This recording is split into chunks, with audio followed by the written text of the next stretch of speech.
However, in the pair's final match of the group, Evil Geniuses came out on top in Map 1, but OG, and especially Flames, eventually dismantled the NA team in a brutal beatdown. Suck with a double, Alexi to clutch. It's not looking easy at all. Trying to reposition. The spray actually catches Suck, not the defuse. Stabilizes! With OG in the semi-final and EG in the playoffs as well, the last spot would be found in the match between Ninjas in Pajamas and Virtuspro in the lower bracket. After sending ZTR to their academy team and promoting LNZ, NIP were a bit of a dark horse with a streak of their own to defend. With Virtuspro's Yekindar doing stuff like this earlier on in the week, things weren't going to be easy, but a 16-14 win on their map pick was followed by a beating on Inferno. Playing with fire, and James, the collateral comes through. Is he going for more? Ooh, he is! But Overpass barely provided any excitement in the decider, as NIP were simply just outclassed. That means OG, Evil Geniuses, and Virtuspro advance from Group B. And it also concludes our coverage of the IEM Summer Group Stage. But fret not, the playoffs are just around the corner. It's fair to say that when we started the group stage, we didn't necessarily expect all of the teams in our top 6 to make it. What was the biggest shocker for you, Kasad? Well, there is like a few of them, I would say. It's not just who qualified, it's more so who didn't qualify. We don't see Heroic, we don't see Astralis, we see EG somehow in the playoffs after that disaster, and Vitality is there as well. Yeah, I think there was a couple for me. Big one, obviously, Heroic. I think the difference between Heroic and Gambit in this tournament, they both didn't play their A game or even close to it, but Gambit managed to just scrape through to the playoffs, right? While Heroic couldn't get that done. And that's important, you know, when you're vying for that #1 spot, you're not going to play every tournament at 100%. Your minimum needs to be good enough that you can beat some of these lower teams, and that's what Heroic failed to do so far. Also, it's a matter of, like, the season is almost ending, you know, that's a very hard 6-month season, you know. You are allowed to not be 100% at the end of the season, so it's kind of fine.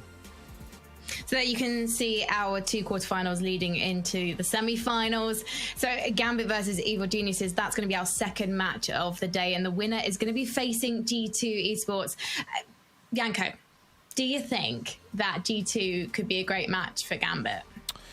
I think that, for me, I'm expecting that matchup to happen, and I think that's going to be, well, pretty much who wins the tournament, to be honest. I think the winner is going to be on that side of the bracket. I think for G2, definitely the timing is right to not only beat Gambit, but win this tournament. But hey, let's not forget about EG. I did my fair share of underestimating them.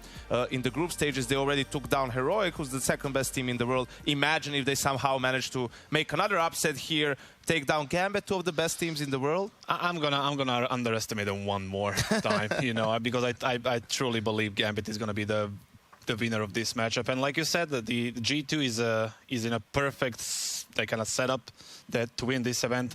They're in bootcamp right now. They lost a couple of times in a row against G2 in those big games. I think they're kind of more like a grown team than they were like a month ago.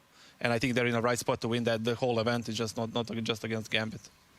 Well, we'll be talking about these matchups in greater detail later on. But right now, we should take a look at 5 of the young players you should be keeping an eye out for over the next couple of days.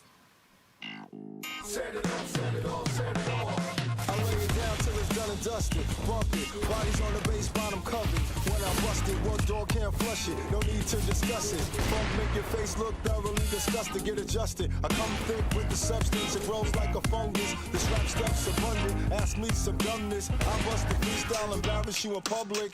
Take you out my circumference. Mission accomplished. Royalties fat. You can see by all the songs that I publish. Do the numbers. Treat it like a marathon and run this.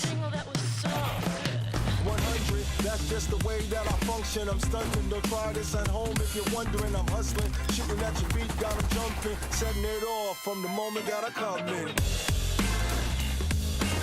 Shot might have missed, but he nails the second. While this is happening, Masuda gets into the A-bomb site. And there's Zaiwu dead. Most importantly, now, nothing, he doesn't re-extend, but now he's got 2, and Masuda's not missing. So far, Obo can cause a lot of damage here. He knows he can't peek heavily. He has to be focused on this left side. Mantu's in as well. Info and shots them down to size. Damn, Obo. Yeah, you can talk a lot of dookie, but it don't make butter for your toast. You know what I'm saying? Now I rule the world and let curtains blow the trumpets on these muppets. They get on stage for tea and crumpets in London. When your thing is trash, they call it rubbish. But my flow is so organic, they call it hummus. Every time I pick up the mic, I do it justice. Grab budgets and make winners feel like summers. Gotta cop that. Customers absorb it like sponges when I drop that. Verse and catchy hooks, they humming. Got them humming, coming at ya. Always got lyrics for the tracks and double bullets to blast your hands to pimp slap your. Who's the Mac, huh? I take your whole career, throw it right back at you. Trying to goosh, but he wasn't ready for the adjustment. Baited in to perfection, and Hunter thrives in that environment. Nico and Hunter working in perfect unison. When you look at the top 5 players from the tournament, Mantu and Flames are up there in 2nd and 3rd position. Have we been sleeping on OG just a little bit, Yanko?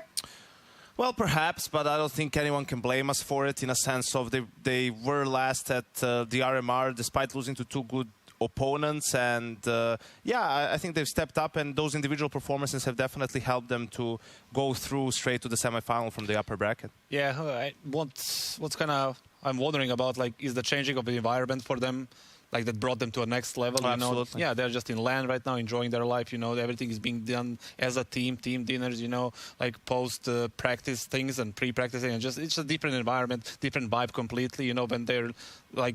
It's not like when you're home, you know, and I think that's one of the reasons they're performing better. Yeah, they're having barbecues with launders in Denmark at the moment. It looks like the absolute flipping dream. Must be nice. Yeah, they really are. Let's go over to 2 hot sausages right now, because Chad has got something to reveal in his box, or at least he's putting something in there. That pun was not her versed. That was not her versed for sure. And it's not Chad's traditional box. No, not so Chad's box. I won't be singing singing any jingles this time around. It is, of course, the 1xBet odds, and this is not for the whole tournament. We've done that already. Yep. This one's for the playoffs exclusively. Yeah, so I got the ballots going in here. This is blind. We'll open this up, I think, on the last day just to check and see how we've done. But once again, for 1xBet, and if you want to check out the, let me get this in here. You got it. The official odds, you can head over to the 1xBet tournament webpage, and that'll have all that information on there for you, because we're just a bunch of numbskulls throwing darts in the dark. Oh, yeah, definitely. Don't listen to what we have to say. It's much better to listen to what the experts have to say over at the analyst desk. We'll let you get back to them, but we're going to be bringing you both of the games today, and we'll be loud and effervescent. Proud? Proud? Yeah. Yeah, we'll try. Thank you very much, boys. Chad, that is the best shirt I've seen on this show so far. On my tiny little screen, looks like a load of parsnips, and I would like to nibble on them. That sounded really weird, didn't it? So I think we might have to go to a break while I calm myself down. And when we come back, we're going to be opening up with our first quarterfinal of the day. It's going to be Vitality versus Virtuspro. Nibble, nibble.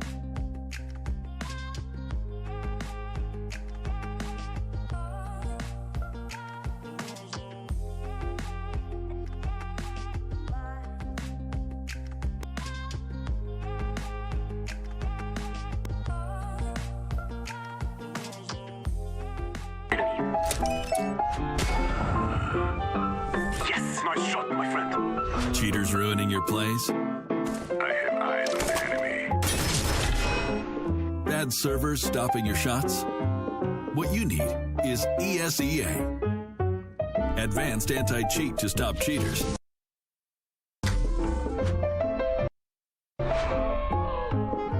And the best servers around, all with 128 tick rate. ESEA, the best way to play CSGO.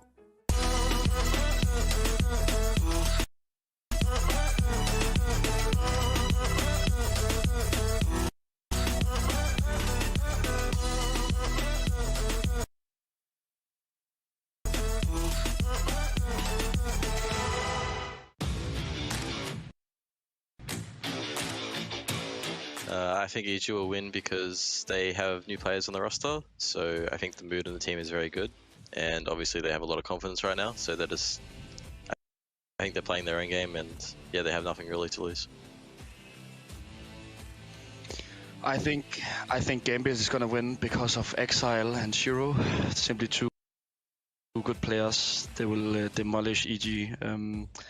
But I definitely feel like we could have won against them when we played them, but they're still a really strong team. So I think that EG will get their butts kicked.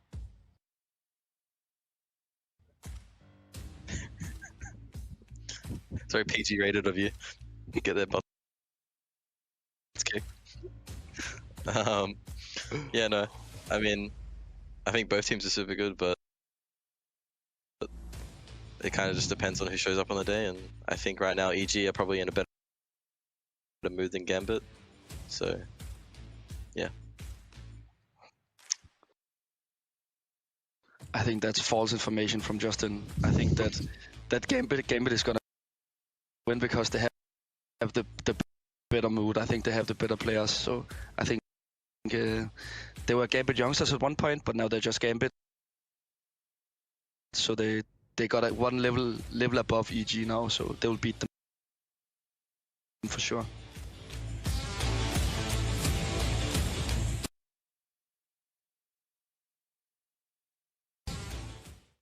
Do you think you know everything about CSGO?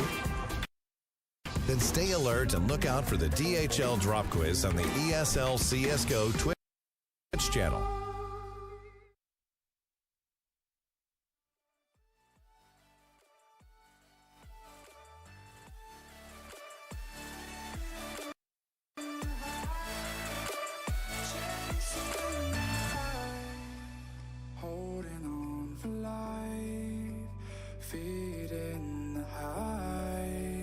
Chasing the night, chasing the night. Hotel rooms and city squares, champagne bottles, drum and snare.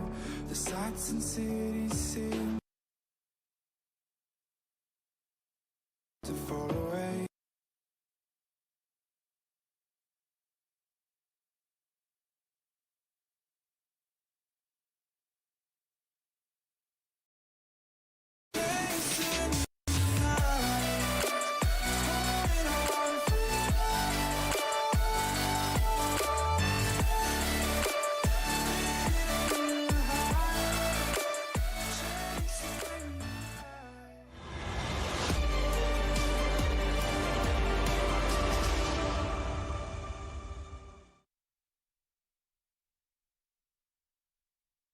Regarding our first playoff match against Virtuspro, we are feeling confident about our matches group that we did.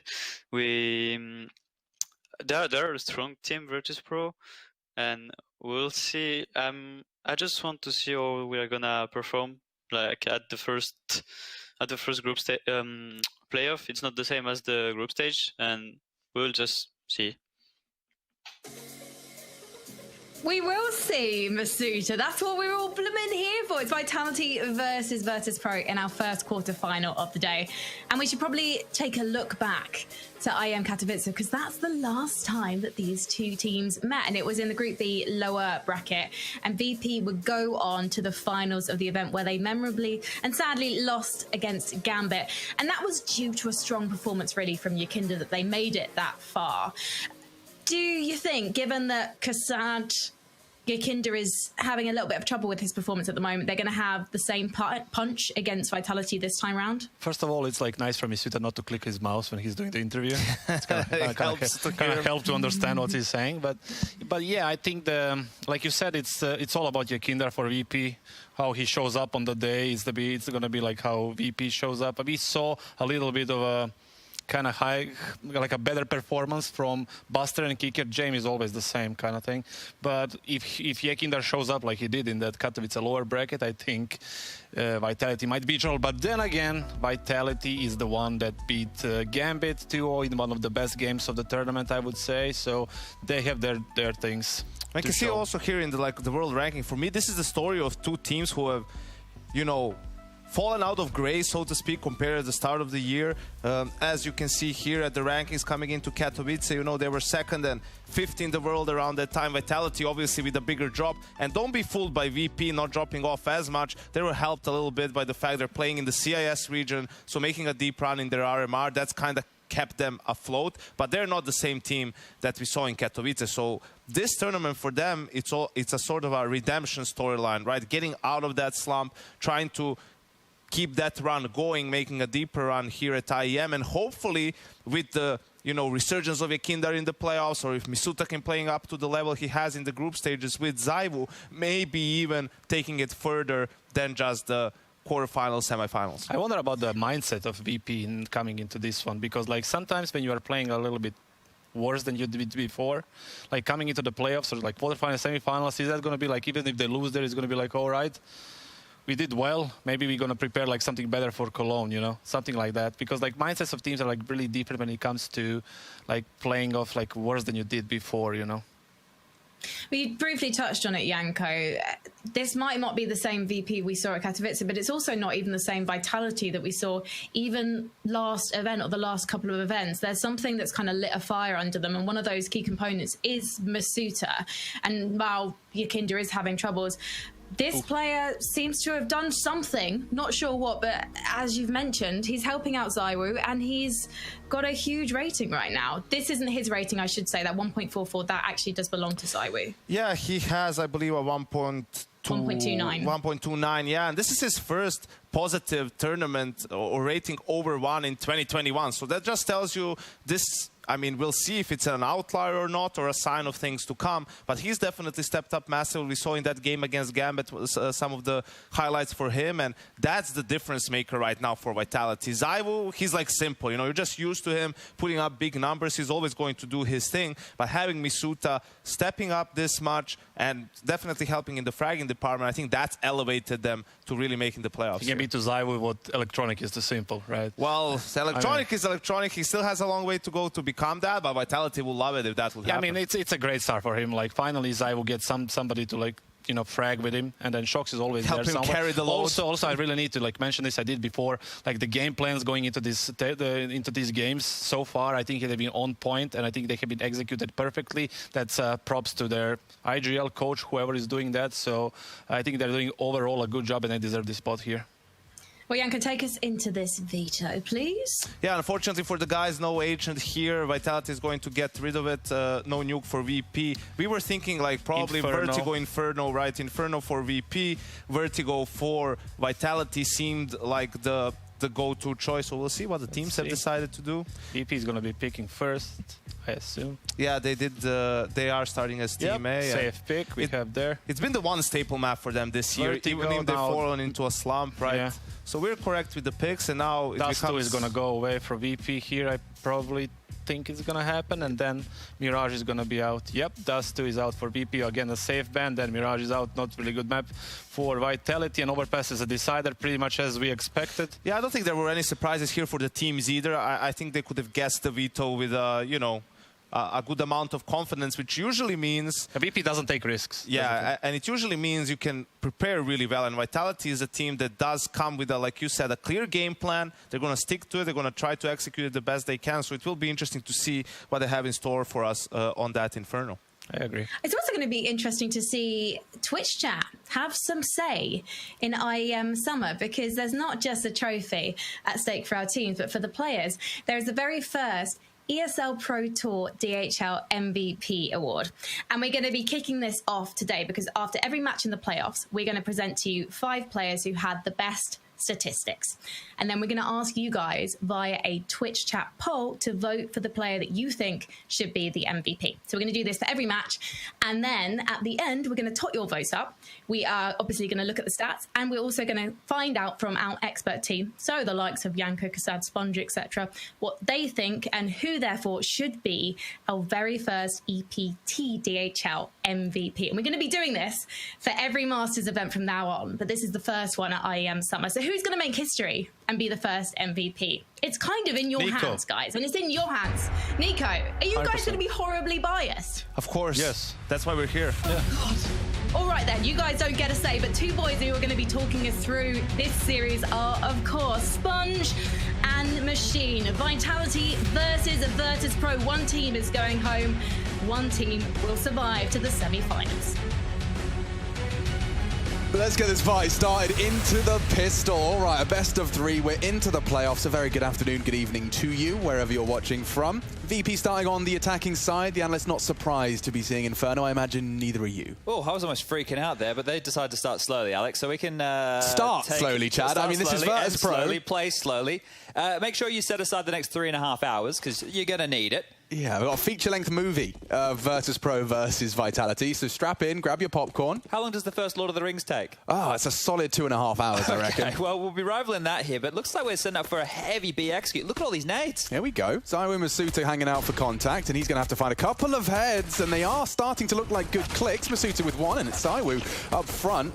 Keeping it easy. Double frag. No one's yet to trade for VP, and ZywOo, the flames aren't going to stop him. And neither of Virtuspro, just Sanji peppered away at through the smoke. Vitality, solid defense of that B site. Not much more you can say when ZywOo says no. And that's what they're going to need over towards that B site here, right? We've spoken about it plenty of times in the past. Maybe you've been around for the Navira era of Vitality when you saw them bolster their defense on this very map. Now, things are not great for Vitality on Inferno. 3, 4. Don't look at me, mate. 1, 2, 3, 4. Yeah. My German is broken, so my French is even worse. Well, I can count to 4, I think. There we go. That's as far as I can get. And my petit déjeuner. I'll tell you about my breakfast later. Pirouette? Perhaps. There we go. Going to be a bit of a save scenario here coming out of VP. While we have this time, as that utility is getting rinsed through, just to keep the CTs honest, going to be interesting to see how much Vitality have been able to fix in 4 days on their Inferno, right? Because it's a map that we knew that they were going to get targeted. The desk was just talking about it. There's a chance to be able to game plan for that, be able to work out a couple of maneuvers, and that's maybe all Vitality needs here to stay competitive. This is great. So I think it's a contact flash. Shox will wait, or when he gets a whiff of your Kinder. I think ZywOo's thumb is sticking out. Bop. Oh, he gobbles it. Perfect. That's exactly the start Vitality were looking for. And it was only the one Deagle, so they're going to play hot potato with it. Kick it the next to equip. And these MP9s, they went for 4 MP9s, Chad, so certainly going to hope that it's the MP9 that's getting those kills up against these Glocks, and eventually it does come through for Shox. Second found, extra $600 in the bank. Going to be harder to pick the Deagle up now, and I think Shox knows that. Trying to deny, finds another, not going to turn in time. Buster's keeping this one honest, but ooh, hold up a second. Awkward. This is very expensive now. Well, I suppose they're probably just, you know, it's a gift from the gods. They don't have to play with 4 MP9s into the next, perhaps. It's just the money there is not going to be super high on Apex to reinvest, right? Shox is going to have... he is broke. Yeah, so now if Buster can make anything more of this MP9, we still have 25 seconds left. If they get a wriggle on right now, they get the kill towards Masuda top B, maybe they could even plant. It's a maybe. 19 seconds. It's not going to be too much of a secret or a surprise that they finish B.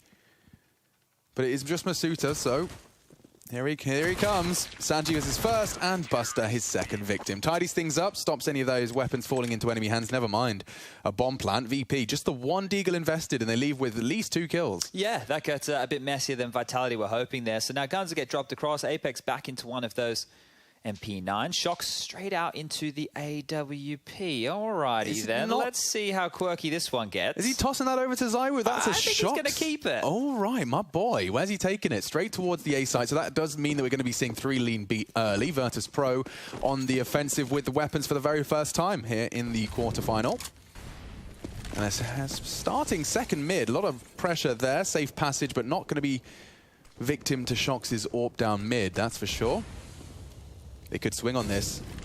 One from the pit, one from up top, and just as he looks away.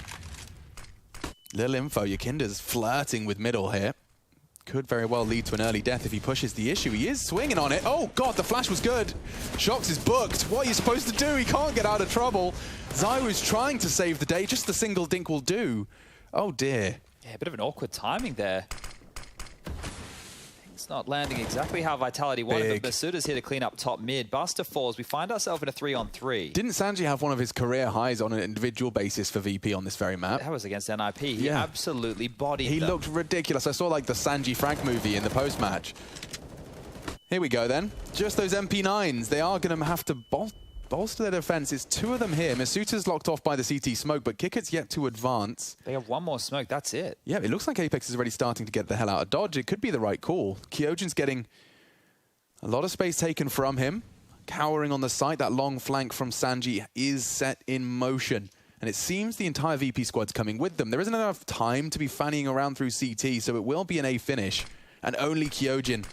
They've even smoked off Masuta's rotate, just the MP9. What can the new kid do? His first death. And it's a quick one. Sanji secures it. Sight's not going to be his for long. Good find from Masuta, actually aggressing through the smoke. And poor old Apex. The molly will at least isolate Jane, but it's not going to save the day. Tucked in on the box now, and that pit crossfire. Oh, God, even reloading in the open. Apex may just have to cut his losses. There was a Shoxy York mid. Is that the conversation they're having? Yeah, trying to lock this down. James already here. He can sniff this one out too. It was by quad side. Here we are. Apex. Lingering. Gets the fight. Jane will take it and the AWP as a reward. Oh, thank you very much. I'm sure James is going to be licking his lips being able to get that one so early on. You could see with that VP buy, it was rifles and pretty skimp with Galil's in play, so upgrade straight into that AWP. Lovely as she likes, and Vitality might be on the end of an eco here. This biff towards top mid got messy, but you were right. It all came down to that timing. Shox, I don't know if he was overstaying his welcome. He got unlucky when he unscoped. Then that Molotov was still close over towards the porch, so couldn't run away. Yakindo knew exactly what was up, and that's what made it such a clunky moment. Will be the force fight, not the eco for Vitality here, so upgrading into a couple of rifles, SMGs, and pistols as well. And Apex already under so much pressure here. Nades barraging towards top banana, and now here's what Kicker does best. Yeah, he likes to find his gaps, and just as the flames fade, Apex is hunted. That'll be enough of a warning shot. Pulls utility out of both of them. It's a smoke exchange. Does Kicker go through? Oh my God, here they come. There's more smokes coming. Coffin smoke. Buster's opened up onto Apex, and now the site is his. Vitality, after fully investing, they can't surely go for like a bare bones retake. This round is essentially lost upon the single frag. Oh, Sanji's been spotted. Yeah, that's something. Oh, Sanji gets the information in return. And they can have a spotless round here, VP. Trying to change that is going to be the Desert Eagles, I'd imagine. Masuta and Shox probably given a bit more license to try and hit a shot like that. Doesn't. And so the retreat's complete.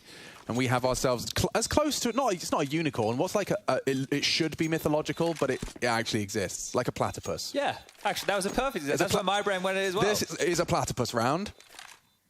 It's what real. A freak of nature, the bloody platypus is. Yeah, I mean, what happened there, you know? Yeah, you wonder, was it some kind of freak of nature that well, I guess, yeah, it is. It is a freak of nature, Chad. Good one. Yeah, but there's lots of fun platypus facts. Let me just see what the internet has to say. There's something about their egg. Well, there's eggs. There's something, they have some poison going on down there. Yes, this is what I'm saying. So you've been on the internet before as well. I think I did it on the intranet. Now, this is how old I am. Back in primary school, we had an intranet, and I did a little piece on platypi. You did a platypus project, yes, if you will. Okay, or platypi, or if they're plural. I'm not quite sure which one is correct. Maybe that's something my brain should have retained. But here we go. VP have a very good Say the smart things about the buy now, Chad, because they saved. Well, the eco and the cash and the money and the flow, the economy. And nice. But seriously, the save there is going to facilitate a bit more of a dicey round for VP to deal with. Buster immediately taking down Shox there, and that's one way to start the round. They've taken boiler control. Kyojin not too far away, and we saw what he was doing against G2 just the other day from this balcony and pit position. Was definitely holding his own. That Famus would have to get 1.5 at least to make this one spicy. I just had a whole fictitious scenario in my head where Sanji got dropped to Galil and he was like, Master has given Dobby a Galil. The thing is, when he was owning the other day, he was owning and then he was dropping like the AKs and then just taking pistols and SMGs. Yeah, he's got 3 grand in the bank, but you know, of the one person in spawn that gets the Galil, you know, he's not saying anything. Thank you so much. Well, maybe he just maybe on it, like if you ask Sanji is a free elf. What weapons do you prac? Do you use the AK or is that just like a luxury? Well, one man towards top banana here and it is the man. So we're mollied and flashed off. Bloody hell, he's close to being hunted. Kicker knows exactly what's up, you brainiac. Yo, that's just a read of the game. We saw that with the X-ray. Kicker doesn't have it, but that's exactly how his mental picture was playing out. And this is fantastic out the gates from VP early because I think, you know, they were cited that maybe some health issues or whatnot with VP when they were struggling there from Yakinder in certain interviews. But the note for me, at least with this roster, is that Buster and Kicker are now recontributing with entry frags, which takes the pressure off Yakinder just doing it all the time. He can be more of that flexible piece of the puzzle that's about to get a freebie. There you go. not the crispy one tap. It doesn't need to be. So what you're suggesting is that, you know, having Yakinda not necessarily be 50-50 coin toss alive or dead at the start of every round, it helps VP succeed more in the mid-round. Yeah, if somebody else can just give him a little bit of a hand on those space, openings. Someone else takes responsibility from him. Then he either... Because you remember when we had this conversation with Yakinda, it was, I don't know, late last year, middle of last year, something like that. And he was like, oh yeah, we've got like 3 entry fraggers, right? Because he was like Kicker, Buster, Yakinda, right? They had a lot of aggressive maneuvers. Then you have James obviously on that AWP. I think that kind of went off the radar for a little bit, but now it seems to be coming back, and it couldn't be a better time here in the playoffs. Now, Chad, I'm not being very observant today. Rushley, are you with us? Yeah, what up? Only for the first one. That AWP is the same one Shox bought on round 2, isn't it? Or round 3? I'll have to get my skin men on this to does it not say, like, does it not say Shox's AWP I can find that out. Green Wizard or whatever it's called? Yeah, it's the Shox AWP Green Wizard Breach. Green Wizard, I knew it was. All right. Magical powers on that one.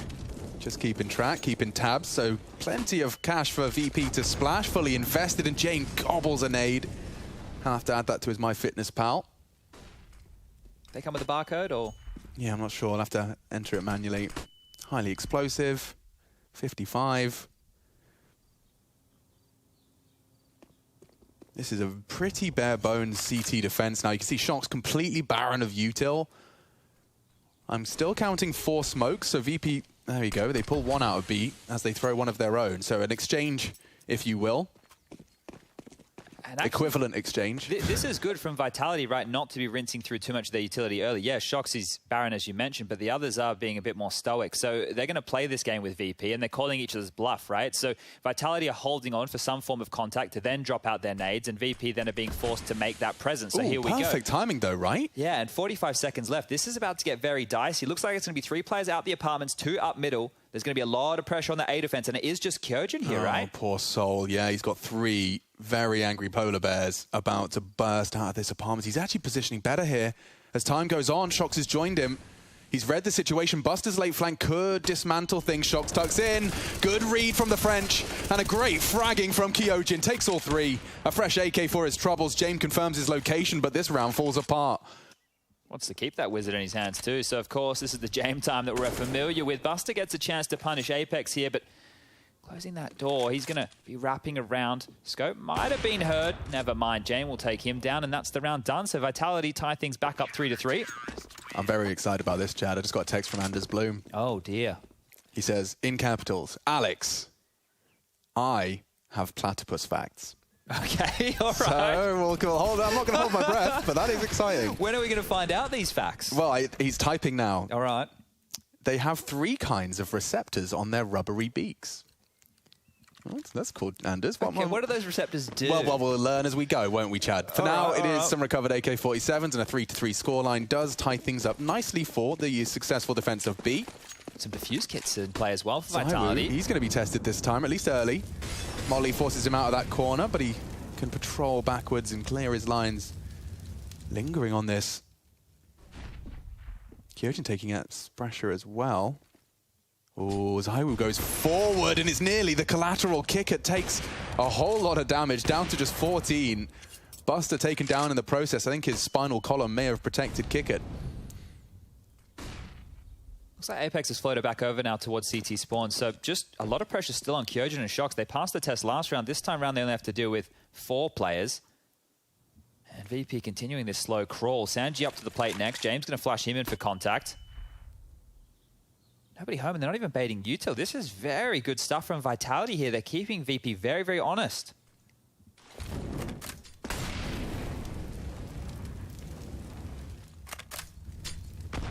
Lovely. That's onto Sanji, tagged up as well. This utility is just rotting.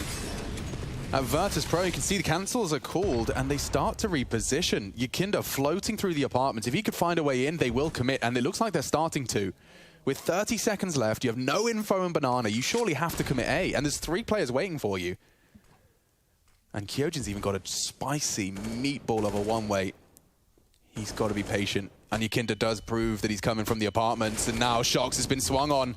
VP, this late hit. Oh! It's dismantled. Not another. Kyojin has done enough. The bomb is loose, and they only have 10 seconds. Kickett has to brave the bomb. 9 as they try and get the dunk down. The molly may spread. I'm not so sure. Kickett lives on. Careful on that spread, my dude. He actually got 1 tick, down to 8. They have got nothing. 27 points of health in this 2v2. Now, against the AWP, perhaps not the biggest issues. I would probably cognizant the pistol could do. Masuta, 30 bullets of death in the M4. Kids? Yes. Yakinda for first contact. And he does take down Masuta. Zywoo one-on-one, not checking the comms. They couldn't work it out. He was checking the pit. And VP will overcome the odds. Late hit into A, and it does net them a 4th. Yeah, and that right there, Vitality did everything right until Apex gets taken down from Yakinda. We might just have a look at this almost collat here in Banana, which could have been the seal of the deal there. But from Kyojin, the molly that's missed, the one that you can see in front of that bike position right there, a bit of a flub from VP, and that's 2 missed nades 2 rounds in a row. Previously, they missed that Moto smoke on their A execute. This time, it's not really going to matter. Yakinda winning a big round, and I think that slow play might force Vitality into either starting to go for some more aggressive maneuvers to find picks or some more gamble stacks in the late rounds. But here's Buster again, kick it as well, and they want to continue this pressure towards top Banana. You need to keep Vitality honest. So this is just going to be a straight-up musketeer duel. Look, they're standing in the open. It's what the fight they waited for. It's actually worked wonderfully for Vitality. I mean, that is retro. Oh, Yakinda's not getting away with anything here, surely. Yikes! Had his pen pulled and he suspects shocks. Yakinda nearly completely leveled that boat. VP, though, starting to try and find some smooth sailing. James shot straight into Apex does keep the round competitive. And if Sanji, hang on, spotted and eliminated, Shox has done an awful lot there with the glass cannon. There's so much time, though, for James to work this round out. Kyojin's taking top mid control. Shox is rotating over to help out the B bomb site, which is Masuda, who is the hero in those 2 opening kills. But if James can isolate one more frag and... He's a smart cookie. He's picked up the AK, though, so could get problematic here, especially with that AWP in CT spawn.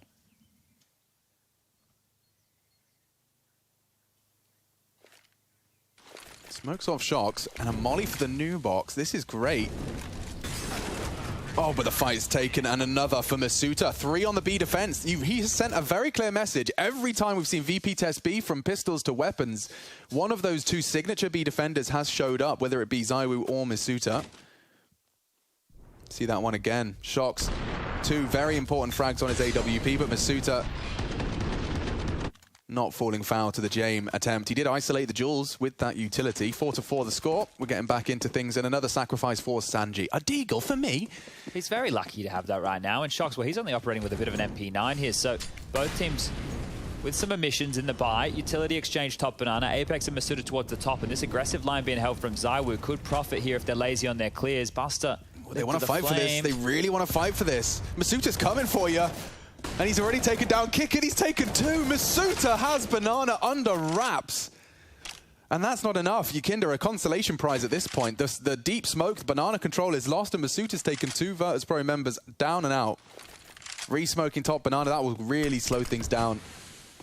Yeah, very deep one right there. Now look, VP still have a lot of... Hello! Yakinda has completely solved all problems.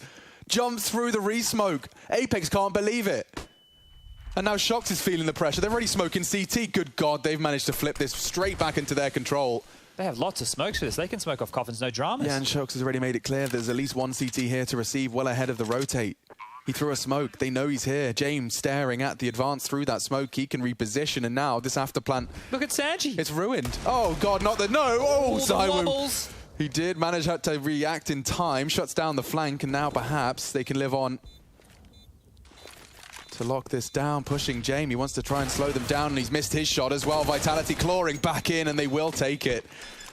I thought Virtuspro and Yakinda in specifics had done enough. That was a very awkward finish there from VP. Extremely curious to see what the thought process was. Of course, they knew that the AWP was coming through Banana. Jame was hoping to take a bit of territory there, but it didn't feel like the play. He could have flashed and set up Yakinda to go for the aggressive maneuver. Yeah, but can we all check out the Yakinda? Yeah, pushing through the smoke and finding that head so quick. Apex was even catching flashes from Jame. I'd be curious with that little move right there from Yakinda. Was that only facilitated because Vitality threw the smoke so deep? If the smoke was in its standard position, maybe he wouldn't feel as confident because he'd be in more of a grey screen. So I think the Vitality gave him an avenue in there, but regardless, 5-4. So they have 3 kinds of receptors on their rubbery beaks. Okay. 1 senses electricity, 1 senses mechanical movement, and the third does both. Well, I think Apex just did all three. So when they hunt for shrimps in the rivers, they close their eyes and they time the difference between the electrical impulses in the muscles of the shrimp. They're like the proper aliens, dude. Okay. It's perfect. They're otherworldly. Yeah. Cool. Well, I'm glad we decided that. And that's the end of Platypus Facts. If you'd like to resubscribe to Platypus Facts, head over to @MachineGG over on Twitter. Is it a long mailing list or? It's just started actually. Yeah, right. brand new Platypus. I'm just trying to, gauge the diversify a little bit in the audience. industry. Yeah, well, precisely. I'm looking for more kind of Platypus fans. This is the standard for VP here on these eco rounds. We discussed it a little bit before, but they're up to their same little hijinks again. And well, 55 seconds on the clock, over a minute already transpiring from round number 10, and same scenario here. Vitality, get the opening kills, drop back into passive lines. Couldn't be easier. Letting that previous slip away will have left a mark, I think, for VP. I think they know that that was the hard part had been done. It's like they hit the panic button as soon as they knew ZywOo was coming banana. Jane was like, I don't want to take this fight, right? And it seemed very odd that was the decision. Obviously, more goes into it.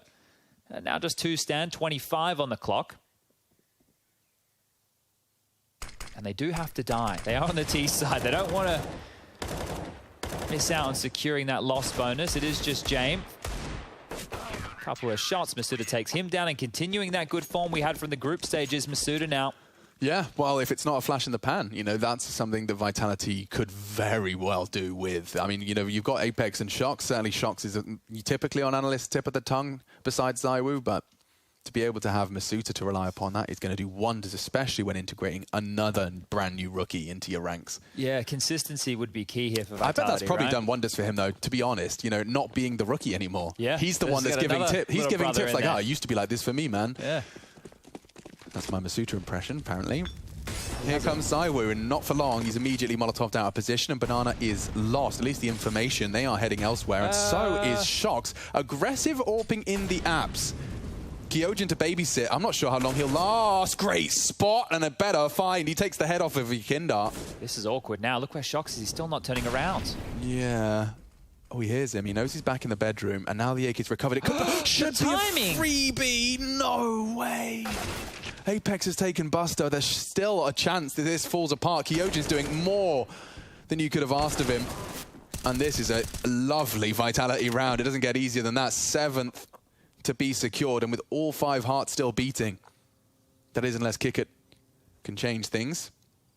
Bomb's loose. He's lost all of his teammates in that apartment, and Shox still hasn't left. It's where he started the round. Maybe he'll be able to finish it there as well. Yeah, Shox has had some miserable timing. Could have had a few kills in the last couple of rounds, and now going to peer out the window room. He's been spotted. It's one of those games. One of those games. Fortunately, not one of those rounds for Kickert. Just the one head. 7-4. VP, they are knocking on the door of a nasty buy here. It might just be another Desert Eagle in play. Yeah, they're not getting the bomb down a whole lot here either. If you take a little bit of a look on the scores and the doors, in 3 of the 4 rounds that they've won, yeah, they got the bomb down, but that was facilitated by Vitality being on those low buys, right? You can see rounds 4 and 5. So they were just holding on to those Deagles, the Famouses, that 1 and 4 that they were carrying on through. And then for round number 9, the Diffuse coming in, and what was an interesting post-plant decision from the VP squad. But they've actually opted to spend a bit more cash. Shox flashed off the line. Straight up mid goes Jame, and he's got this AK-47. Oh, there's another one! Shoxy timed just as he looked away. Synchronizing his left swipe with James' left swing, and now he can do more than just swing. He can open up the entire bomb site. Kyojin's faffing around with his smokes. He's going to get swung on multiple targets. The M4A1 sings, and Kyojin defends. Could be finished off here. Looks like it won't be. Just ZywOo now and Masuda. Buster's taking a team shot. Now we do have our 1v1. Buster a bit low on HP. ZywOo late to the party and expected there could be a one-tap here. Is ZywOo wise to the games? Buster's even elevating himself. Uncertain as to the rotate from ZywOo. Oh dear, Buster's not so certain anymore. ZywOo, just by cutting noise, has given an open plant for his peak. Another fake.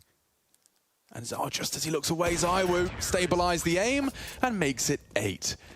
Could have got a bit of running away from them there, especially after another great performance from Kyojin. Keep coming to his pit. He seems to be thriving. Yeah, he's doing more than we expected him, right? Filling the shoes of RPK. It's a difficult role just picking up and being an anchor player, but he's delivering time and time again. Look, he's the only guy on the site here. Shox is dead. The cavalry is coming. They're trying to push through the smoke. He has just bought so much time for this. And Buster's going to be feeling a little bit red-faced after this TK kill, but it was all in the flurry, and you have to go for those type of shots.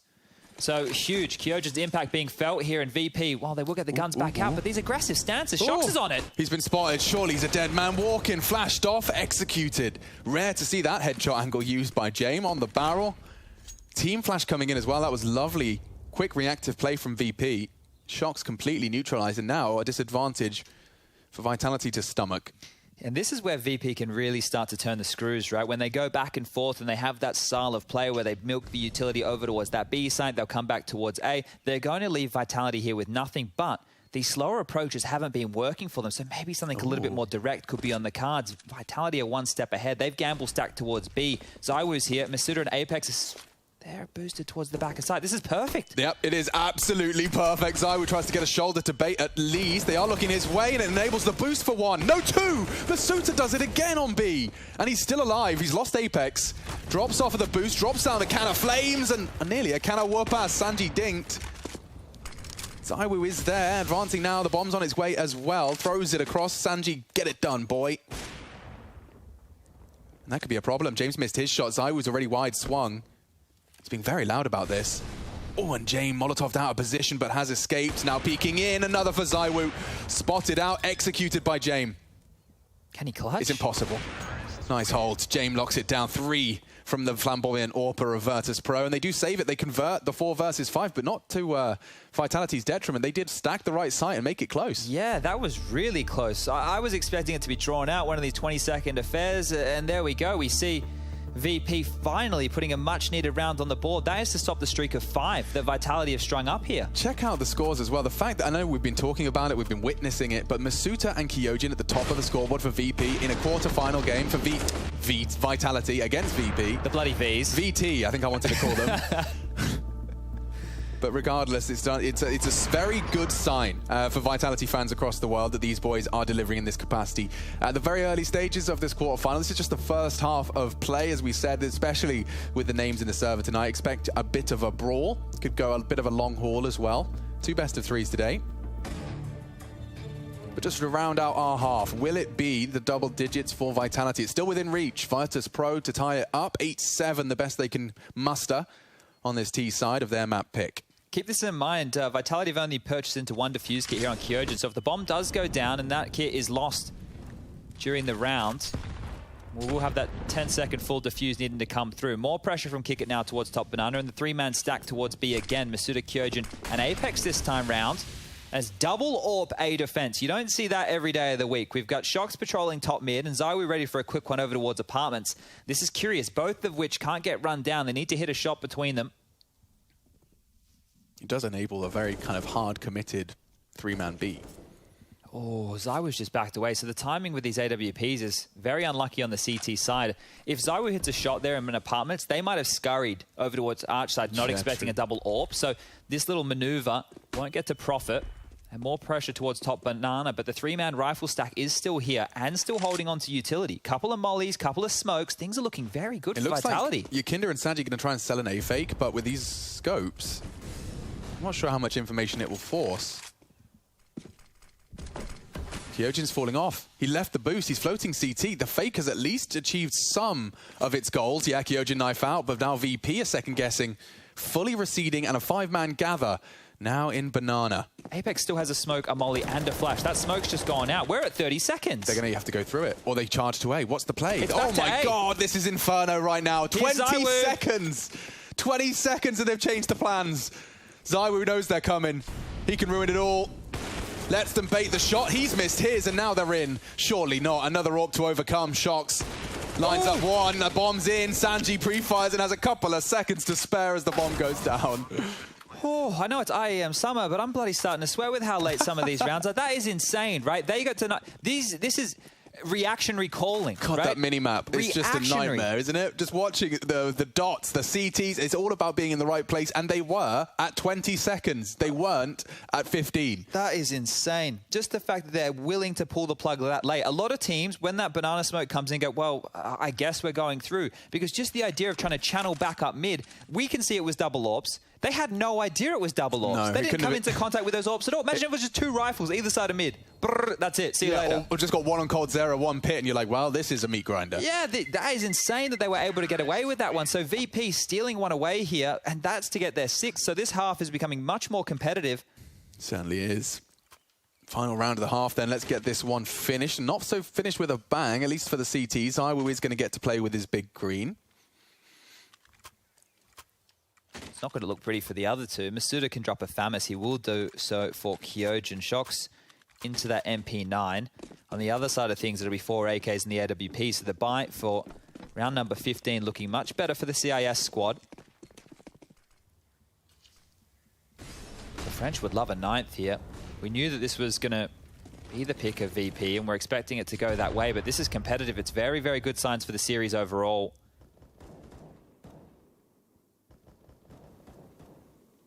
Saiwu about to be double swung. Oh, he's ahead of the flash, but unable to get away. Caught in the open. Buster, full commitment on the trade.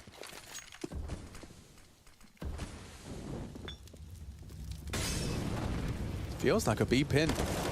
A nice find. Masuta knocks the head off of Buster. There's more to come, and James close quarters, but still converts. Apex is getting pushed. Oh, Apex is not going to be expecting that, thankfully. No one's home, and as it fades, James the one that's caught out in position. A reaggress from Apex, and it's rewarded. Now Sachi beheaded. It's 9-6 on the half. Okay, not bad, not a bad haul at all. VP take to the defense of their map. Inferno continues for our quarterfinal after the break.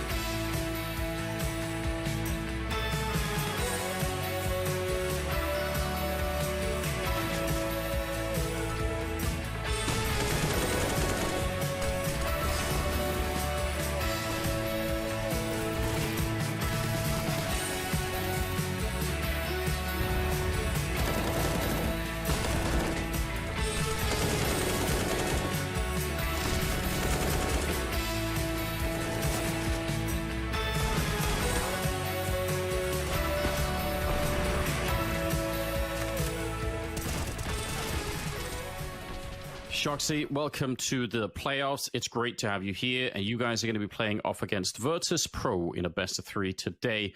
They are notoriously a difficult team to play against, and for a number of different reasons. What are your feelings about the matchup coming into it?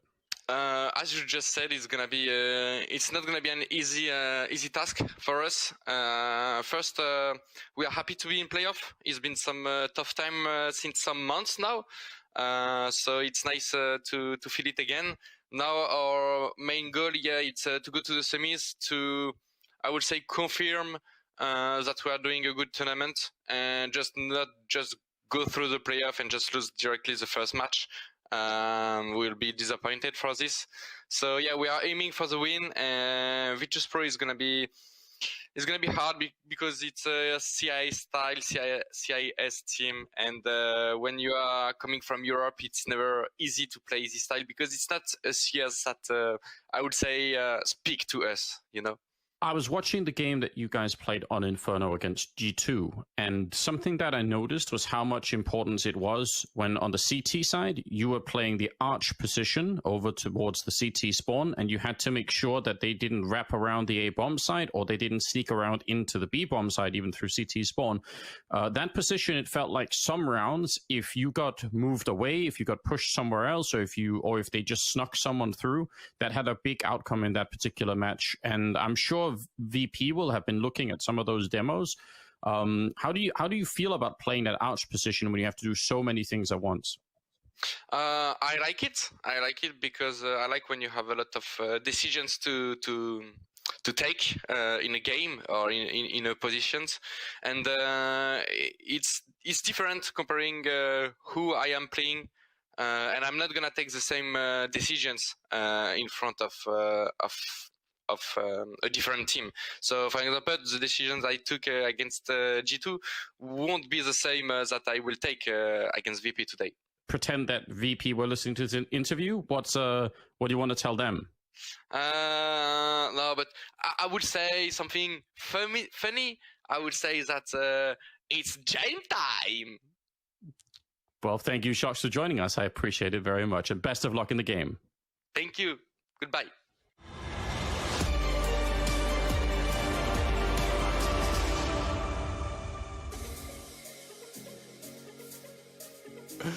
Shox with his best Borat impression there. Loved that. And I'm looking forward to our second half. We are 9-6. Vitality are up in the lead. And as Shox was saying, a different game plan versus Virtuspro, different opponent. And it certainly worked out well for Vitality on the defense. Different kettle of fish, Chad, coming on to the attack. Yeah, 9 ain't bad on the half by any means here. And I think that Vitality have already surprised me on this map, one which I've seen them have some struggles on. So looking good for the French, but now that VP get to defend, there is a little bit of a note here. Vitality have dropped the P250, not to ZywOo, but to Kyojin. So I'm curious as to how much they're hyping this boy up. We got the 1x bet odds at the top, favoring Vitality now, and okay, never mind, ZywOo can do it with the Glock. He'll do it with the Glock, Maybe spawn-based. Now, I don't fancy Kickert's chances here as everyone has charged towards the A site. Yeah, trying to convince them with Glocks through the smoke, and it's worked There's wonders. nobody at A. They all rotated. Completely open for business. This is going to be a 5v4 post-plant situation. There's no way James can stop this. Yeah, he might catch ZywOo just dipping in towards the apartments, but that's such a peculiar way to have the round taken from you. Great fake, I suppose. Just throwing your bodies. Yeah, steps, shots through the smoke. And the frag onto Buster was all it took. Look at Apex. Look, now that's one way to hold the rotate. Oh, and Yakinda clears him. What? An angelic strafe in, takes down Apex, and now perhaps the whole round is up for debate. They don't have a kit. They'd need to be on it in the next 10 seconds. Very time-sensitive mission. Headshots are coming in now. Kyojin's P250 is filling the feed in a very big way. 3 in quick succession. He's defended their honor. Vitality, it was up for debate for a second, but Kyojin justifies the P250 in his hands. Wow, had a bit of a giggle there on the player cam as well. That is huge from him. This is why the fact that Vitality are getting so much out of this kid so early. Look, things didn't look great in the opening few tournaments, but the same was with Masuta. And now Masuta's top of the scoreboard. Here we go. Bish, Bosh, and a cute little bash. That is beautiful stuff there. That is what you want out of your youngster. Oh, Dan is going to be so hyping him up as well. You know he gave him a little speech as the P250 goes to him. You know, he's like, look, dude, you're looking great. You're looking sharp. He just saves the round, and he's going to get his in-game leader just shouting his ear off, I'm sure. Oof, wow, this is going to put Vitality in the best position they possibly could ask for. The force buy for VP, they break through right now, and Vitality could be running towards that 15 mark. How much resistance can VP offer here? 3 players top middle, couple Famuses, couple Deagles. Oh dear, Kick gets jiggle, and he loses his head. No smoke available, Jame only the one. And Sanji can't surely be planning to swing there. They're coming to him, and from behind, from all angles, Vitality have broken this force buy already. And Yakinda could be the next victim. He's tucked in. ZywOo is a diligent corner clearer. Will he check for Yakinda? Will he even advance through this line in the sand he has now drawn? He knows he's not only safe from the bomb radius, he's safe, comfortable, and doing his job. He has no reason to walk into that Yakinda Buster trap. But he might just be taking a little glance. Oh, trying to lure Yakinda in here. He's done so. Oh, and he gets the fight he wanted. Didn't get the result. And now 2 weapons to be saved. Yakinda and Buster worked on something quite nice here. Shox is pushing, so is Kyojin, and Apex is rotating from B. It's going to be dicey. Not so sure they're going to hold on to. At least Buster's FAMAS is booked. They'll start to run now, and Apex should have the swing on at least one of them. Oh, no. Oh, dear. Pushing, and they're hunting, finished off by Shox. So that certainly works out well for the T side in the end, and broken now. VP have to take the eco. Yeah, and look, you can say, oh, they got a bit expensive Vitality there, but the fact they took away everything is fantastic. Right now, they're going to be operating with, sure, maybe a couple of Mac 10s, maybe even Kyojin just wants to hold on to that P250. They don't need to fully invest because we know that VP need to keep this as conservative as possible. They need to take an eco. They just got 1 flash on the... Make that 3 flashes. Quick kick it just bought into a couple on the way out of spawn. and right now just going to operate with these USPs. So Vitality here is set up for 12. This is looking very, very good for the French.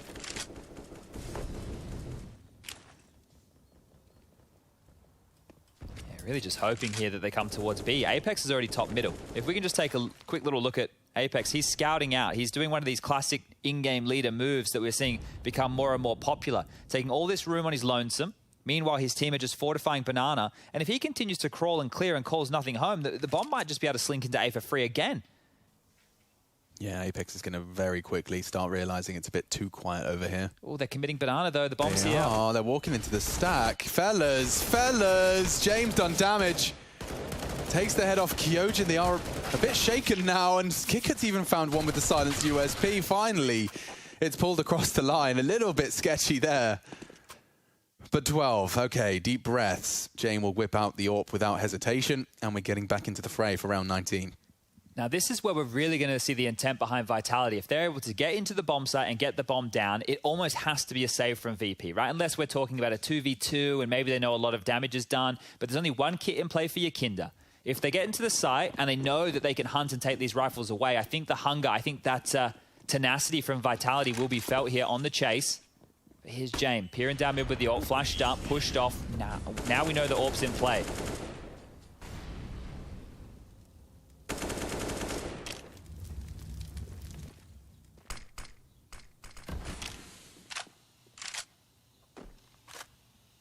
So they smoked off half wall. Busters have managed to get himself on the half wall, so this is going to be very difficult for ZywOo to break. And Logs, he may not be expecting this. He's on the walk up on his own. In the off angle, great reposition. Shakes off Yakinda. Buster, fortunately, does manage to keep it even, just jumping off that half wall and calling upon James' services. I wonder how much James will push for info here, because there could be a bit of a black spot in their intel that leads to this 2-2 split. Yeah, it's on Kick It. They're coming in already. Just Kick It. Sanji actually providing support on that balcony. They are mollying him out of position. Oh, and another from Sanji. Solid defense so far. ZywOo's done more than enough for Vitality, but he lives on. Shox trying to pressure on towards this Hay Bale's position. They're coming in from library side. The bomb's yet to be planted. ZywOo on site. Potentially isolated as the smoke phase. Buster will have a line of sight onto him. Shox still fanning around. Does have that EWP. Hard to contribute now on the T. 25. ZywOo's got one bullet left in the chamber. Oh, he's reloading in front of Buster's face. Shox trying to bodyguard. James already caught the hunt. Great tap onto Kicker, but he's just locked in. How do you get out of trouble like this? There are two players staring at him. He will fall. And Virtuspro lock it down straight back into a competitive game. Yeah, much needed around there, and a big one. I think Super Sanji is in the server here again today. Sure, he's only up to 5 frags, but if he can keep having impact like that, he gave the buffer for Kick It right there, right? So we're going to need some more impact from Sanji here if they want to keep this one competitive. Huge one to find. Masuda falls, even able to pivot on in and get close towards that bomb site, but feeling the ramifications very quickly. A Vitality of those unnecessarily costly ecos from VP. There's a couple of Galils, couple of AKs. A little bit light on you two, and over towards Banana we go again. Yakinda pushing all the way down. Oh, and not Apex again. He's going to start getting mad. That's an important trade. There could be more. Buster stands his ground with 10 HP. That is brave. And they immediately trade weapons and set themselves up into passive crossfire. This is Virtuspro in hot pursuit of a competitive Inferno here. Free incendiary for ZywOo. He hoovers it up. And he's going contact right now, so if Sanji loses his head on his next jiggle... ZywOo, he's going off the flash. No one's visible. Oh, now they are. Shox is trading. Bomb will go down. Shox thrust into a 1v2. Jame in hot pursuit. Look how quick he is into coffins, loudly as well. Shox does play a thinking man's brand of Counter-Strike, and if he could just tuck in before Jame clears him, he's got a chance here. Strafing into Jame. First head found. And a magnificent start to the 1v2. He wants to fight this. Trying to catch Kicker, he peeks in, and it's Kicker that gets the better of him. Close, but no cigar, not today. That would have been some clutch there from Shox. Played that very well. You could see Jane was just trying to keep him corralled towards that side of the bomb site, but found the one avenue to get that opener. And, well, he shot first onto Kicker, didn't he? Puts him down to 48. And now I think we got a bit of a game on our hands. The money for Vitality is in question. The plant is good, but is it going to put them in the buy range? And this one just here, so you can see, oof, down to 48. Very, very close stuff just there. Timeout will be taken. Opportunity here for Xtaz, the coach of Vitality, to chime on in. This is the second timeout from the French. And the question is, with the loss bonus in the next round coming in at 2,400, how much do we want to invest right now? Are we going to go for one of our gimmicky set pieces, right? What have we kept in the back pocket? Do we have something that we can pull out that we know is a weakness for VP and some of their CT setups? It looks like they have a bit of an idea here. 2 Tech 9s, 2 P250s, and a Deagle for Masuta, some Kevlar, and some head armor. Could go somewhere. Yeah, they could make something work with this, right? The fact that they've gone for 4 smokes is going to be interesting to see. This obviously could be used maybe for a late B execute, or are they going for one of these second mid setup and pop type maneuvers? Kicket's going to get some early info here. Nade out in towards second mid. Chips away at 3 of them, so good damage done.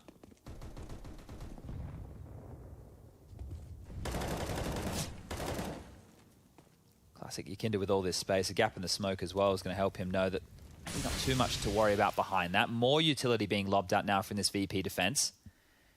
And this might be the buffer Vitality are looking for to set on up. Masuta's smoke lined up for that long side, just to smoke off James' line of sight. He's pivoting before that one even lands.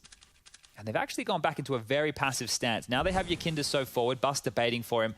There's a lot more pressure applied over towards A. A second up smoke, Chad, though. Like, they know exactly what's coming. The waterfall's being predicted here. Not going to stop him from throwing it at the wall. Pushing. See if it sticks. Yakinda is on that flank, and Apex not looking the right way. That may put a stop to things. Masuta cannot be throwing his smoke from the same pre-planned location. Sanji tested. They are slipping into pit. Kickit sees the cross and has the frag. Lovely lockdown from VP. James just has a shooting gallery. Zywa, you've slipped pit. Kickit knows exactly where you are, and now so does the entire squad. Hunted down. He'd love a headshot, and well, one has presented itself. That's the end of that, though. 4 people staring at you as you tapped that A key. A 9 for VP. So they did certainly keep them on their toes there, Vitality. They drained the utility swamp out of VP. They're going to have full investments in that regard. But other than that, don't get that bomb down. And this was James' contributions. You can see, look at that. Exactly what any AWPer would dream of. Static, lovely, 1 by 1. And we're back into round 22. Let's see. The distinct lack of some of the extra bells and whistles now for Vitality. James going to be jumping across, as will Sanji. Maybe even get looking for that second mid info. Only Shox is home. This smells like they just want to pressure B here. We might see a pop behind this half-wall smoke. Yakinda towards the top, Buster and Kickit are both here. So this is a bit of a stack from VP right now. A good util usage. They're going to own them. Bit early on the incendiary, but he's still going to go and try and pre-fire. Zywu catches them. Oh, and another down as well. Kickit was not prepared for that. And now the whole brigade is on its way. It's only Buster. What are you supposed to do? Wow. Just run him down like a train. Well, that is wild how that just completely fell out of control. It was looking so good for VP. They had the right stack. Everybody was where they needed to be. It was the fights. And as soon as they lost the first, everything just completely fell apart. And Sanji with an MP9. When Hampus was talking about Vitality saying, you know, that some of their calls hinge on counting down and swinging together. Do you think that's rooted in truth in terms of how Apex and his leadership has led to their gameplay, or is it hyperbole? I think if we look at some examples that we've touched on before during our cast, Overpass, where you see Apex, for example, kind of just leading the way through the bathrooms and setting the tone and pace, and then once they get to a point, it's like, well, this is the point of no return, we have to fight. I get that mentality. The same with Vertigo. I think an example Hampus did give, where they get top A ramp and then they just swing. Because what it does is it takes the nuance out, right? We're no longer playing chess. We're no longer forcing you where we want you. We're just going to come out and biff you, right? And if you're not ready, we will trade efficiently. We'll take the side, and as simple as that. And it is breaking Counter-Strike down to the bare bones in a way. And it's good for mixing up a pace. So yeah, definitely so. It's a play that Vitality have been able to make work. And this one, in this occasion, they were lucky that the frags came to them, but then you saw that after, everybody stampeding up, the good spacing, just the furious nature to get in towards that B bomb site and punish VP. Yeah, I mean, everyone knows that feeling. Anyone that's played Counter-Strike knows that feeling of when it's your site, it's about 40 seconds, you hear the steps, and before you can say another word, you've got a bloody bullet in your head, and you're calling the whole team's just saying save. You know, like that. You know that one decision, that one fight hinged on it, and Vitality just trundled into the site off the back of Kicker, who was just innocently trying to provide some additional util. Yeah, that's the thing. For me, it looked so good. I thought that was a VP round every day of the week, and now they're going to find themselves in a rough spot. You can see here the purchases, Yakinda down to a Famis, and utility is skimped, right? We have smokes for everybody, but there's only 2 Molotovs. There's a defuse kit, but only 1. Very light on flashes. VP have just lost the upper hand in this CT side. Bailed out by ZywOo's smoke. Masuta into the apartments, and it is being actively held by 2 members of the CT force.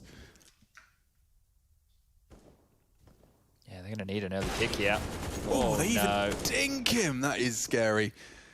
James going to be very, very grateful to be still contributing in this round, albeit with a lower health pool. Yeah, this is some big problems right now. The only 2 providers so far for VP, in all honesty, are James and Yakinda, both sitting on 19 frags. The next closest to Kick It and Buster, both with 8. So the only players producing at the moment in terms of multi-frags or impact are those 2 names, and one of which is already dinked on down. Yakinda flashed. He is in no man's land right now.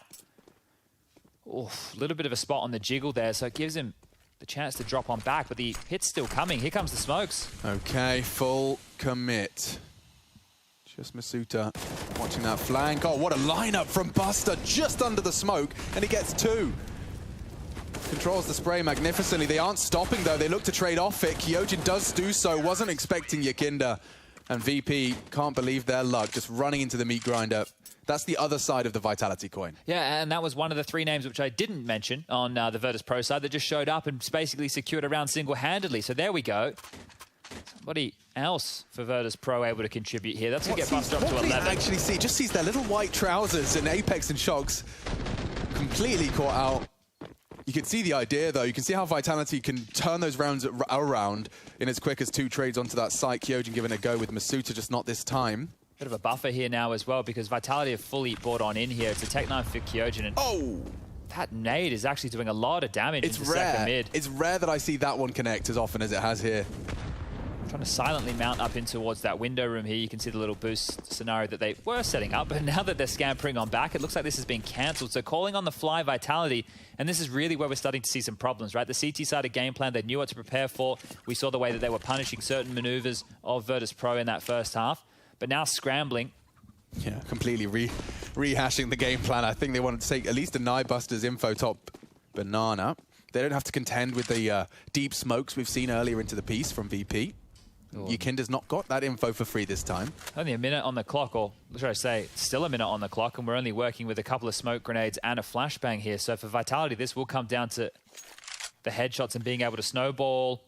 Yakinda just takes a glance. That was very brave. Kicker's there as well for the potential trade. So many bodies in mid. And now Vitality have an advantage, and they seem to be going off of it. It's only Sanji on that pit position. It's working out wonderfully for Vitality. Here comes his first fight. Reading the sound cues as best he can. And he does go 1 for 1. ZywOo, a perfect trade. Now the site is theirs, and yeah, may as well save. 14 is found. This is insane. It feels like VP are really trying to claw their way back into these scenarios, right? That mid pick felt very, very desperate, right? Sure, they didn't have a lot of information, and Buster had just been pushed back in Banana. So what they were planning on doing was getting a little bit of info so they knew what was up. But the second swing is the one I'm more curious about, right? They swing, sees one there, all right, let's get out. But they fight and they don't trade efficiently. And, well, yeah, Vitality, as you mentioned, with the 14th. If they steal this one, and from what we have seen from Vitality so far in this event, especially from the likes of Kyojin, which is where he's looked very comfortable, Vertigo up next. Imagine a 2-0 here from Vitality. I don't think anybody would have had that one jotted on down as their prediction. Yeah, no, certainly. Yakinda, James 20 each. Kicker and Sanji still pursuing that first 10. But Inferno, if it does fall to Vitality, it's going to be very... I mean, it's going to be almost a complete reversal of the odds. I think they were dead even coming into Inferno, but should Vitality take this pick away from VP, I don't know how much faith everyone has in Virtuspro's Vertigo. They're one of the very early adopters, and obviously we're going back in our time machine here. And look, I don't think that they're... huge slouches on the map, but there's a reason Vitality have picked it here. They're feeling confident, and we're seeing the confidence already on Inferno, so expecting that one to carry through. They can finish it here. CT's battered and bruised. Famas, Deagle, Yakinda up to his usual antics. He loves a bit of aggression. Let's see if ZywOo ready for it. Super on the crosshair placement. Didn't even have to adjust.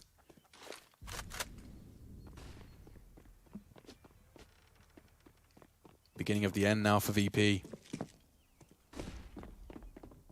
They swap over a rifle for the Deagle. He's double rifle set up on B. Bomb to be retrieved. Kyojin just getting a bit stressed. He tries to find them, dig that one back out. Can be pesky, that old bomb. Now it's pick your poison. They're going to get a... Late boost. It's not bad. Like, VP have done everything they possibly can to make this disadvantage not hurt. They're even gambling on A. It's the right call to make. It's been too quiet for too long on B.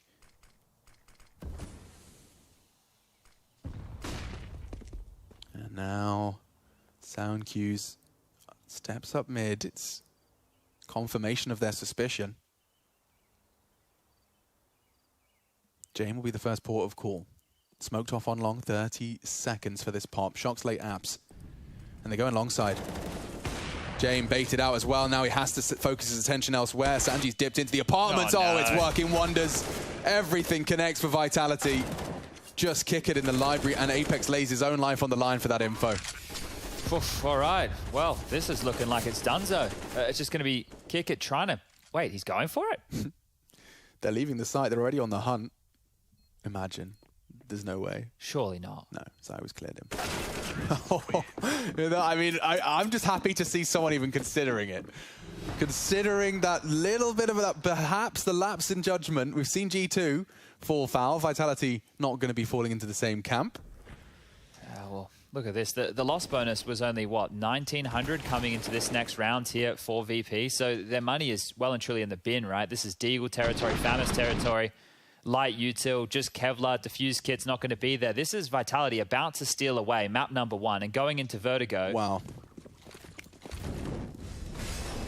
The only difference they can make is on Yakinda's Famas here, as he has taken down Apex. A potential second target on his plate.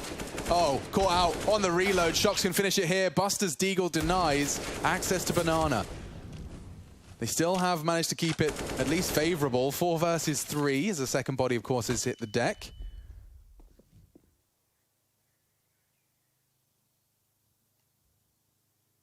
Gaps everywhere right now. Yeah, exactly. But Kyojin was not willing to try and investigate. Understandably so. His team wants to go B. Well, feels like the right call as well. Sure, both of them are tucked in here towards the back of the site. Sanji can drop that smoke if they get mollied, but the way that Vitality have been playing, it might just be contact, you know? Don't think ZywOo's going to let Nubox go unchecked. Don't know about you guys. This would have to be the perfect 1-dig. Synchronized. Now. Oh, can't hit it. Now they know. And now, Kyojin dying on A. That's going to surely channel them into this smoky Nubox. I like it. It keeps them guessing at least. 38 seconds. They know they're both here. They've heard the cacophony of AKs. Uh-oh. Masuta playing around that smoke. There's a gap to be exploited. Spotting them now, the first head, but will they expect a second? He's checked him. Oh, ZywOo has bailed themselves out of trouble. VP's advantage is falling apart, especially now ZywOo's made it 27. Catching Kikut's push. Swinging for info, it's all ZywOo. And Vitality have snatched away Inferno. That means an awful lot. Virtuspro now on the back foot. They are on the ropes in this quarterfinal and will have to defend their honor on Vertigo. That's a conversation, though, for the analyst desk, and they'll be having that right after the break. Do stay tuned. Frankie and the gang after the break. Yeah, they done told me to be myself. So when I went and found myself, the ones who told me back then, be true to who I am, ain't think we was really gonna win. Now they watching us from the sidelines while we trying to victories like we in high tides. I'm getting my prize. Only thing my eyes is locked in on. Have a milli, mine. I want it right now. Don't waste my time. Family in a penthouse with a view sky high. Blood, sweat, and tears bring more to my eyes. Cause the whole gang winning. I done gave my life. Odds low, but we did it, dang. We always moving, never on the same thing. Now our lives are highlight reel. We like the thrill. This life's ideal. The hype is real. We know it. It's just the way we live. Tap on the bomb, spray through. Smoke still down. At least knows he's nowhere else. He has to be there. He is so smart. There we go. It's Team Liquid, and that's what it means to them.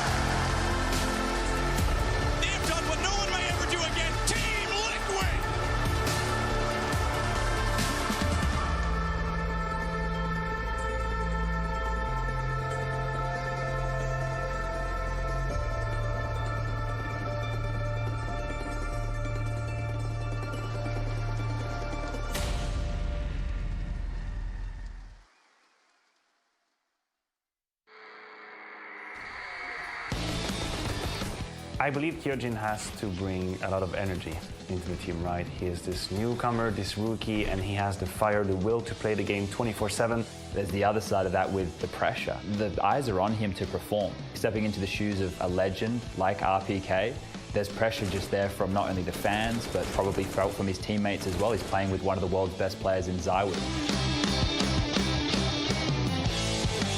There's definitely two trains of thought when it comes to a player like ZywOo in a squad. Do you use one of the world's best players and use him for everything he has, have him as your sharpest tool in the shed, the main force of Vitality? Or do you try and integrate him to the rest of the squad so everybody can function to a high level? I think we tend to forget that ZywOo is still a rookie in his own right. He's been playing the pro level for 2 years now. You compare him to Simple, who's been at the top for 5-6 years now. He still has to develop, and I think putting that superhero cape on his shoulders and really carrying Vitality through and through is still a step that ZywOo needs to take, but I believe he can. All on ZywOo, it's a clutch hit. He lines up two, gets the one frag though. Oh, second and the third! I think right now Vitality are joining the sea of teams who are a little bit lost, whether it's with their identity, whether it's in their rebuilding phase to becoming a top squad again. Vitality still has to prove to me that they are building this positive momentum going forward instead of just trying to breathe and catch their breath. They've been humbled, they're having to rebuild, they're having to work on their system. So I think lost is a easy way to define them, but working on their future and rebuilding is probably a better definition for a hungry team like this. Hard shots. Masuuta's tapped. Two lovely clean shots. Two of the newest names in Vitality are winning them the pistol. It's 4 for Masuuta. I consider Vitality to be a dark horse. I know there was a time where they were in the 2-3 best teams in the world. That was the case last year. Vitality is not a safe and stable top team anymore. They've had very concerning results over the past few months, and then we have to take that into account. So you cannot discount them. I don't think you can discard a team like Vitality with the talent they have and the experience they have on the roster. Look, when you have a player like ZywOo in a team like Vitality, you've also got a legendary player like Shox who can turn up and have a lights-out tournament any day of the week. There's always a chance Vitality could have a deep run, but it seems unlikely to see them picking up the IEM Summer Trophy.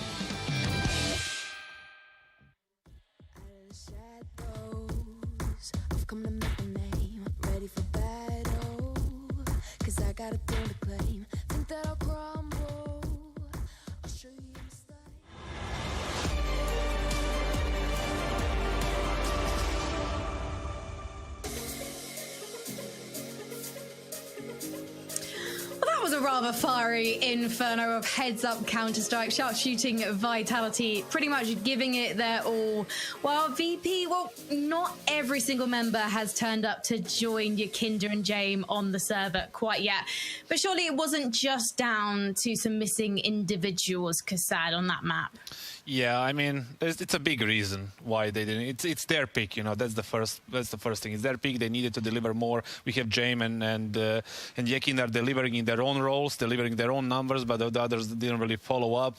On the T side, that usually gives them double digits, and the slow approach didn't work for them. Vitality had the answer. There was also, like, we have to mention, the Vitality had a couple of key rounds they won in that half. I believe Yanko will talk to us about that. Yeah, I think for VP as well, we can jump into round 9. For me, it was clear their communication wasn't on point. Some of those after-planned clutch situations, right, where trades happen in the round, those mid to late round situations, they really weren't on point with that. We saw some really inexplicable mistakes. You know, you're just watching the round, you're wondering, why is this guy in this position? You know, why is the flash? Why is the flash not coming? Why isn't there more team play involved with this? Why is everyone just going for their own individual play? So it was definitely some weird stuff was going on. Yeah, I have to say, like, when you win like a 2 or actually 1 key round in the first half, or any half for that matter, is like the vibe on TeamSpeak, the vibe like between the voice of players changes. You can feel the confidence. We could see like a couple of rounds later, they would push down middle, they would go aggressive, they would go like super confident moves, and I believe like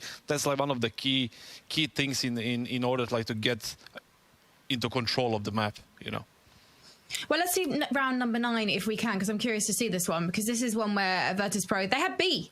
And then they lost it, and they shouldn't have. They had B, they were in a 3v3 situation. Like here you see after the early kills from Vitality, Kinder with an aggressive move is going to get a kill on Apex here with a flash from his teammates. And, you know, then Sanji is stuck with the Deagle on second mid, whiffs a little bit. But we had James in a position where he was close to Ruins, right? Like here you see, like why are they playing more together? Why isn't he further back with the op? Why are you making this play? You're flashing Ruins for yourself and going for the peak, right? Like I don't think this was the correct play. Leaves you Kinder in a 1v3 situation, and it's just, you know, you don't have to do that. I believe, yeah, the idea was to kind of get Ruins, but that you need to understand the timing there. The timing was completely wrong. You had to know they're close. Obviously, maybe a Kinder even heard them. You need to go back behind triple and play that round 2v3. Hopefully, you get the guys in Ruins before the banana guy pops up, which was Zybo with an op. But obviously, like Janko said, it was a bit of a strange decision, and that's one of the rounds that kind of changed the kind of whole flow of the half in favor of Vitality. My whole face screwed up like I've been sucking on a lemon after watching Jane running with that orb. That looked like something I would do. Anyway, let's go from the ugly to the more successful. We won't go that far. All right, from Vitality's side, 100% land win rating. Thank you very much. Round 24, Janko. This was something a little bit prettier from Vitality. Yeah, it was good from Vitality, but it was strange because what happened was they were pushing mid, and VP had both players wanting to fight for mid, but the fourth guy, James, there were 4A basically, he started going towards B. So why are you still stuck in brackets? You need to leave that, or James stands there, you overload the A bomb site, and those two guys are playing more aggressive. If they die and Vitality decides to speed up, they're not going to expect two more players, and you can still steal away that round. So it was, again, questionable decision-making for VP, sticking around for too long in a forward position, and it was another crucial round that Vitality won. Their money was depleted at that point. They had like a mixed buy, and that really enabled them to close out the game. I feel like that was a mistake in communication as well. In a sense, when I'm saying like mistake in a communication, I mean in a sense that nobody saw that and communicated, hey guys, we need to, you know, move back a little bit from bracket and just, you know, reorganize our defense, considering the timing, considering that where they might be, and we saw the flashes and the smokes coming after that. So a little bit of a mistake in communicating who needs to be where at a certain timing, and it cost them a very important, important It was a problem for them throughout this map, communication, it seems like. Yeah. Unfortunately, we don't have time to take a look back at Kyojin in Pip, but that was definitely a much more mature performance than one might expect from a player who's really recently only just taken up that role for Vitality, Janko. Yeah, I think that's what you want from a rookie, right? Like, you bring him in because he's mechanically sound, you teach him how to play those situations, some good positions, and you know when he needs to be more passive, when he needs to be more aggressive, and you're counting on him getting those types of multi-kills, like really crisp, really sharp with his aim. The multi-kill that came in on that round is important for different reasons, because we know that VP likes to play slow, like the last second kind of thing, kind of round, and then if it doesn't work, your IGL will call a holds pop or a B pop. In this case, it was a holds pop. They tried to do it. Kyojin got a triple kill, sorry. And then after that, it was like in your IGL's mind is like, okay, what do we do now? Our plan B didn't work. You know, where do we go from there? Well, they're going to be going to Vertigo next. This is Vitality's map pick. But interestingly, in the last 3 months, Vitality have played this map 8 times. They have a win rate of 12%. Yes, ladies and gentlemen, you heard me correctly. So hopefully for them, they can raise this after the break. We'll see you then.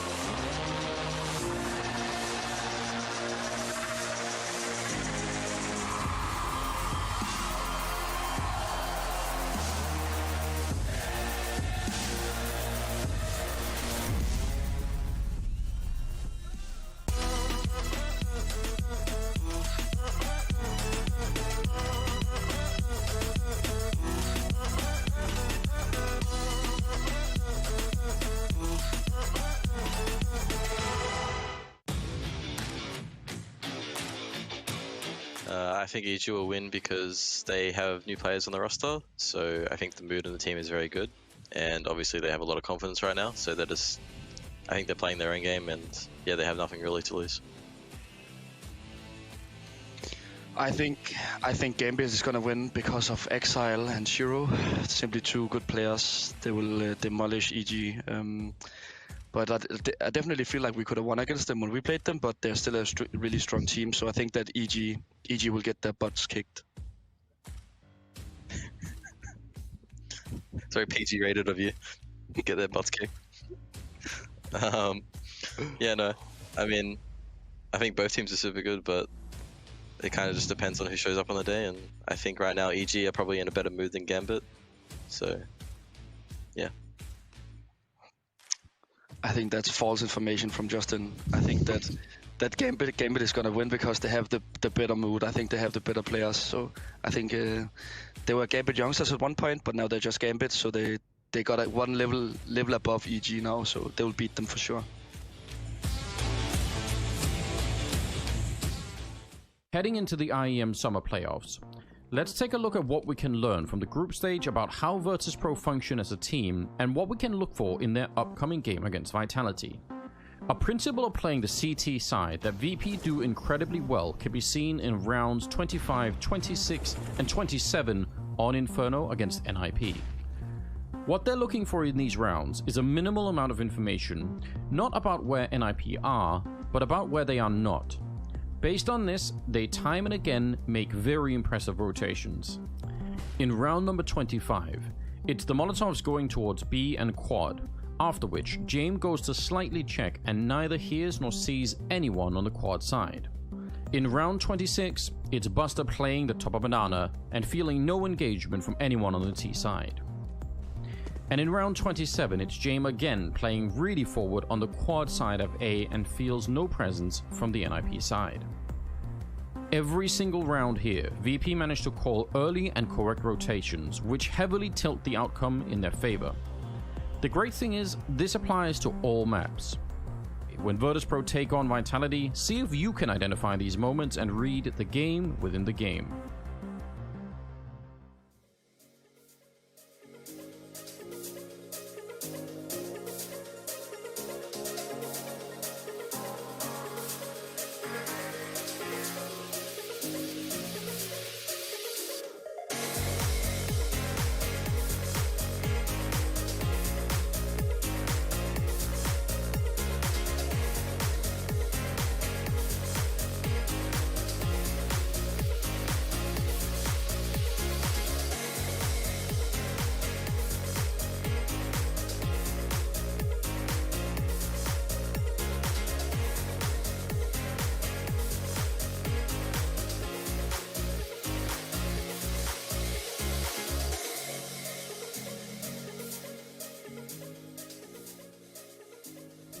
Intel Extreme Masters Summer is brought to you by Intel, Acer Predator, 1xBet, and DHL.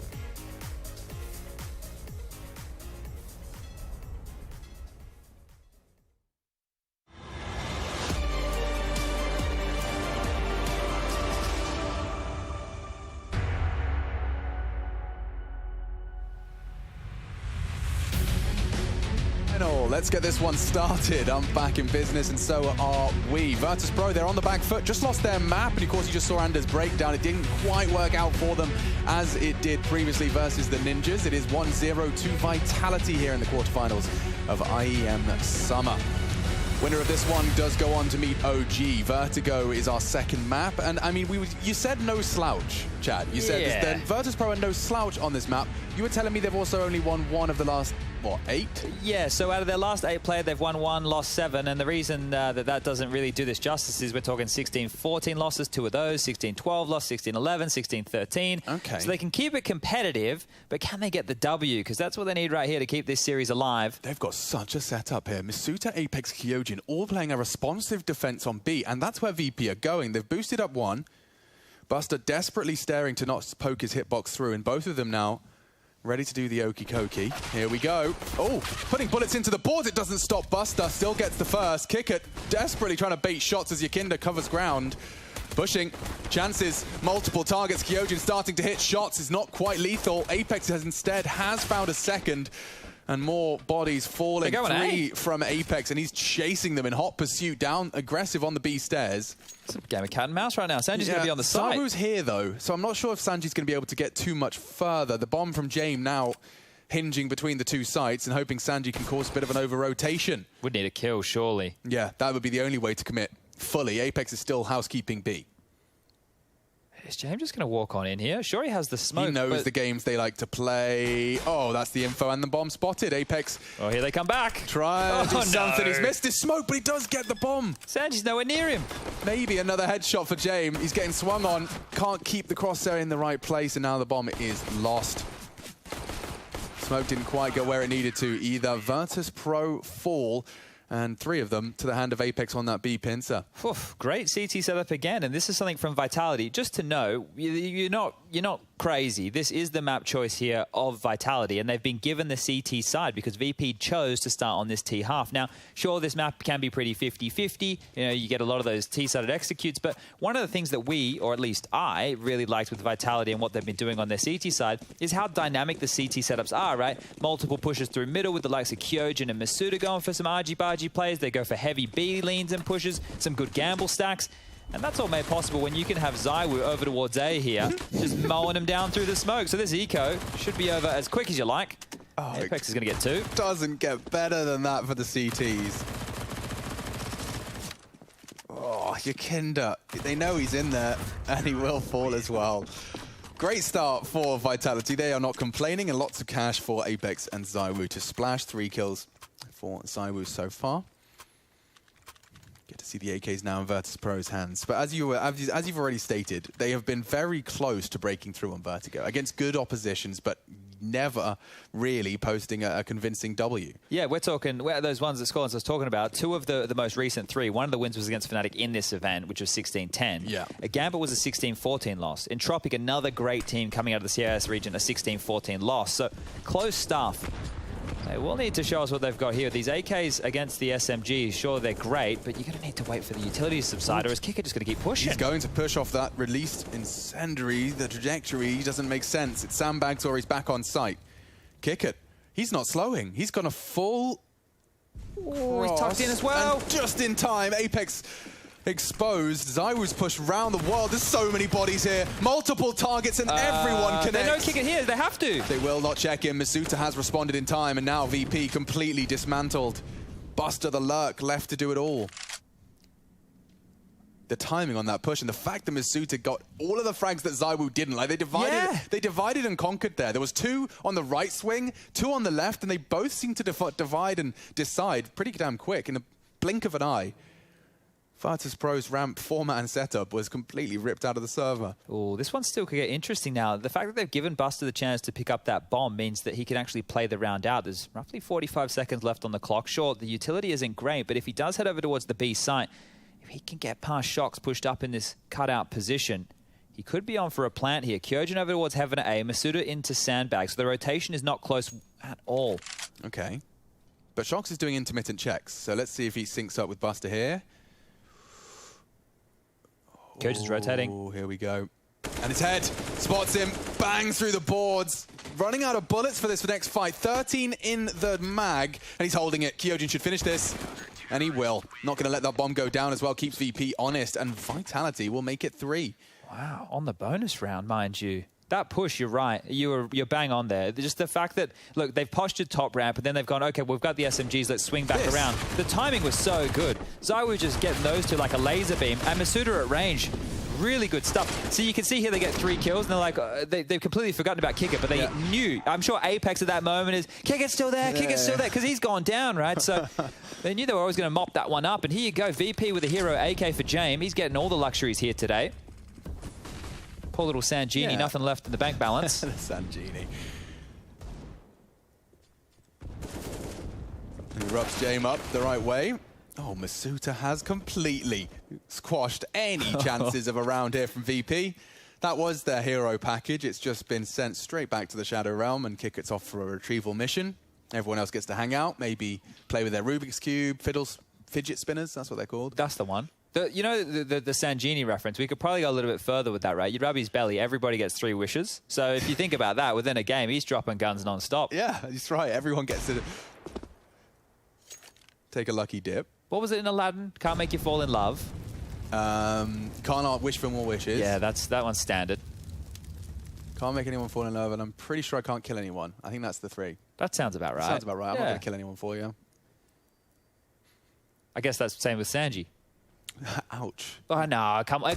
Yeah. We're actually big members. We're big Sanji fans. Big Sanji fans. The fan club is getting big now. Converting as many people as we can. Actually might make a Sanji Peak Steam group. Sanji Peak Steam group. It's the picture of a Glock. Yeah. No armor Glock. We love you, Sanji. And there is the last component falling into place. Vitality 4. Virtuspro. Why is this so hard for my brain? Just the V's. Vitality Virtus. Vitality Virtus. Vitality Virtus. Vitus? No, you see? The Bees versus the Bears. It's still going to have a bit of problem there. The bees and the bears. Yeah. I remember that conversation with my mum. Oh, yeah? Yeah, she told me about the bees and the bears. How'd that one go? Oh, man, you wouldn't believe the information I got at a young age. About pollination and hibernation. Nicely done, Chadney. Very well done. Well, Sanji gets a Mach 10, so it is the upgrade here for him, but James gets an AWP. Tell you who's profiting a little bit more here is towards middle they turn their attention. Kicker's just dealing with all this pressure towards They've managed to thread an incendiary between the 2 smokes. There's a sandwich of flame. And Apex has pushed on it as well. As it fades, Apex wants to just completely catch Kicker off guard. He is not ready for this. Knife out. Fortunately, doesn't push for it. Misuta again tested in middle. 3 to find. Oh, he's turned the flash, and he does unload another double from Misuta. Surely not a third. James denies, but the swing will come in. And he missed shots from Shox, finishes the job. Potential threat. Yeah, Kyojin's under a lot of scrutiny. He'd love another frag. He's been wall banged out. And they could make this 2v4 a reality, you know. Need to get that bomb. Over towards middle, that is a huge problem. I didn't realize. Oh, the afterplant would have been such a dream, but bomb lost in mid. Oh, and the flames. Looking the right way, but AWP wins the duel, and so poor Kickert. The tightest of lines, it does not favor him. He's done well to land some tag, never mind get away. But the bomb is locked down, and he's got 40 seconds. It looks like his rotation's completely locked in by Apex. He's got no way to go other than forward. Yeah, this can only get worse if he goes down after time. I'm not sure they're going to allow that one to happen here. They are giving him a lot of room, but Apex, he does tend to get quite inquisitive, the old in-game leader here over at Vitality. He just wants some answers, Chad. He just wants to get the round done. Oh, I don't envy Kickert here. He could take Shox's AWP out of him on this swing. Bang. Okay, that's something. Zywoo. Next victim. Ooh. Nearly there. Nearly taking a second with him as well. But there we have Vitality continuing to keep the clean sheet. And Masuda doing it again. He's up to 7 kills. They're impact kills. They're multi-kills. He's doing it. And this is great to see. It is very, very good stuff for the future of Vitality. And the Vitality right here in the server. Here's the double kill again. Just locks it down. Easy as that. Fantastic work here. And Zywoo even scavenges that AWP to carry on through. Shox to be wielding it again. It's going to be a Tech 9 buy, 5 of which in fast over towards A. Those bridge sound cues will be heard. Yeah, Apex hears and sees an awful lot. Dropping nades on their face. Damn, they're burnt to a crisp. They will force Zywoo into the fight. He drops his smoke in defense. Could get awkward here. Swings on his own smokes, does well to escape, and it seems like it is all blue on brown. Sanji trying to dip away. Oh, Kyojin's got a real problem here. He's been flanked. James is behind enemy lines. And so a round begins to show itself completely under the skin of Vitality here. Oh my God, he's slipping 3 CTs. What does he do with it? Behind the AWP of Shox. Okay, grabs himself the weapon and the frag. Panic buttons are hit. Apex is loud about it. James, with his perfect weapon for the job, trying to turn this one on its head. Oh. And another found. Apex caught on the rotation. They are making the impossible possible. Plenty of time for him to work his magic. And another spotted. He's missed his chance. Kyojin tags him up. Sanji and the bomb have been found. Kyojin trying to win the round. Zywoo will finish it off. A valiant attempt from Virtuspro. But still, Vitality remain completely unaffected. 6-0. This is their map. We could be looking at a quick quarterfinal here. Yeah, this is great stuff from the French. I had to do a double take just there because you could see the X-ray of James as the fights were going down towards A, and you're sitting there going, wait, is that right? Yeah. Right? He's somehow been able to pip this gap, and look, these are great 2 kills. Has made it more costly than otherwise. If he hit that Kyojin frag, they might very well have won the round. Sanji had the avenue, James had the rotation, but there you go. ZywOo mopping the round up again, and wow, the guns are back out. James into his big green. Need to find some traction here, VP. Ooh, that's a horrible dink to cop. Straight through the smoke. Kicker could do one better. ZywOo booked. And Apex is ahead of the pack. He has to retreat now. He's responsible exclusively for the A side. Kyojin, in the meantime, has dealt with the lurk early. So we're back to a 4-on-4. And they're actually in a push here, you know. Masuda is met by Apex, so an aggressive maneuver wouldn't go awry. They need a little bit more information here. Kyojin tucked in towards back B. Shock still has middle with that big green. VP are slinking over towards this A site, so fortifying this short position could be huge for Vitality. It will allow that rotation, which will be late, to help them out. As long as they stifle the push here, the low HP of Yakinda means their entry frag is going to be a little bit shy.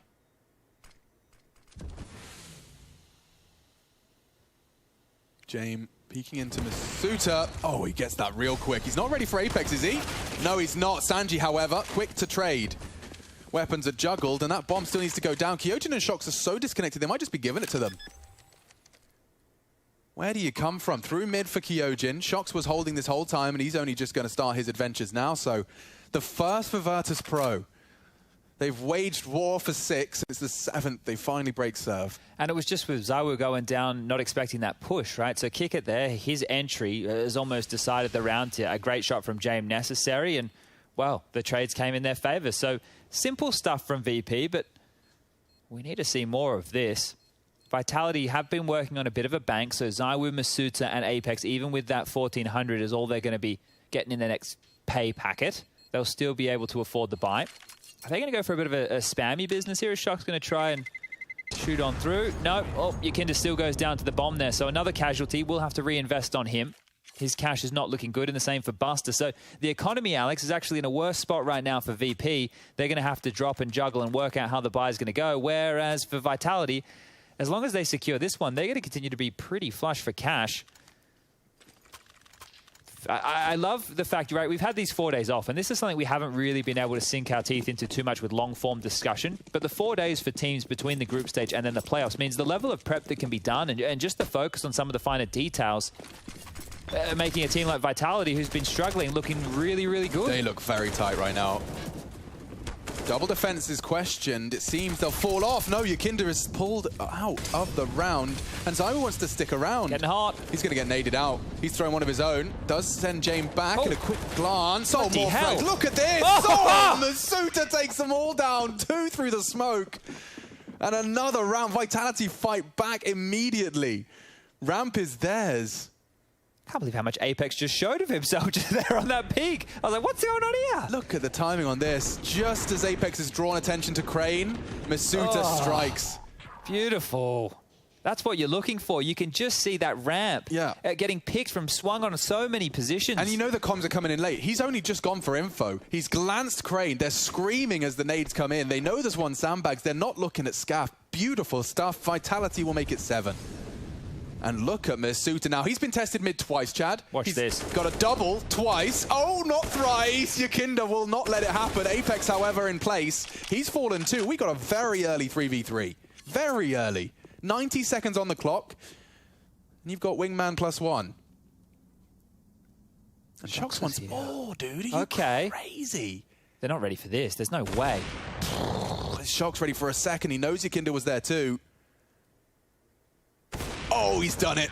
Shocks books them. Virtuspro sent straight back to the doldrums of 3.5k. This is wild. Absolutely crazy scenes here. The fact that Vitality are just continuing to string rounds together. Remember, VP decided to be on this T side. True. And when we've seen Vitality playing this map, they've started on the T side. They just left the T side to come. They've already secured 8 rounds. They've won the half, right? We know what we're going to see. The mid boost. Kyojin owning people on that construction window position. We know the type of T strats they're going to be throwing their way. They're great at mixing up the pace. That 1-2-3 swing on the A ramp that Hampus was talking about just the other day. So VP I'm not sure what's going on right now, but it feels like they're lacking something. Yeah, and I don't know if we'll see it again, but Vitality's T-pistol strat on Vertigo right, yeah. was real naughty. Just a quick smoke from Spawn from that very pallet you can see next to the quarterfinal banner.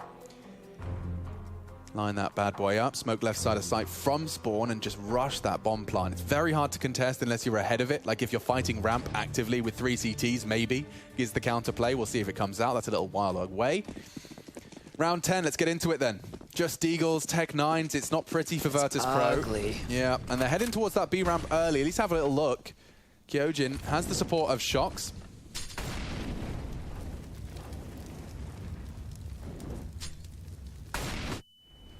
Oh, he's jumped up. Hasn't seen a thing. Got nothing to report, but I don't think with the smoke still up, he's going to be calling it clear. Oh, Shox is in trouble here, I think. Oh, hitting a bit of a shot will at least fall back.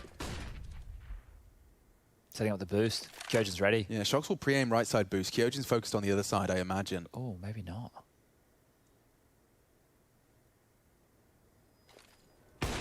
Perfect, fine. Shox has got another, puts it in the feed. He hears the steps, and Kyojin finds the heads. Wallbangs come through. Shox supports nicely, and it's all Shox, in fact. 3 from the AWP. Virtuspro are disappearing, evaporating from this quarterfinal. Yeah, all of them. Nobody is finding any impact in terms of frags here. Sure, Yakinda might get a couple on the way out the door, but we're talking 5 for Jame, we're talking 4 for Kickit, 4 for Buster, 2 for Yakinda, and 1 for Sanji. They're just not getting any frags. That's what it boils down to. Like, I think they're approaching certain rounds. The fight has come to them. They've just been getting multi-killed. They haven't been trading efficiently. And now the guy that got tagged to start the round on 17 HP is just hoping a kill comes to him. This is looking very bleak. Maybe Shox will grab another here. What a luxury.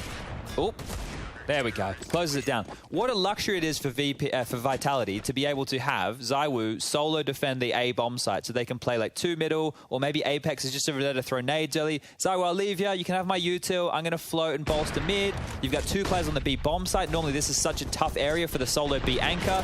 Shox is through the one-way. He's just taking pot shots. That is some crazy stuff. Yeah, they gave it everything she was worth. Very well defended. Vitality 9.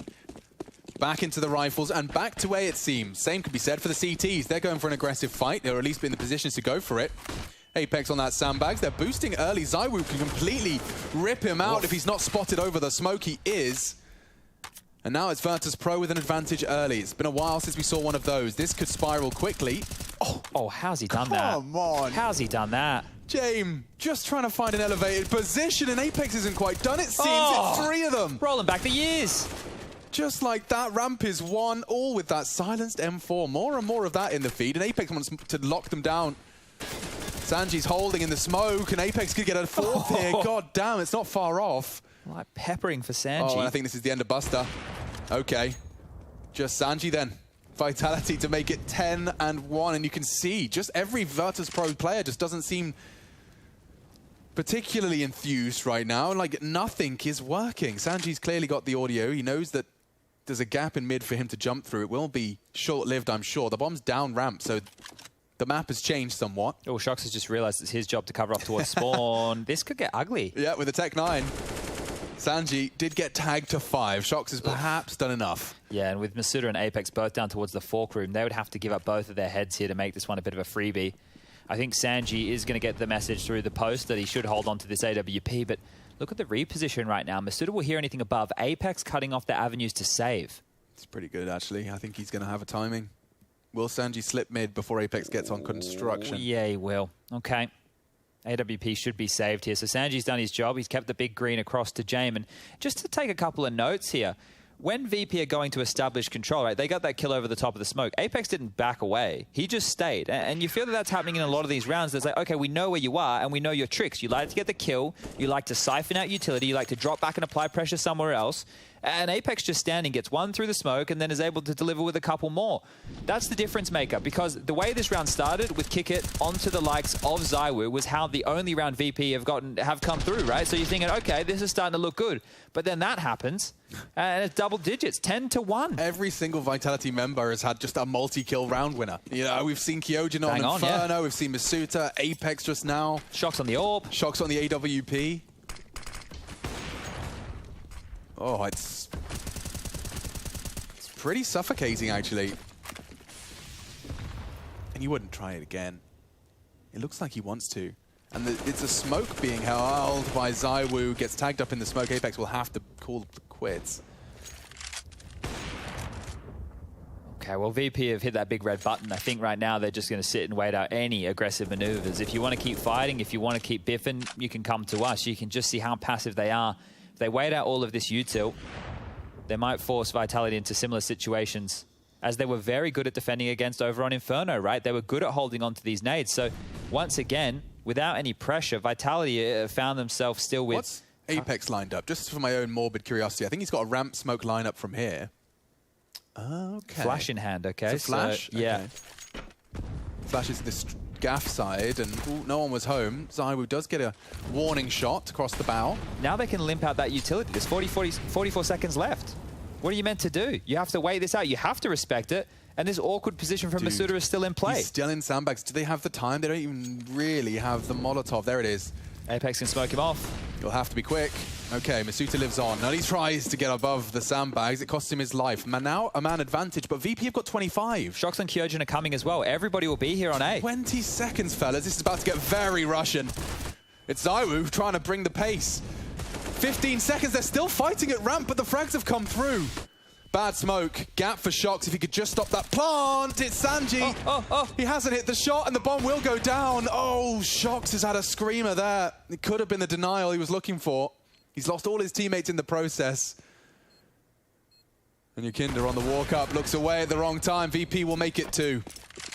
Yakinda with all 4 actually in that round. Didn't quite keep track of that during the chaos. But the fact that VP are leaving it so late, I mean, Chad, that is a product of waiting for the util, but I thought they'd done enough there in terms of Vitality rotting that clock.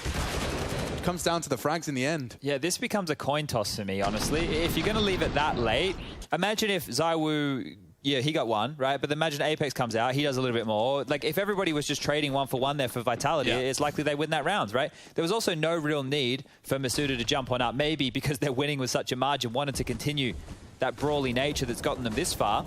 And you can't really fold them. The scoreline's looking fantastic. More damage done down through the smoke. Mid, there's a bit of a gap. Kyojin rotating over. Masuda on the jiggle. 4 of them here about to swing on out. There's no way Masuda can have a perfect CT record on mid.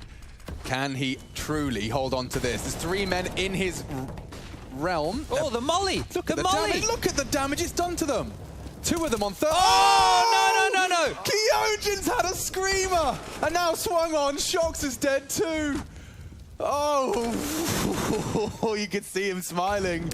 You can see him smiling as reality sets in. Buster is bringing the pain on B. Oh, that's a gift from the gods right there. Oh, man, I've been there. All that damage done with the molly. They were slowing them down. They had the players in the right place. Buster in his sights. He hits that extra. It's a capital D in the AD department. You know, it's a capital D. It needs to be a lowercase. Oh. And off the building he goes. That sinking feeling. We had that last time round with Shox, remember, and ZywOo over towards the B site, and Shox maybe took a little bit too hastily of his jump. Shox could not say a thing now. Oh, that was a funny one. Okay. Well, VP, they get a chance to actually salvage this half now. If we're going to look at the context of this, this is 3. There's enough money for Vitality to buy in the next round. If VP are able to biff that one into submission, take away a lot of the Vitality guns, they could actually walk away with a 10-5 half, you know? Can we see it again? Oh, the poor guy. I just want to peek the right side of the pole, dude! What can you do? What can you say? It happens to everyone. One of the features of Vertigo, I think we'll call it. Right, well that is, as you've highlighted, a real portal back into this game now from Virtuspro. Not to point it all to the one death, of course. Yes, indeed. 1 accident on this job site. We're keeping track. Yakinda wants to try and take space on the ramp. It's previously been pretty good for the CTs, but what a gap he's found. Takes down ZywOo, a big scalp to deliver.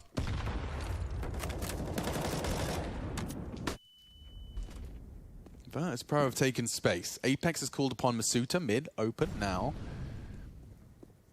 Kyojin to fill that gap. Masuda's looking pretty perky here. He actually wants to try and take that initial jiggly head. It will be Sanji when he thinks about it. I feel like they do want to fight here. Yeah, it looks like it. Buster's ready for that sandbags fight, and he got an advantage, a big one. Impossible transfer demanded of Apex. He will fall to Buster as well. So a double so far for Virtuspro's Buster. Kyojin walking back in. These fights are going to keep coming to VP if they just wait. One-way smoke will be dropped. A little late. Nice find, a dink onto Buster. The smoke will land just in time for him to dip away. So some damage inflicted onto the star of the show so far. They're going B. They are, and Shox is already kind of aware of it. Oh, they faked the paused. steps. Okay. It pulls Shox off at least. Trying to convince them with a flash and a body. Oh, that works wonders. Kyojin's not falling for it though. He's got a lot of responsibilities. Oh, he's looked away. He's looked away. He still gets him now. He's Not low. sure. He could find Buster as well. Round winning from Kyojin. James, his Hollywood antics. He did his best to sell the story on B, but Kyojin wasn't buying it. This is a round winner. He can just jog away from that bomb. Justifies from his previous shortcomings. That was a massive smile on his face right there. So two what looks like simple kills all coming down to the timing right there, and that earlier dink is enough to steal another one away from VP. This is fantastic stuff from Vitality here. You're right in terms of the patience there. Buster just using that little lip of the sandbag to give him, and you can see Kyojin head on an absolute swivel here, just pivoting around, and almost felt like he pre-fired that angle, and the smile is great to see. It's got to be a good feeling. Quick redemption. It's a very quick redemption arc. It's good to see. And we're right back to the races. 11, though, to 3, and they're bringing in a touch of aggression. VP may not be accounting for this. Oh, this is very, very fast. T-spawn, 2 players. What do you do with that information now? Well, Sanji's heard it. He knows that they're above, and Kyojin has some difficult angles to clear here.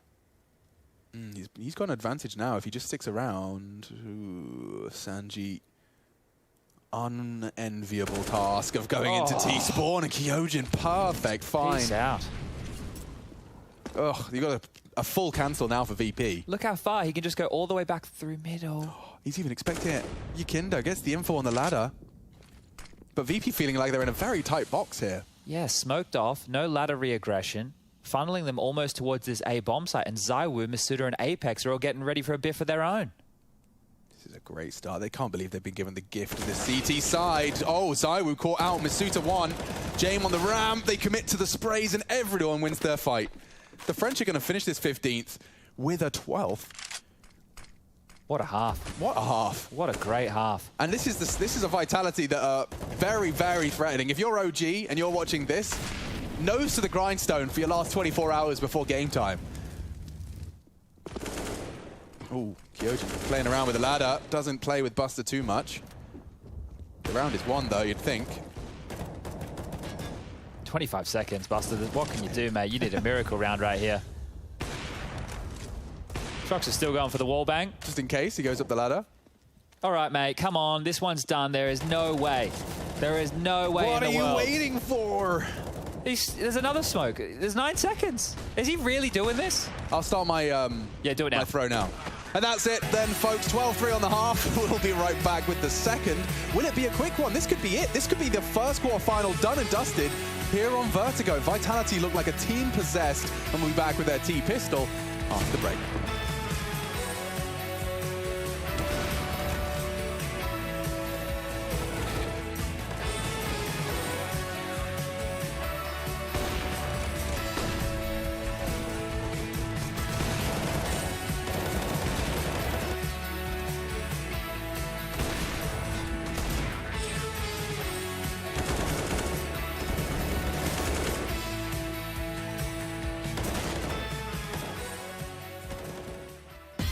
Introducing the ESL Pro Tour DHL MVP.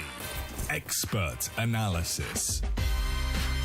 He's going to get that shot, and it has to feel a little bit going out middle of the air to take down Alex, and now they're pushing. Oh, you've got to be kidding me! He takes The best performances. He's already got 3 and 4 and 5. And fan voting. He needs a multi-kill, first found, Twist aggressing. They have to double peek, he's getting his shot, he's hitting another one! Simple! Who delivered best?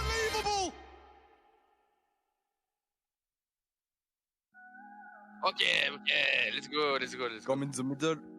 Oh, no gravity, ça fait bizarre. Middle? Ah ouais, Ok, I'm coming, middle. I don't see you, middle. Baiter. I don't see you. No.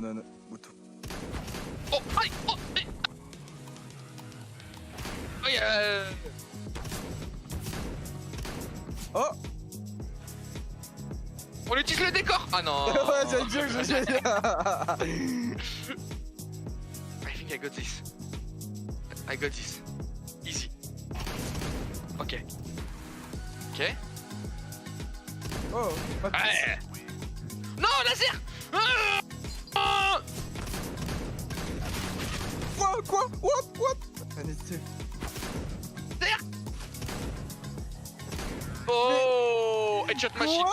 Tu m'as mis 4 headshots en même temps avec le pont, mais attends, c'est pas bien. Mais... Oh.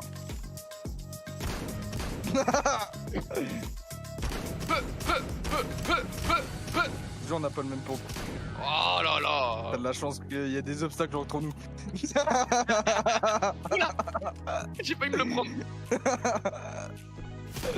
Non mais... Oh là là. I'm really too good at the shotgun. Where are you, Zibu? This guy is cheating. Non, laser. Non. Yes. Ah. Oh non. Coming. Non mais on n'a pas la même arme. On n'a pas du... Oh. Oh. Voilà, Nice. Tiens en fait. Good job. Tiens. Let's go.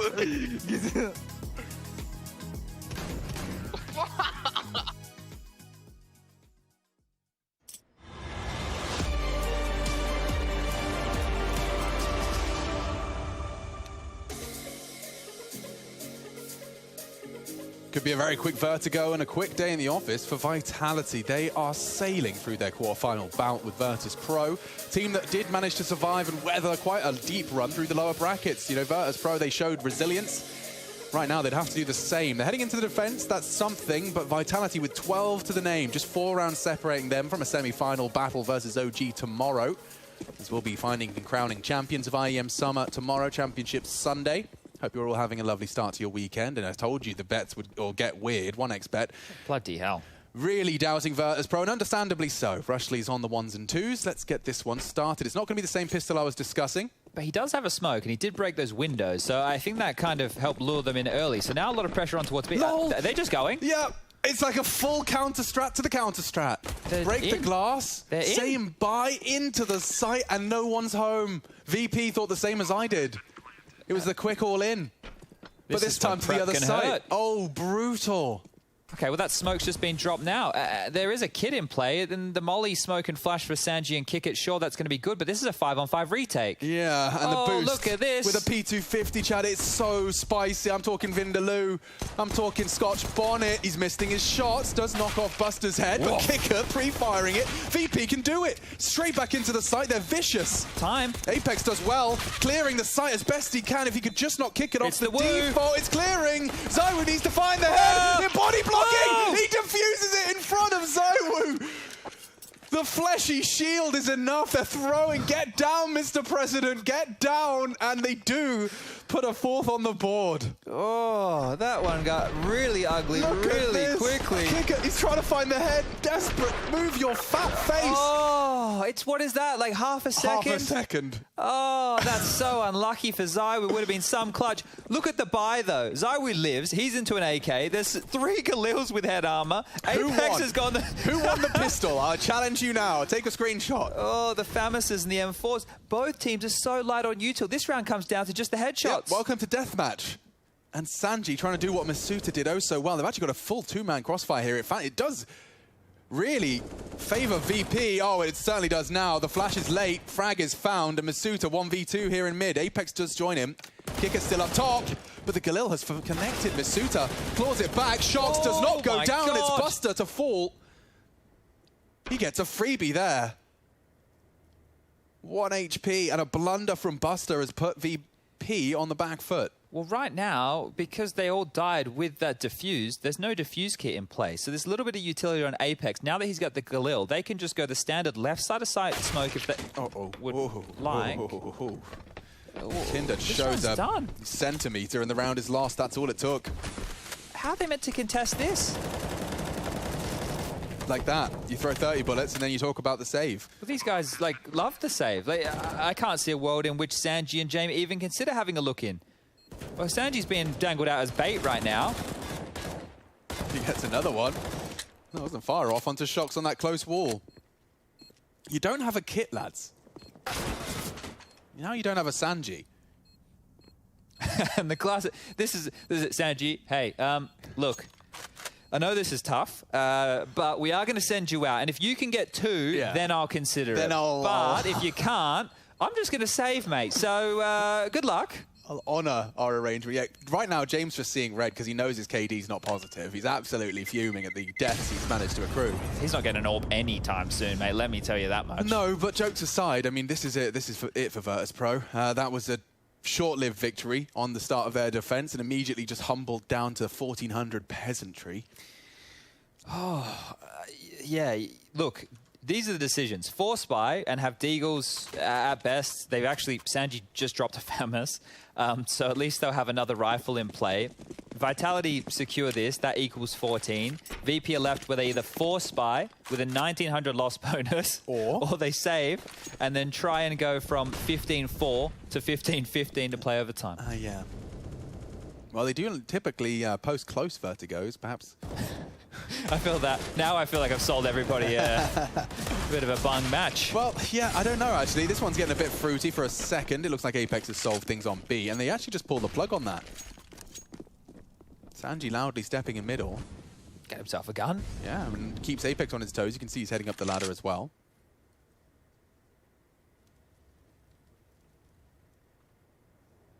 No armor for Sanji. Recovered the Galil. And makes it work. He will go down. 3 versus 2 now, and the CTs are divided. Jame actually taking the same amount of space here in mid. It's Masuda and Zaiwu though. How? Just peeks straight into him. Gets the frag and will get away. Bomb was spotted. This is just for survival now, and Jame has hit the crucial second frag. Kyojin into B uncontested. Now, he has a smoke grenade. He doesn't have the bomb. That's on Zaiwu locked in mid. Zaiwu knows what he's up to. I'm sure VP do too. There's time for Kyojin to go the long way. That's being held. Yakinda's... Oh, look at the way and strikes Kyojin for 1. Quick trades all across, and 14 is going to come through for Vitality, despite James' best efforts. And this one's starting to peter out now. This is where it really starts to sting, right? Sure, James has 4.2, and this is what I'm talking about. The next loss bonus that they get is 2,400 going into the next round of play. And they've gone for the force buy option, Alex. This is super... like, either way, it was a terrible choice they had to make. Either way, VP were not going to have fantastic buys. At least right now, they're trying to contest and not give up 15, but they lose this. It's only 2,400, and that doesn't go very far at all on the CT side. Flashed out, Buster trying to grab some control. Another flash. They don't have a lot of util, and they've already lobbed out 2 of them. Desperate scenes in the VP camp, and just walking into the site is Zaiwu. Perfect nade. Buster down to half. Masuda gets a kill as well. More on the default boxes. Just piling up. And there they go. 1 by 1, they fall, and Vitality just stomping their way to that semi-final. I mean, this is a sprint. Call this one done. Yep. Virtuspro just do not have anything to say. The 16-10 on Inferno, perhaps an indicator, but here on Vitality's turf, they have shown nothing more than a whimper. And up next, Evil Geniuses versus Gambit as well, to find out who will be facing off against G2. EG Gambit. Now, that's not a matchup you've seen in recent memory, at least not an awful lot of. Yeah, it was Katowice last time round, and EG actually beat them, obviously with a completely different looking roster. Look at this, desperate. 4 players pushing B, and it's just another meat grinder. 2v2 at least. Yeah, here we go. The quick 2v2 right out of the gate. Apex even trying to help his opponents with a frag onto his teammate. Jame and Sanji's SMGs for survival in the playoffs. And Shocks and Masuta, just 2 clicks of the mouse. Precise. Required. Away from locking this all down. And meeting OG tomorrow.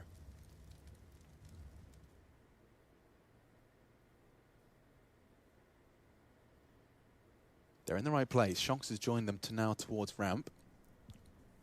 Sound is a premium, Sanji. Oh, whoa, the timing is impeccable.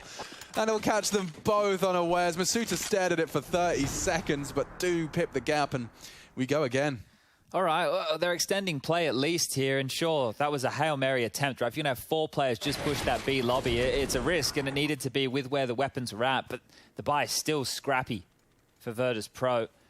UMP, MP9, an AK, 2 M4s, there's kits, there's utils, so things are starting to look better right now, but this is going to be another 10 rounds on the trot for VP just to take us to overtime.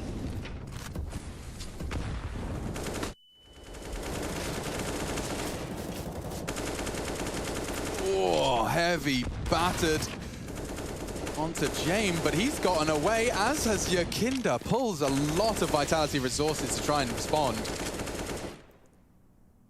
But this could get worse for Vitality. Buster is in prime position to surprise Shoxy.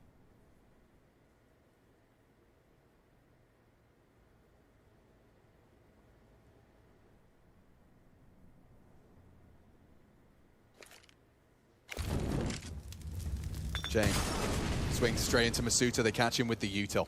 Okay, so they've leveled it up. Kinder on short. Sanji passive for that ramp swing.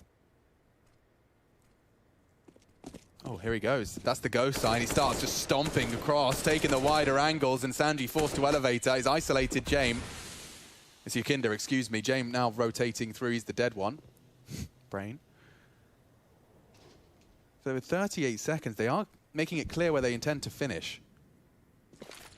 And Masuta just gets the headshots. They walk into him.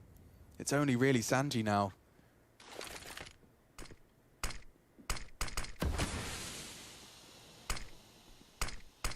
Super deep smokes from Vitality. You can see that just completely forces them out of the sight. Kicker plans to strike as that bomb's going in. Can't find the safe haven. Well bodyguarded. Just Sanji and Buster up against the world now. Looks like Vitality are not going to hang around to secure themselves a semi-final.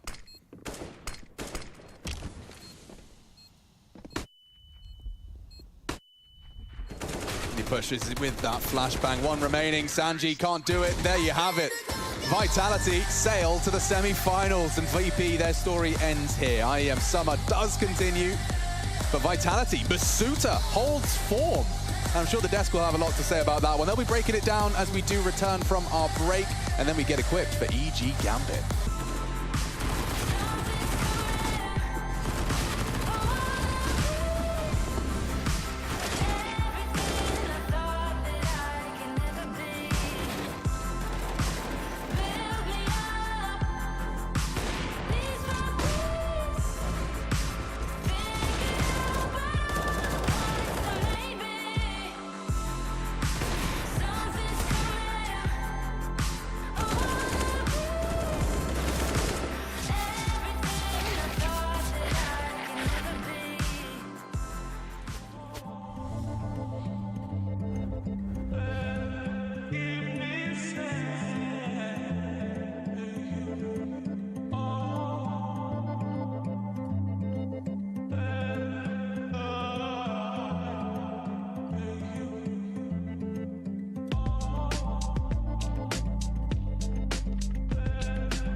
myself in the mirror not so long ago.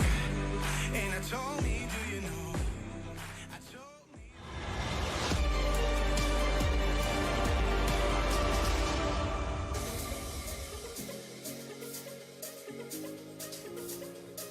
Well, our first quarterfinal of the day might just have been the shortest series we've had on the A stream here at IEM Summer.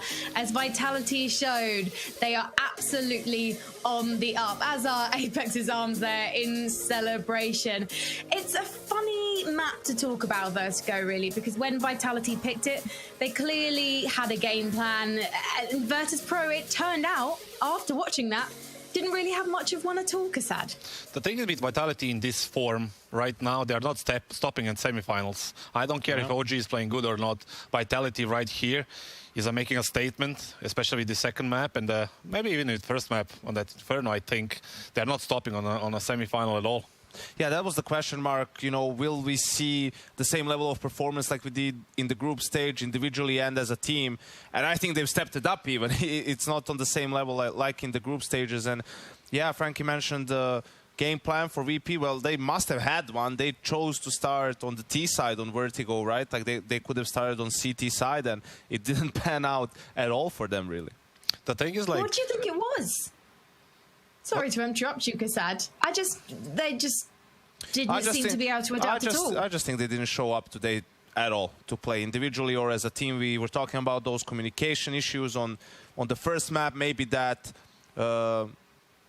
translated to the second map as well. 100%. I think the atmosphere, probably the energy of the team was low, and Vitality, you could see, you know, you win pistol, aggressive moves early on, you know, in the first gun round 2-0, the collective swing on A to clear ramp, right? Like they were just very decisive, very active, and they were one step ahead of VP the whole time. What was like a impressive thing on that CT side of Vertigo is the fact that like they were so versatile in the matter of the defense. Like they were going from 3-1-1 to 2-1-2, 2-2-1. They were like doing all these different things. They were reacting properly mid rounds where they needed to re-push side holes or yellow, however people call it. And obviously it helped a lot, that kind of through smoke damage, through smoke multi-kills, you know, something like that from Apex and Misuta and everything. But I do believe that game plan did work. Confidence did play the big role here, and kind of lack of confidence from VP side as well, translating from that first map. I do believe that Apex is waiting and ready to talk to us right now. Bonjour, Apex. Hello. We're just going to give volume turned up. There you are, enjoying it. I'm hoping that's a glass of water, Apex, after that performance. Obviously. Well, thank you so much for talking to us. That was a solid performance from Vitality. However, just devil's advocate here, Virtuspro weren't on full form. So have we seen the best from this version of Vitality yet? Well, you never know, but that was a good one. It's been a while since we have this kind of Vitality. Everything was good today, individually, except me maybe on Inferno, but the rest was showing up at a good time. Tactically, we were a bit above today, so yeah, everything went well. Hey man, congratulations on the semi-final. It was a great game. You play a sick tournament right now, and I was gonna, I mean, I said it at the desk, you guys are not stopping in the semi-finals. I don't think there is no way with this level of confidence that you can lose. I can feel it, like watching the game, that you are feeling it as a team right now. I was gonna ask you one thing that I was like super impressed with you guys throughout the tournament is your game plans. How does that like go into, like, before the game? Is it you and your coach, or is it only you, or is it only coach? How does that work? Is the whole team involved in the game plan? Most of the time, it's me and the coach doing the game plan. We're analyzing today, and we're thinking the way we want to play. And it's between both of us, like just sharing our ideas and see how it goes. All right, congrats on the win, Dan. Semifinals next. Misuta has had a great tournament. You know, it's like his first positive rating, but not just by a little bit. He's really been the second star so far, alongside Zyvo, of course. Did you guys change any stuff in game to give him more freedom, more room, or is it just, you know, basically him doing having the same role but just executing it better? Well, I think it's him having more confidence. Well, we had, I think, for a bit than 3 months. Misuta is like really sick in practice. He is right now. but unfortunately he wasn't showing up during matches. So we just had a big talk together, first with me, then with the team, then individually, like a lot of time just to tell him that he was really good and that everything is good for him. So he doesn't have to be scared to taking duels, etc. And we try to change a few things to make him even more comfortable. And I think it's working pretty well.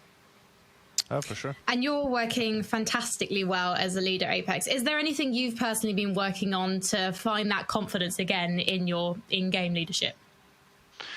Well, personally, I don't think we changed too much of our IDs, etc. It's just being on the same page altogether. Something we were not from the beginning of the year. And yeah, once again, it's always the same shit. But it's we had a big talk, really hard talk between each other, and it feels like it works out because when you have something in your head that you don't say, it just fucked you. Pretty much. Say it. And yeah, so we had to talk for maybe 3 hours or 4, having a big team talk, then having individual talks, etc. And it feels like everyone is showing up. Like for example, I just told Eugene that he's in the team to frag to show us his individual level. He wasn't doing it. He was scared to pick, scared to die. And I just told him the problem right now for you is that you're even worse than me. So it's not really good, man. But that's a big problem. Yeah, just kidding. It's fine. And then he understood that, and he showed up pretty well since we said that he's not at his 100% level yet, but at least he's showing up, and everyone does that, and it helps us a lot. Yeah, he really is showing up. Keep doing what you're doing. That's what the message from the desk here is. Thank you so much, Apex, for talking to us. Congratulations. Good luck in your semi-final against OG tomorrow. Thank you very much. Bye. Yeah. A bientôt. We could talk to Apex for ages. Unfortunately, we didn't get a chance to talk about that semi-final against OG, but that is because we're going to talk to Yakinda right now from Virtuspro, just to kind of see his thoughts after that match. Yakinda, thank you so much, first of all, for joining us. What do you think went wrong in that series? Was it a communications or a confidence issue? Hello. Well, I mean, I don't think it's communication or confidence. It was literally just unlucky. We lost both pistols on Inferno. It's hard, not that easy to play when you don't win a single force round or a single pistol round on each of the sides. Obviously, Vitality had the economy running for them all the game on Inferno, and just some small mistakes that in the end got Vitality the win. But they played really good. Their decisions were really on point today, and on Vertigo it was just, I'd say, Vitality having fun and us not having fun. That's all I can say. Hey man, sorry for your loss, but and thanks for the interview. I mean, I was gonna ask, like, did the things that happened in the first map kind of translate into the second? Did it affect it in any way, or was just Vitality was playing their own game and you couldn't really do your stuff? I don't think that Infernal loss got into our heads. I just believe that Vitality played really good today. Fair enough. All right, could you tell us a little bit? You guys picked to start T-side Vertigo. Obviously, it didn't go well. And sure, Vitality was riding that confidence from map 1. Do you think like the game plan just they countered it, like you guys didn't execute it well, or it just didn't work out like you wanted to, or was it just a case of they were playing so well individually because of the first map that there wasn't really much that you could do? I think it was a mix between Vitality making the right decisions every time and the mix of us individually not stepping up on the map, and we didn't win the duels we had to win in order to win the rounds. So that in the end got into 6-0 or what score it was, and then after that score it's already hard to play, especially against a team like Vitality. So Yakinda, what's next for Virtuspro? Because you've got the Starladder RMR event coming up, and you've got Intel Extreme Masters Cologne as well, the Cathedral, and that is going to be a LAN. So that's a really big opportunity for Virtuspro. So what's going to be the priority? Well, I mean, both of the tournaments are really important for us. Obviously, the RMR qual for Major, and like Major is the most important tournament in the season. And but obviously ESL Cologne is like really big as well, and we would of course want to show our best on both of those tournaments. And I believe on RMR it's gonna be, the competition will be pretty much easier than on Cologne. So we will try to warm up in RMR and then come stronger into Cologne. All right. Well, thank you so much for talking to us, Jacinda. We really appreciate your time, and congratulations on making it to the quarterfinals. 6 out of 16 teams made it to the playoffs. It's not bad. Thank you for having us. Have a nice day. Thank you. Well, on the bright side, VP still building back. I'm such a mum. I'm sorry, but I always feel bad for the players when they talk to us when they've just Congrats, gone out. you 6 out of 16 teams. Like, yeah, here is your 6th place prize. Here's your medal. But I think also, I think it is easier in the CIS RMR, especially once you change the rules and actually control the other teams. Yeah, I mean, that's it. VP lost. They're 6th. Whatever. They're going to the next tournament. I really want to go back to the Apex interview right there. He said something that was really important for other teams to know and other teams to understand and other players to understand. When it's like there's a jam in communication, when people are not really saying things that they feel inside that they want to like share with the team, and something that's bothering them, that can affect your game, in like your individual game, and that can affect the game of your teammates, because they might notice that you are not 100% yourself and you're not communicating, and it's gonna raise any questions between them. And it's a really important thing to have team talks, like he mentioned, 3-4 hours. It happened to me in our team like multiple times, that those talks kind of clear the air and you are able to move on. Probably something like that happened in Vitality, and they're playing great right now. I wish them all the best, like in this event as well, because they're playing the best tournament in this event. Best CS this event, sorry. The 100 Thieves team talks were legendary, Kassad. I remember hearing about those multiple times. Oh yeah, I remember hearing them from 3 rooms down. Yeah, they were legendary. Oh yeah, I can never mind. I was just saying, you can hear nice them 3 rooms down. calm. I mean, that's one of the quietest teams I've ever met. I'm guessing it was all Kassad. No, you guessed correctly. Yeah, that's a good guess. But like I said, it's really important to communicate all the problems that you feel like you have inside the team. Without that, you cannot move forward. We'll have our own personal desk team talk later. You can tell me. Anyway, moving on, we're going to talk about the ESL Pro Tour DHL MVP. We announced this earlier today. It's our very first one, that every Masters tournament from now on the ESL Pro Tour is going to have its very own MVP. And the way this works is we actually ask you guys what you think. So after each match in the playoffs, we're going to take the 5 statistically best rated players and offer them up to you guys to vote for in a Twitch chat poll. And yes, you can use your Twitch channel points towards this one. So let's take a look at the 5 first nominees. We have Zaiwu, no surprises there. Masuta. It is, of course, Jame time. Kyojin, the new kid on the block, and Jacinda. So, at the end of IEM Summer, we're going to take a look at all of your votes. We're going to ask our expert panelists, our casters as well, what they think in terms of who should be MVP. And we're going to look at the scores and the important numbers on the board. And then we will crown our first ESL Pro Tour DHL MVP. But let us know who you think it's going to be on the social media. We'd love to hear from you. These boys, they've got the difficult decision. Are they going to go for Hunter or are they going to go for Nico? He'll go one each. And yeah, then exactly. I'll go for Nico. He'll go for Hunter. Or the other. We have more similar personalities that way. Yeah.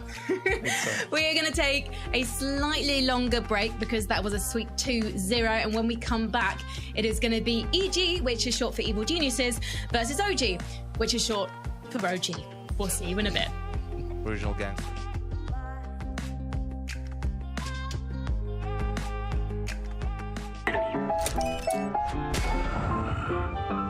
Yes, nice shot, my friend. Cheaters ruining your plays? I have eyes on the enemy. Bad servers stopping your shots? What you need is ESEA. Advanced anti-cheat to stop cheaters. And the best servers around, all with 128 tick rate. ESEA, the best way to play CSGO.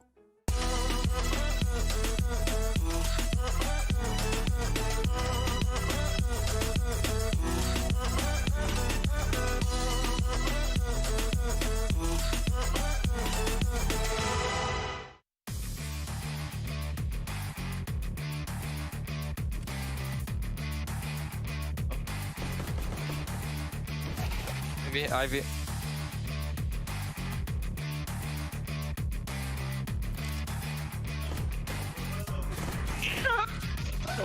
Oh my god. B. Connector. Two outside. No, connector. Nice. Connector last. Side. Well, okay, my. Someone else. Someone behind bridge. Behind 6.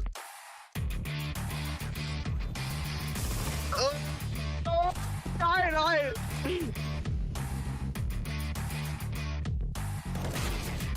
Oh, what a position.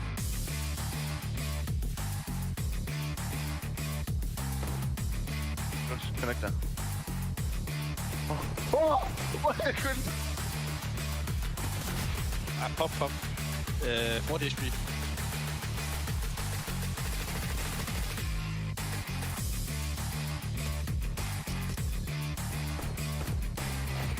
Hey!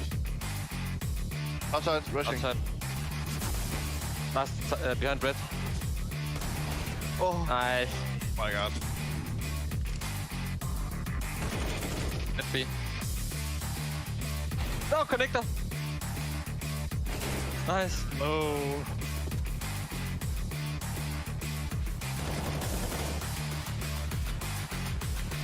Both B, maybe. Yeah, both B. One is low. What? What? Nice.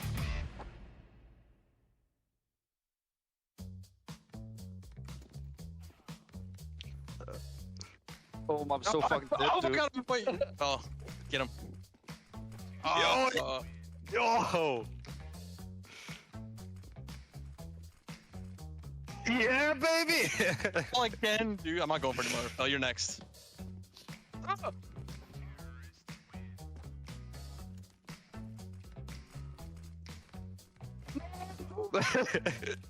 No, that was insane. Oh my lord. Because you're insane. Get up again, dude. Why are you so good, Bell? What the? I just won you.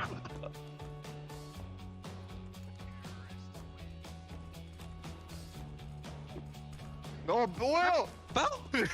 You're bloodthirsty. No, why? Let's go, Justin. Damn, you gotta fucking go. They wanted to kill me, man. Yeah. Ah, man, I'm gonna win it. No! Oh my god, he fucking took my ankles out. Oh! I've done 4 times going for the gun, dude.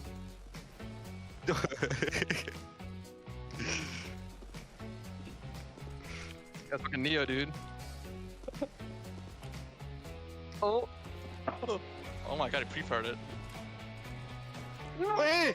You're so good! It's like a pre-fire, you gotta pre-fire that thing. No. Oh my god. No, Oh my. They're covering it, dude. Oh. Yes! Oh my god. Oh, 1 by 2. Oh my god. Ah, you got him. Yes! Ready? Let's go! Okay. Oh! Oh! Oh! Nice. Oh! Oh! Hey! Hello! No. Hello! Hello! Hello! Ay. Okay. No! Oh! Oh! Whoa! Whoa! Whoa! Mama! Ah! What? Mama! Ouh! Ah! Hey! Je vois même pas mon écran avec ce chapeau. No! Oh, j'étais sur ta tête. Voilà. Pas Mais caché. t'es caché. Mais t'es caché. Oh non. So easy. With my ukulele, I can kill everyone. Oh! What the Okay, I need to stop jumping. And starting shooting, maybe. Yeah, it's better, I believe, to win on Counter-Strike. Oh! Oh! You say you will not... Ga! Stop, scream. No. No! Ooh! Almost! No! Ah, laser! Yeah! Let's go laser! Yes. Oh, Thank he's you. alive? No. Oh! Come on! No! No! Not like this! Take Like it in the ass! Please, can you show yourself? Oh, no! Leave me alone! Come on. No! Oh! Thanks! Oh! What the? I see you!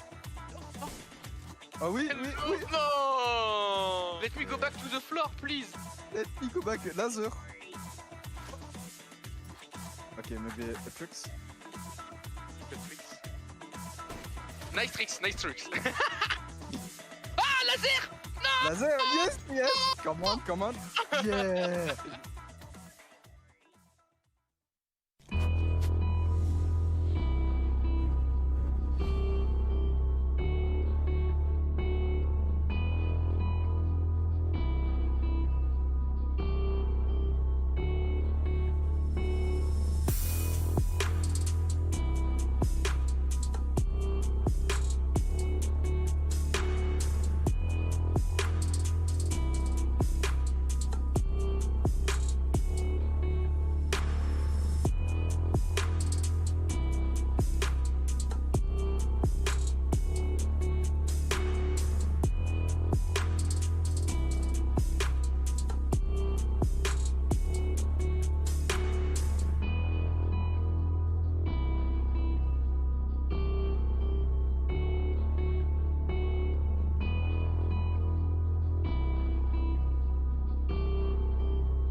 our passports, baby.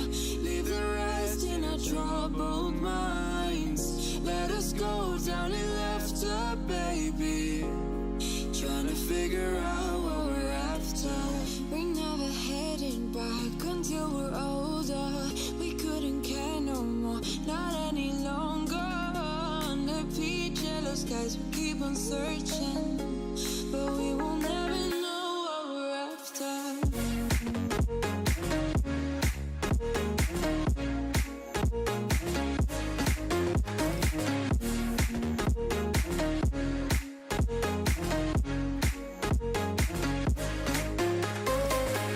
Book a plane, fly away.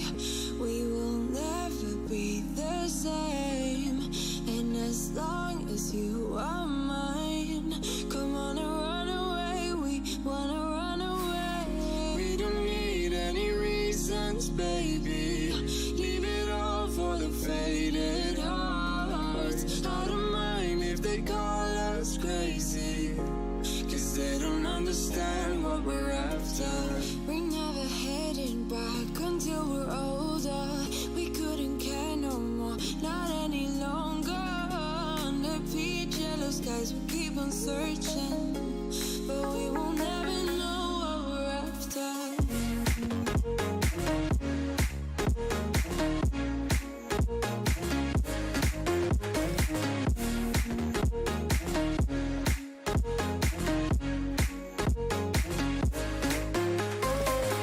We're no kids no more. I need to feel alive in this dreadful town. I'm running out of time, and as long as you're mine, I wanna run away. We're never heading back until we're older. We couldn't care no more, not any longer. Under peach yellow skies, we keep on searching, but we will never know what we're after.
Look into your eyes, I see the colors of your soul, and I recognize every single line, every single roadblock. We are two hearts that beat in time. In the towers, looking down all night, blocking out the sun up in here.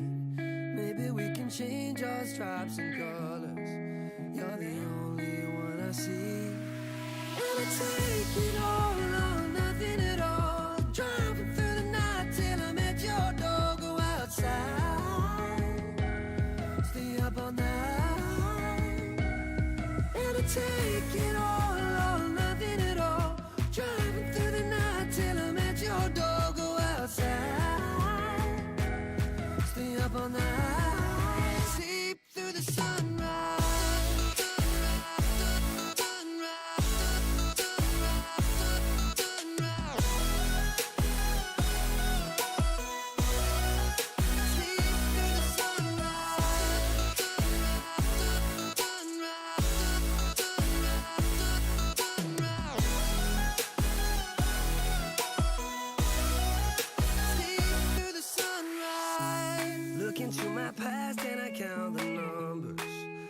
Dreams that I left behind. I don't even care now that I've discovered a new kind of peace of mind. Up above us, looking down on us, there's an angel I know. We don't need to worry or discuss much. It's time for me to hit the road. Take it all or nothing at all. Driving through the night till I'm at your door. Go outside, up all night, sleep through the sunrise.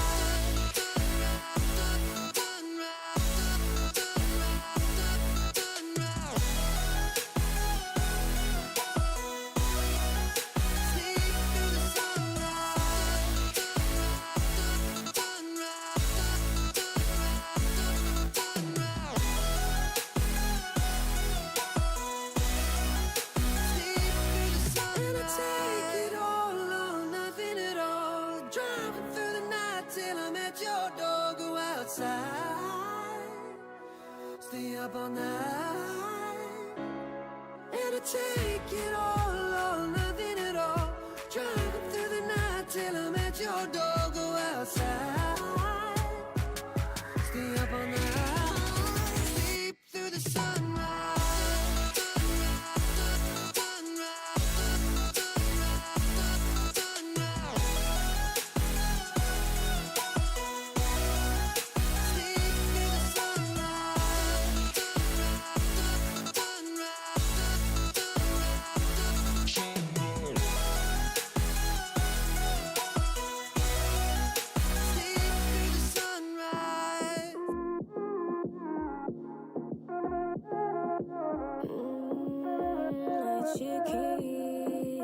Escúchalo, siéntate y relájate un poco, que en esta vida el tiempo es loco. Puedes perder momentos preciosos y sepas que cuando pides ayuda yo me levanto. Todo lo que tengo lo comparto, y aunque me sienta triste yo canto, ay canto.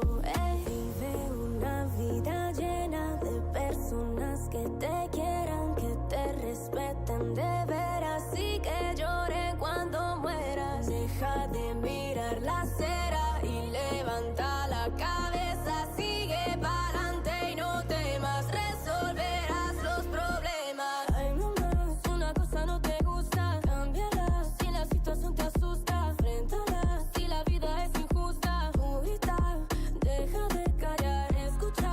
Si la alegría te abraza, acéptala. Si la suerte no te roza, búscala. Nunca te prives de la felicidad, de tu libertad.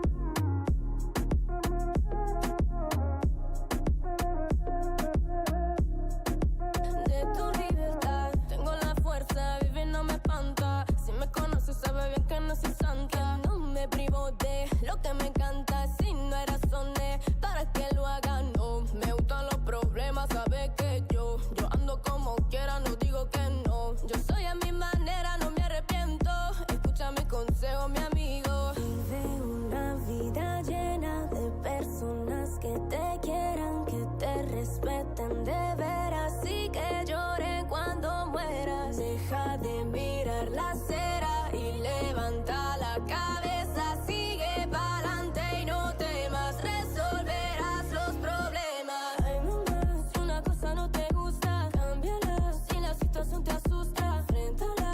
Si la vida es injusta, tú grita. Deja de callar, escucha. Si el alegría te abraza, acéptala. Si la suerte no te roza, búscala. Nunca te prives de la felicidad, de tu libertad.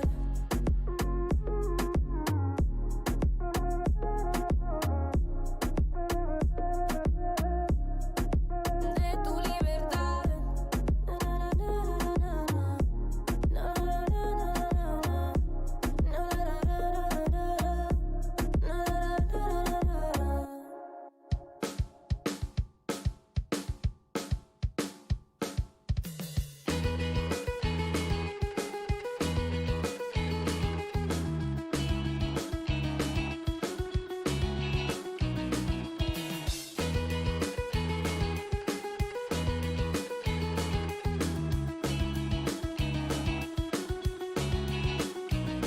She doesn't have the time, always talks about all the other guys. Will I ever understand? Without her, it's not fair, I need you back. No more crying at the end, I'll do it again.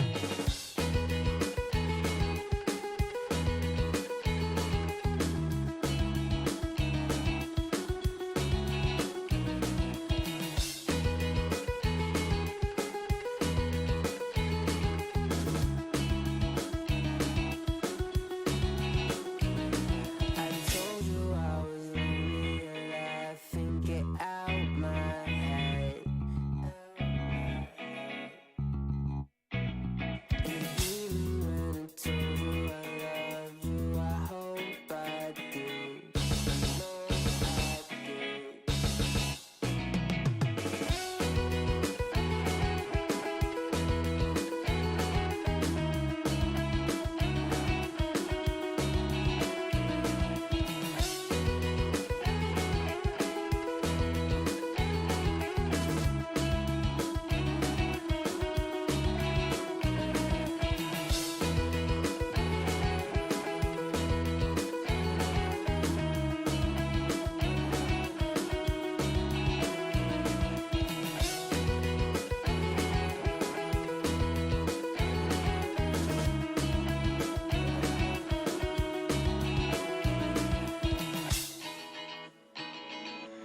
Days gone,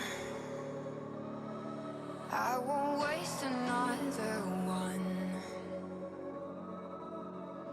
All that darkness, it won't set me back again. Heads down, they will watch us shake the ground. Always like this, it will fill the air around. Days gone, I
crowd.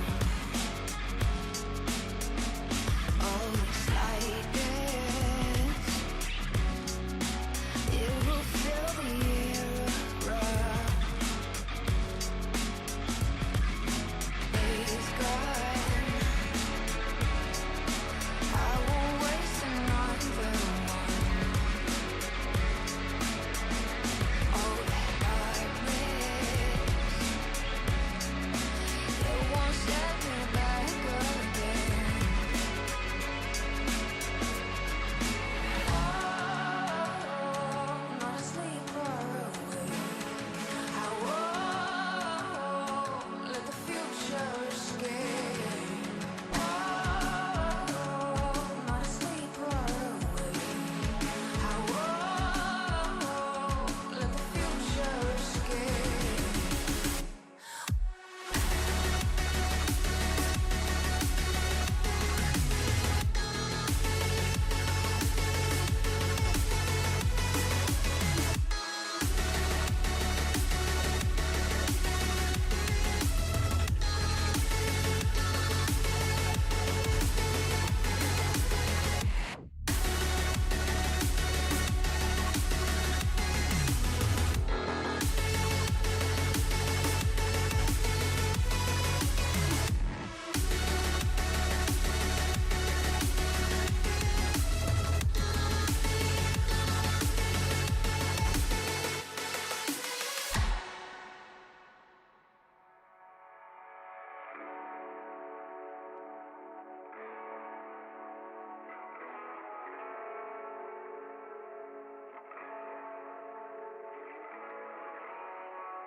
We're living for the moment now, we're one with the world.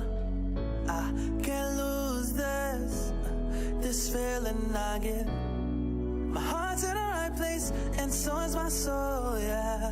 I won't take no excuses for it. Need love it, need it, live it. I feel like something's missing when I do not have it. I feel it in my bones, gotta find my space. These emotions on my face, taking a toll, I gotta pay it forward. I'll give it all that I can. No matter what, I won't let up. It's in my soul, it's in my blood, and I won't take no for an answer. If it don't hurt me, it makes me stronger. Yeah. No what, I won't let up. It's in my soul, it's in my blood, and I won't take it no more. I won't, baby.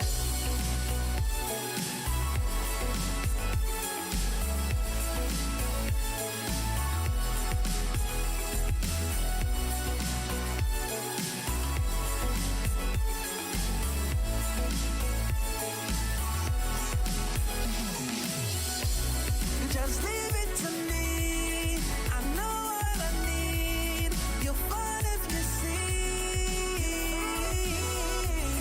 And if you believe, you live and you breathe, you'll find the key. Lifting me, lifting you. Can't go alone, let's do by two. Doing this together, it's me by you. All through the night, all through the night. This is me, this is you. When we get together, we can all pull through. I don't ever wanna stop this groove. Let's get it right. Take it to the Lord, then take it to the grave. Listen to the wise man, tell me what to say. Listen to your heartbeat like it still bleed. A little bit of hope, yes, what we still need. Say a little prayer for the moment. Give what you got, just go in. Can't hold you back if you own it. Live your life like a chosen. No matter what, I won't let up. It's in my soul, it's in my blood, and I won't take no for an answer. If it don't hurt me, it makes me stronger. You know what, I won't let up. It's in my soul, it's in my blood, and I won't take it no more. I won't, baby.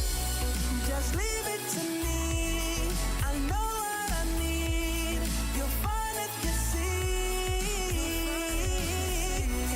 And if you believe, you live and you breathe.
Chasing love in an empty bar.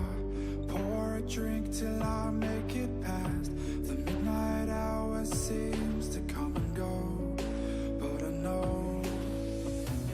Walk on up with a drink in hand, sipping mixes 'cause you can. And all the lights begin to switch off. You're chasing the light, holding on for life, feeling the high, chasing the light, chasing the night, chasing the night.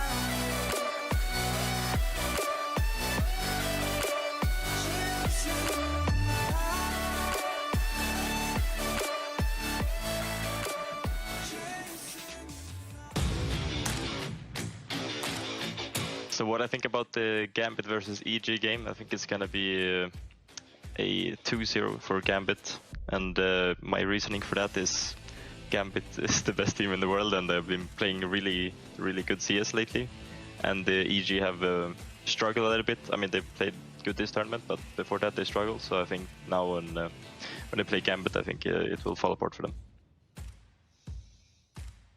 I think EG actually have a shot here. They have Obo, and have you seen Obo? He can go destroy anyone. So definitely, and they are the underdogs as well, of course. But I think they're hungry, and they can be a scary team. So of course they can pull out something from the hat. Yeah, but I mean, yeah, sure, EG got Obo, but Gambit have they have Shiro, they have Exile, they have Hobbit, Nafany, Inters.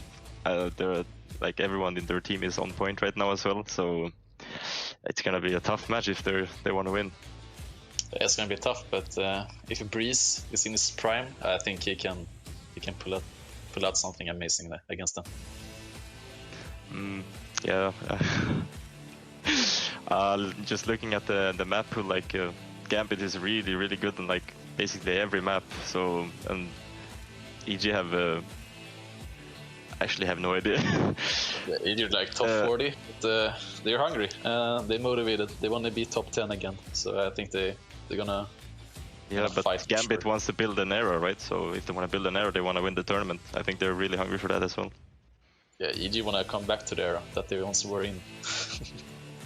Yeah. We'll see. It's gonna be an interesting match. Very interesting.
Welcome to another installment of Window Workshoppers. Rush, the word on the street is you don't like knife rounds. Knife rounds are trash. I hate playing knife rounds. It should be a coin flip every day of the week. Well, this was kind of a coin flip. We got into a bit of a boxing ring type environment here, and this was fun. I enjoyed it. Yeah, we're basically trying to look for a different way to do the knife rounds. So we looked at a few different variations. This was one. It was like a little boxing thing.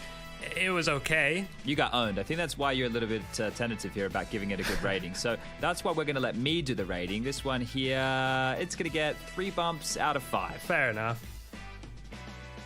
Now, Chad, they say CSGO is basically chess but with guns, and I kind of agree with that. So maybe we decide the knife rounds with a little chess game. It might take a little bit longer than a knife round, so there's a couple of problems there. And look, I won't lie, there were a couple of little problems with, let's say, some glitcheroonies in the game itself, but this was actually a lot of fun, and if they iron out those kinks, I might even play it again. Yeah, this was legitimate, actually. It functioned very well. This here is me discovering that I had you in check for possibly the past, 5 rounds or something, and we were just slowly discovering that. I'm glad that you let me live, because it meant that we could play out for a little bit longer here, but yeah, that's one of the problems. I don't know if it automatically enforces any of the rules. There was an issue with the knight as well, taking one of my pawns by accident. So I feel like I got pretty hard done by. Well, it worked as intended for me, so I think I'm going to give this one a nice 4 out of 5 bump mines, Chad. Fair enough. You know Uno, the tagline, I think it's something like that, but either way, somebody has put Uno in Counter-Strike, and they have this lovely looking setting, Rush. We're in a saloon, I suppose? Yeah, this was like a Western theme. We even had little Western skins here, which I've seen these on a couple of different maps, so I don't know if they're actually truly custom, but it was really nice. It looked nice. Yeah, and I think I went undefeated in this Uno foray that you and I had. So all in terms of the game, I loved it. Yeah, well, it functioned perfectly as it should. I didn't like the fact that I kept losing. I think the RNG was on your side, but that's how it goes. Yeah, the game played as we liked, and I guess because of that, we'll give it a 4 out of 5 bumps. Fair enough. All right, well, this is ping pong, table tennis, indoor tennis, whiff-waff, whatever you want to call it, Rush. I didn't play this one. How was it? Well, yeah, you were too busy scuba diving or something, so I played with our good friend J-Raz, and it actually functioned surprisingly well. That was a little glitch there, ignore that, but it was pretty good, actually. I was surprised at how well, you could actually control the ball. I mean, look at this, Chad. Well, this is all made by your mate iMania, huh? Yeah, so all these, apart from the boxing one, were made by iMania. He seems to focus on a lot of these kind of goofy little maps, and I'm glad he does, because they're pretty unique and pretty fun. Yeah, it's crazy to see what people have been able to recreate in Counter-Strike, right? Modding the mod even more, and I think I didn't get to play this one, Rush. What are you going to give it? I'd give this, I want to say 4.5, but the graphics don't allow it, so 4 out of 5 bumps. Nice.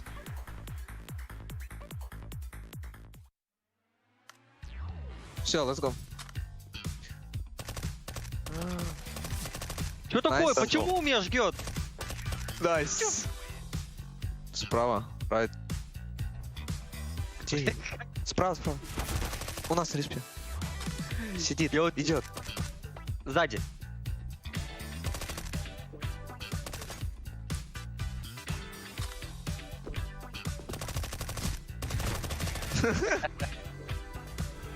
А чё, карта изменилась, что ли? Да, она меняется.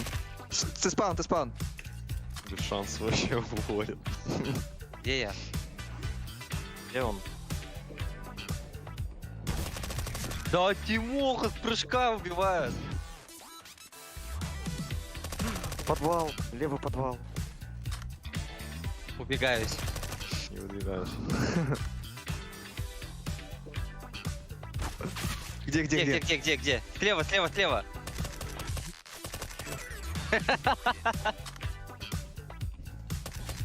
О, дальний бой, Тимоха. Да, нечестно, у тебя убершейдеры включены. Где они? Слева. И справа. Право убил. Под центром. Где? Слева был. До сих пор там. Кажется, я знаю, бой. Он у меня в лице. Я не могу. Вот как с Тимфу говорить? Так, стенка откроется. Сейчас смотри, стенка откроется. А почему стенка не открывается? Я в стенку упер. Слева, сзади тебя где-то был. Смотри. Найс. Привет! Абай! Слева! Красный. Найс. Абай соло кэриш. В центре. В центре справа. Первый. Слева. Ладно. Ну а что ты, Дима, думал? Я тренировал это оружие. Два слева, два слева. 1 10 хп. Капец, 2-3 фрага. Боюсь, сложное оружие, я так скажу. Не, вот это классная идея. Жалко, что мы ее в игре не... Чё?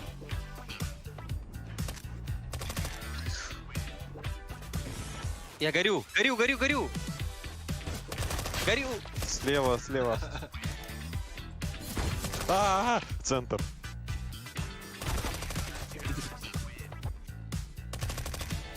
Слева у нас на рисуе. А, это не ты, что ли?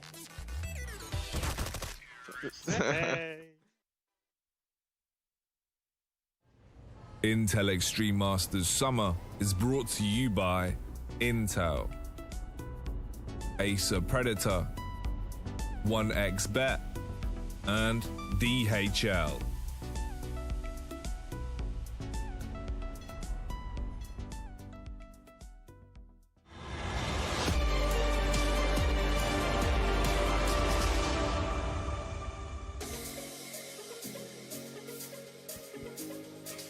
Hello, welcome back to IEM Summer. Thank you so much for waiting for this one. And it is going to be worth the wait because it's Gambit Esports versus Evil Geniuses. The ultimate David versus Goliath.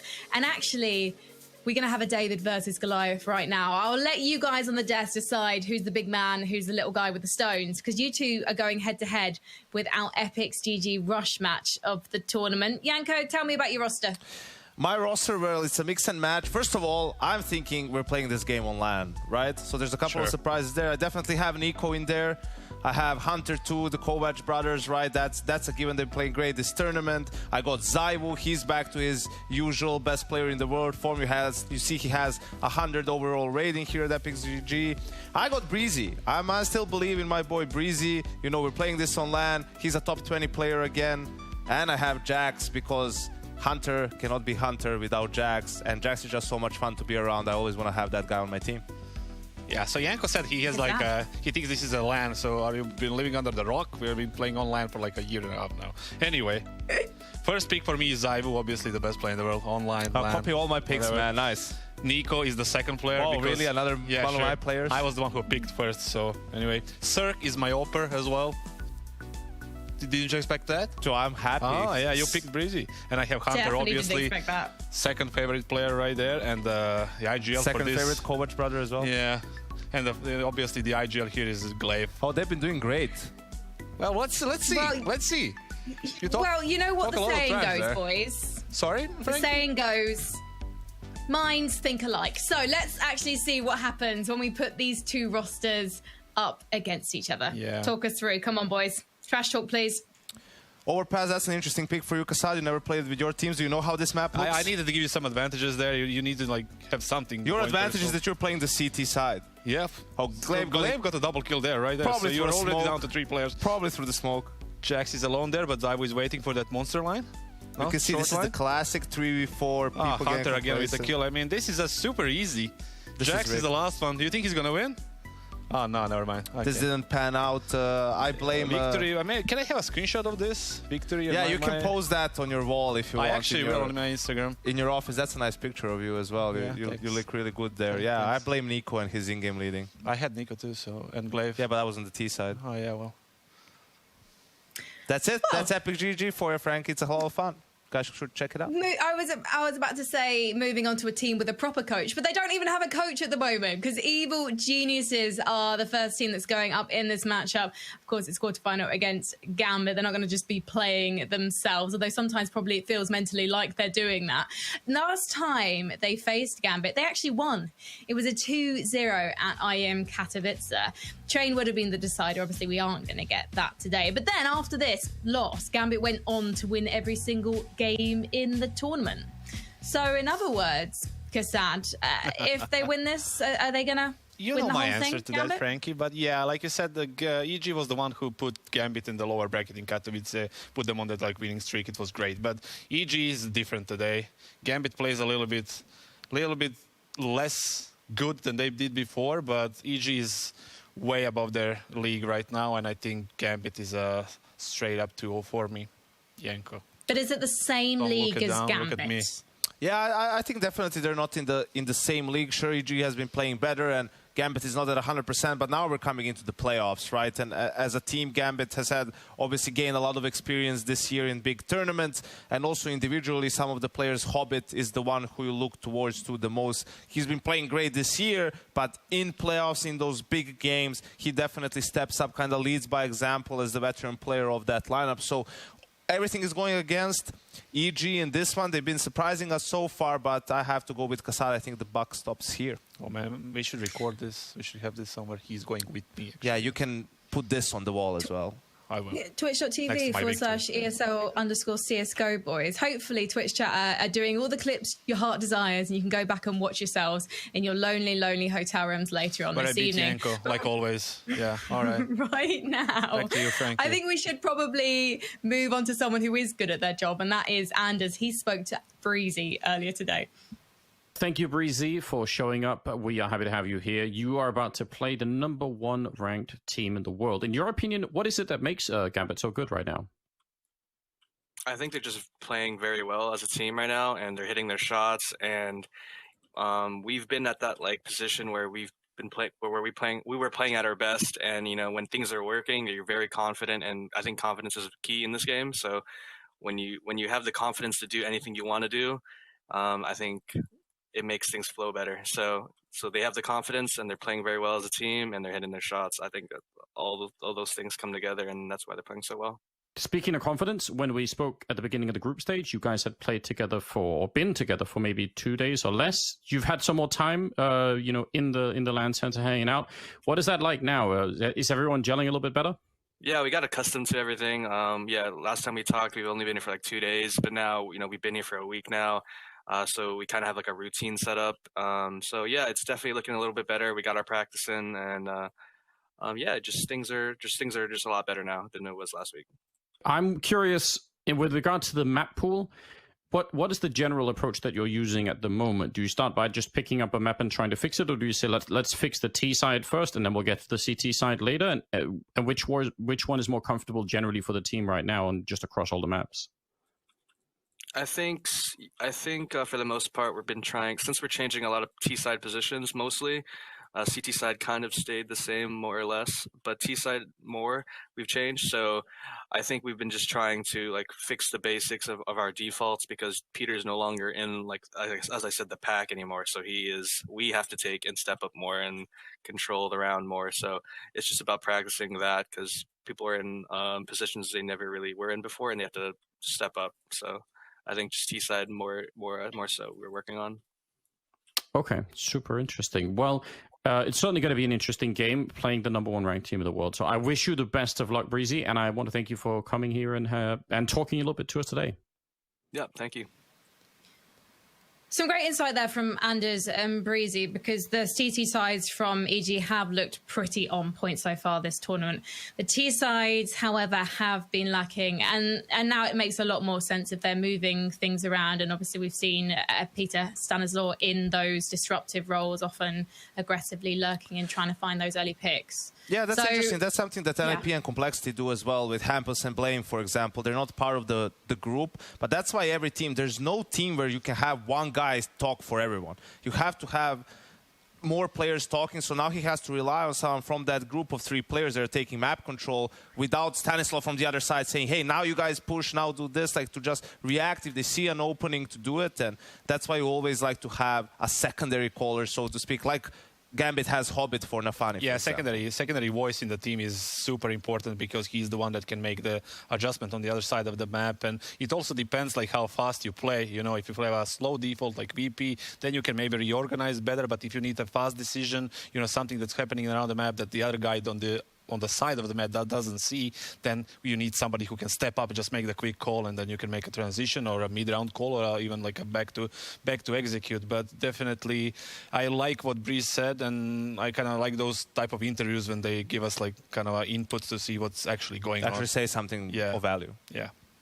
Well, let's go and see what's happening with the vetoes, gentlemen. I don't know, Kassan, if you had any predictions for this one? I would expect the same, literally the same veto like in the last game. I think EG would go for obviously ancient ban, and then Gambit is for a nuke, their standard ban, and then Gambit would probably go for a Dust 2 here. Now this is a surprise, and let's see what EG goes for. Probably Inferno. And there's a couple of surprises here. Also, like the fact that EG gets rid of Vertigo, so they're kind of gambling there, really. That Gambit's not going to pick Ancient. That gamble pays off. You see EG vetoes it in the second phase. And Gambit, with Dust 2, maybe expecting an overpass pick themselves. Maybe that's how they were counting on it and not going for it. So, yeah, a couple of different picks than we initially thought. Definitely, like caused by the EG ban. Something that we didn't expect, and I like the fact that Gambit didn't fall into trap and just picking Ancient. Oh yeah, that's something that Astralis did wrong, I think, in the first day by playing it against FPX. Gambit just stick to their, the secondary probably pick against besides Vertigo, and just went with the plan and just removed the Ancient in the second stage. Didn't want to deal with it, and it was just over. And I think Gambit is in a good position map-wise, veto-wise to simply because they're getting the second map in overpass. They're going to be starting CT. We know how much they love that map, and it's a pretty good veto for them. Agreed. Well, it's going to be very interesting because both teams have had 4 days to prep for this matchup. So if EG are picking overpass, clearly there's going to be a game plan going into that one. However, that is our second map of the series. We're going to be kicking things off with Gambit's surprise map pick of Dust 2. And here to take you through all the exhilarating action are Sponge and Machine. Take it away, guys. Thank you so very much. That is Frankie Ward, Janko Paunovic, and of course Kassad. EG versus Gambit to go down. As they discussed, of course, Katowice was the last head-to-head. I think Gambit, however, are feeling a little fresher-faced and bushy-tailed after the runs they've had since Katowice. You can see the odds are leaning in that favor as well. I'm intrigued, Chad. I really am, to see what EG lays down today. Nafny's got a lot of early tons info here. He's tucked in, and will he be checked, or do we get a little get-right flashback? Oh, bye. Mihu's gone, and we have a Biff in middle. Oh, every shot has connected. There's another one for Hobbit on the plate. Can't deal with Stan. Pesky T does duck under the bullets from that tunnel area, but he's just breezed at the top of mid.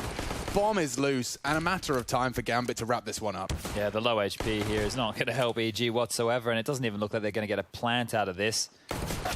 Contesting middle, Inters takes down Breeze, and now it is just Stan. Boop.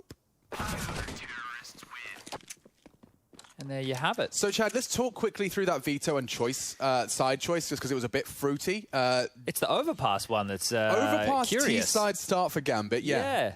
That right there is the curious choice, right? Well, you don't find it curious that EG starting T on Gambit's pick? This here of Dust 2, no, not so much, right? Either way, I think we consider this to be the most 50-50 map we have in the pool, or one of the ones in discussion. But Overpass, when it's getting picked against you and it's a strong map for that of Gambit, I guess they don't want their CT-sided tendencies to be exploited. The T-side, I think they can feel like they can set the pace or the tone of that matchup a little bit more so. Trying to avoid. Collateral, and now the nade! Boop. That is a quickie. Here comes the finish. Axel for 4. And knocks them down. It's going to be 3 from him. Shiro's scout does manage to draw some blood as well, but it was a quick and efficient eco.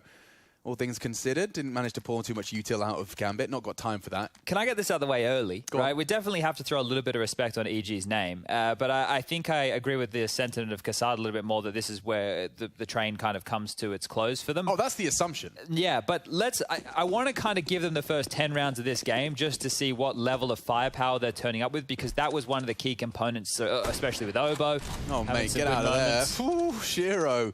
They are definitely seeing just an element right out of the gates, and this could be, exaggerated.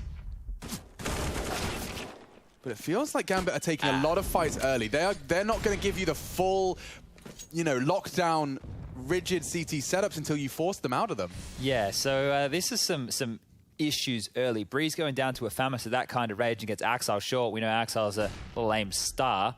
Yeah. But Breeze as well in his own right. So more of this damage is going to be limped on out, and they're just really dissuading. I think on the T side is where EG are going to have a lot of their struggles. We just heard from Breeze in that interview with Anders, saying positions are changing, things are changing, and that requires the players who are in the pack to take a little bit more initiative. What is going on here? So Axel's pushed up long, and he's taken full doors control. So anything EG plan to do has the question mark surrounding that long push. Cirque is staring at it. Mihu's even coming around the world. So if Axel does walk in, he's actually spotted the bomb. I can't believe he's gotten away with that. Oh, they can't go long now. This is completely locked down. That smoke's going to be there until about 30 seconds. Have to retrieve it, and then they're going to be funneled up cat in towards Shiro or back over towards B. He's really going to be feeling that death. Axel can't believe his luck. He's completely just taken the wind from the sails. Even Inter's pushing tons. He might catch a glimpse of Mihu late with the bomb. Here's a chance.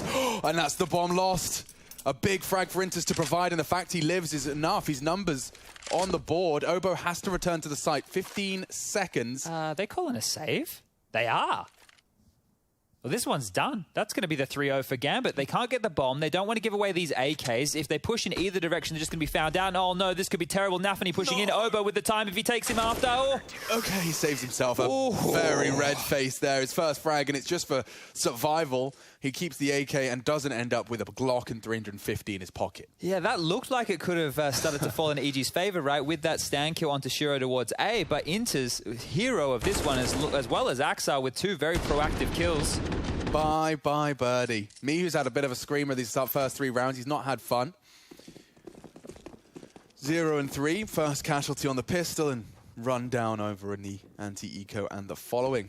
Oh, the buy isn't great either, right? These 2 saved guns. The next round is going to give 3,400 into the bank balance of Stan and Obo, but because they didn't get the loss bonus, they're working with only $50 and $100 respectively. So they will need to get the bomb down here to avoid Galils going forward.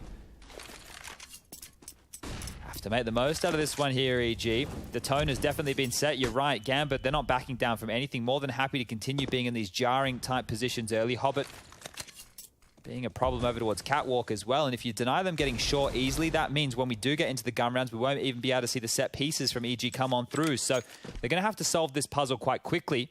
And I actually thought that the woes for EG may be on that CT side. When we caught them the other day on Dust 2, they loved doing some of these leans where they had Stan solo B bomb site, 4 guys playing A. They were very gamble heavy. And Gambit, oh yikes. I mean, it's not going to cost him anything. It's just definitely, you know, an embodiment of the mindset there. That's the hinge smoke against some of his old teammates, the adren smoke against Hobbit himself. And it's not quite worked out. Okay, well, they've gotten this cat controller. If they can blast through Shiro, who's over towards that mid-long position, they will still have to deal with Hobbit and Axar. Mihu looks like he'll be going either for a late cat or a late long flank, but it is just going to be this A take in 30 seconds. Molly is extinguished. Perfect. Yeah, and now they're coming. So Shiro has his AWP. If the run boost does connect, Shiro's in a prime position to pluck him from the sky. That's the missed shot. All onto Hobbit's FAMAS now. Shiro with some support, and the spray from Hobbit does at least convert 1. Crouching under the scope. Big frag from Obo. Still Hobbit alive, even a dink. Yeah, Axel's finished the job, and now poor Cirque. It's actually Mihu, excuse me. Just trying to die before the clock reaches 0. Axel provides the overwatch, and yeah, Gambit are flying through the start here on the CT side. Obo, nice shot. Get some respect out of Shiro there. Giving him some credit where it's due. It did definitely catch him by surprise, but you can see a distinct lack of frags here, Chad. Breeze, Cirque, and Mihu currently nursing some goose eggs. Oh, that is not what they want to be looking at by any means, and I think it's only going to get more difficult here. I mentioned the fact that we might see some Galils in play. Well, Stan's had to go down to 1 for Util. Obo's been able to get it with an AK, but he has nothing to his name. So at least the AWP's out on Cirque. Stan trying to get out long. He's very blind. Very blind. Axel's not. And we'll convert. Quick trades. They're going to keep going. They're forcing the issue. Hobbit unloads his magazine, and Nafany can't believe his luck. He's pushing into some softened up opponents on the edge of the smoke. Locked in. Cirque's alone and does try and navigate his way away. He's blocked in the door. Bomb is still lost on long. Smokes have bloomed, and the rest of the round is history. Good luck, Cirque. The AWP, probably the worst weapon for the job, unless they just stand in the open when this smoke fades. But there you go. Another drops a nade 2, down to 14. And saving with 1 minute and 10 remaining on the clock, it seems highly unlikely. How unfun. Like, we get to watch a really unfun 60 seconds of Cirque's life.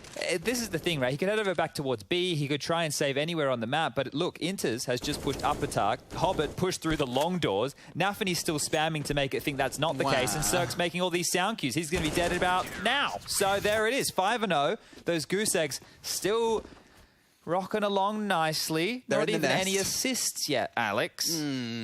Timeout time. Yeah, okay, let's get that one started. Of course, it is worth highlighting, and we'll use this timeout as an opportune moment for it, is the recent removal of Zeus from the coaching position of EG. This is where, typically, a new voice would be offering his insights and opinions during this 30-second breather, but now it will just be primarily Stan and, of course, the rest of the squad.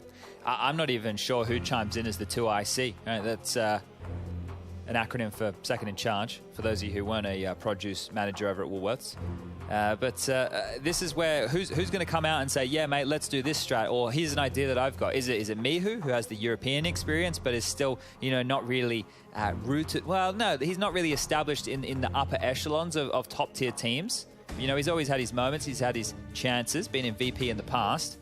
Do you turn to Cirque and Breeze, who seem like more of the quieter, conservative types? They'll do what they're told. They'll give you the flair when they need to. Or is it Obo, the rookie? But they have opted for a bit of a partial investment here. There's going to be some upgraded pistols, some light util around it. Hinge Smoke will land this time round. Shot through the door as a warning. Nade skittles through and chips Obo down to 70. Another one over towards short. Stan cops the brunt of that. Cirque with a little bit too, and just being forced around the map with utility here. So back and forth EG go. But it looks like their eyes might be set on a bit of a mid to B split here. 3 towards the upper tunnels. Obo and Stan potentially late out mid. Hobbit CT spawn to deal with this, and pressure will be applied to Nafny and Inters.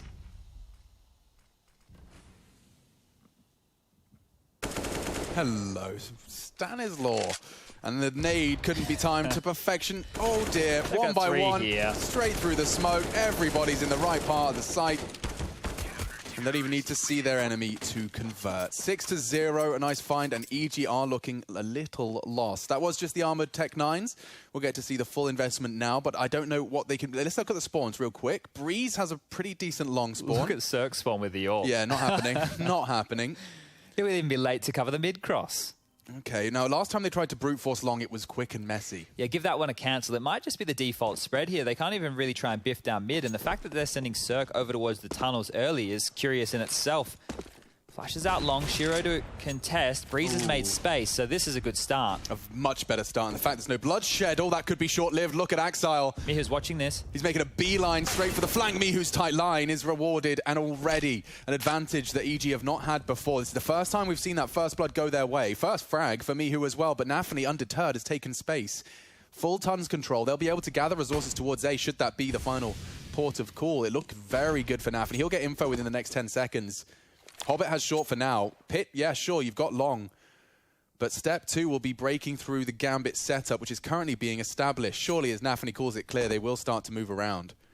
Yeah, Inters could heavy rotate on over. Nafny will have to stay put into lower dark, however. So they can have 3 over towards this site.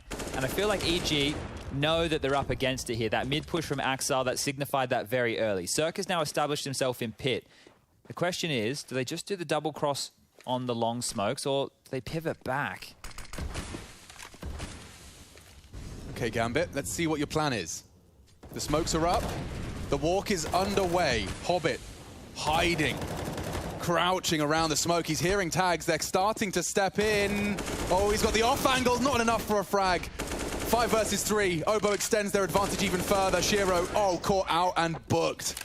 Great conversion of the early frag. EG will make their first T round known. Nice. Okay, well, they're on the board, and hopefully that can mean we get a bit more of a competitive half ahead of us here. But that was only a product of Axel testing the limits of long. And it still felt good for Gambit, didn't it? Just if Hobbit got 1 kill on that ramp, I think they would have been able to trade a little bit more efficiently there. So shy of their 7th, but the money's still there. The buy back out, util good, kit 2 of which in play. And what is the response again from EG? Do they want to continue with a bit more of this default spread? Obo taking a lot of mid control. Late pressure on long, and nothing too fruity out of Gambit here. They're just going with the standard. Hobbit is already floating back over towards CT spawn to deal with any mid presence. So this is as default as things get for the Gambit CT defense. Looks like they'll wait for the fight to come to them this time round. It was what we said they had to do, right? EG have forced Gambit to at least respect the opening stages. They get short for free this time. They're not battling long pushes and mid pushes. But they do get short. That's a small part of the map. A lot more to be taken. Shiro tries to channel them away from the site. And it seems like EG want to fully rehash this. Like, they have returned essentially to spawn. What's Breeze lining up here? Nothing. I think he was just looking for a different angle, as the smoke will just land towards doors, and that sucks. That's going to soak 20 seconds off the clock. Does that mean you just stare at it for until 25 and then you're doing a whole long short pincer in 20 seconds? They're trying to set up here to walk through. Breeze is actually leering into the smoke right now, so they're going to try and isolate Axar. Okay, and Shiro will respond as soon as Axar's under threat. Hobbit to react from Goose. Here we go. 27. Breeze, another death. 0 and 8. Obo, much better. Shiro tested on short. And he actually tucks into the side, rather focus his attention that way. Swing from Mihu. Oh, Hobbit caught completely in the open. He knows Shiro's the last on site. No a lot of chance. Cross. They should be able to get the bomb across. Cirque is bunny hopping his way through. They can't contest the plant. It's a safe one. And a big find from Mihu. EG calling upon Cirque, and it looks like he's got a bit of info, and a shot connects. Inter's found on short, and Shiro thrust into a 1v2 he doesn't seem interested in. Oh, that got very sketchy for a moment there. The smokes were already thrown on out as I took note, and they were in the sight. So great stuff under pressure from EG. When it gets scrappy, I think that's when their individuals are able to shine the most. Under pressure, the shots hit. But that one, right down to the wire. More impact frags from Mihu as well. I mean, don't forget the first round they converted was off his opener. This time he finds 2, just in the chaos of that gap in the smoke on the cross. Time was sensitive. Hobbit getting caught out as well. You got to give Obo credit for opening up the procedure. The proceedings. And this was the only frag Shiro managed to contribute. That was... I understand what Nafany's doing, because the time's so low. If he gets one of the 2, then everybody else can collapse. But if he dies, the round falls that's apart. The other side of the coin. So Gambit will have enough money to rebuy here, but taking a bit of a timeout to talk things through. And as we take a look at the webcams, we can see that they still all haven't gone over to the Gambit facility. Axar looks like he's joined them, but Hobbit still appears to be operating from home. And that was a conversation point, was, okay, well, for Gambit, you know, that this is an event for them. You know, they're probably just keeping themselves sharp for the later end of the year. We've got IEM Cologne coming up.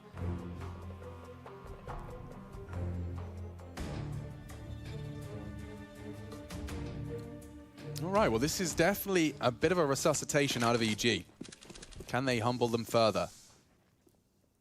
Gambit, 2 on the chin in a row. And it looks like Axile, yeah, he's going to have to cancel his adventure long. They're straight through the molly.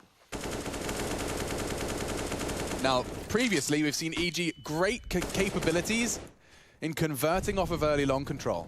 Oh, this is the info play right here. How far will Inters go? Because they could just leave Nafany here posted on the line with the AWP to catch anybody slipping. Inters is actually completely clearing this out, and he's going to look towards T-spawn. So this is a lot of information again. Maybe a pace change from EG is looking likely. His smokes have already landed, and they're going to cross behind these with still a minute 15. This is early stuff. Very early stuff, okay. Shiro's mollied out. He cannot contribute. Wild bullets from Hobbit, all tagging, drawing attention. It's quick find from Cirque on the bodyguard duties. Bombs loose.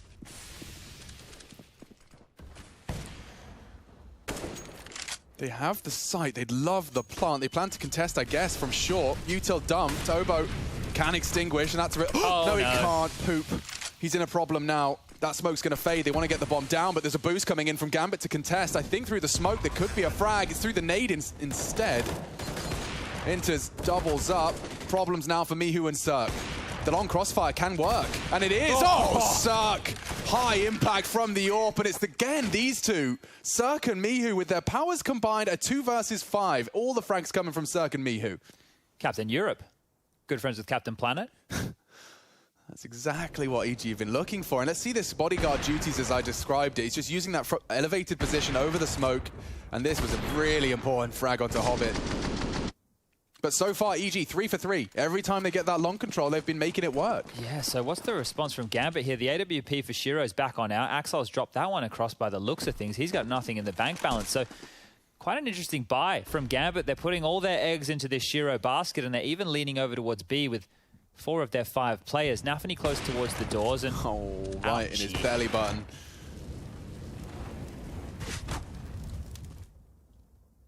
Well, Breeze has walked out long here. Still yet to find a kill, but a lot of information granted. And Might even Dude, be able to if get he up finds Nafany, which he Oh, does. no. He was on 10 HP before that fight. And he double dinks him with a USP? Yikaroonies. Excusez-moi, en français. He can't get anything more, right? This still should be EG's round. Even down a man. Shiro, he's... Oh, wait. If Mihu gets caught by the AWP here, it's very possible. Yeah, okay, now there's an AK to be retrieved, but they'll take A. Right, he actually landed another dink. Damn, Nafany. Shiro flashed off, does not catch the first cross. Obo bounding towards Axile, and okay, normality is restored. Take this AWP away, and they might not have one going forward. Shiro, once upon a time, I think there may have been some comparisons to a simple-esque play style. I think these days we might be comparing it more to a Jame-esque play style. Not necessarily the most proactive AWPer, I think some might say. Loves a good save. He's not going to get hunted this time either. But can't fault him for saving it when it was the only weapon they brought into it either. This is 4 now for EG, and that's all entirely consecutive fashion as well. So they have humbled Gambit entirely. We've got a game on our hands here. Let's see this whiff from Breeze. It's a nasty one. Oh, the double dink was swift, dude. 10 HP. Bruh, bruh, bruh. Oh, wow. 3 bullets is all he really needed there. Good stuff from Nafany. If Mihu doesn't get 2 and Shiro gets like 1, Mihu gets 1, Shiro gets the trade, okay, like that's when you can start believing, but just a little bit slow on that peak. And here we go, guns back out. Both teams sitting pretty with the buys. Back in business. Again on long. Why not? If it ain't broke, don't fix it. Breeze, though. Oh, another find. This time it's his first. It's Hobbit that's cleaned up the mess. You wouldn't go through that, would you, Obo? That would be brave. He's evaded the nade, but 2 bodies already litter the battlefield in the Evil Genius jersey. They lost Axile in the fray as well. Inter's mantles up to hold up close. Now, EG have been hitting pretty quick, Chad. It's not like they're running that clock down. Is this just going to be another pop play? It looks like it is. Mihu's just walking in. Jiggles out. Inter manages to get away. He's being hunted. Would have loved a flash. Doesn't need one. He'll find the necessary head. Okay, Gambit, deal with it. Very quick round. The 2 frags coming in from that long hold really just channel EG into the other side of the map. And that's the key, right? That's the first time that they've been able to stop it in that fashion. The multi-kill going in their favor to begin the round. And that's really left EG with no choices, right? Walking in on the timing of the smoke, it's another one of these situations. They get the kill, okay, they're in the bomb site, then maybe we start talking about a round. But that's what it's really just coming down to is, can they convert these fights? And this is a fast mid control. Very quick stuff here. Counter flash keeps him at bay. Molly on the floor as well. Posted up his Cirque. A 3-man lean long side. Means they've conceded and accepted that short can be taken and occupied. They're trying to run boost him. Well, they have to. Look at this. 3 smokes, 1 flash, and 1 Molotov, and 1:25 on the clock. So they have to put their bodies on the line. We're going to talk jiggle peaks, run boosts, more creative ways of finding openings and taking space, because that's all it's going to come down to. We're not going to see a pretty execute out of EG here in a round like this.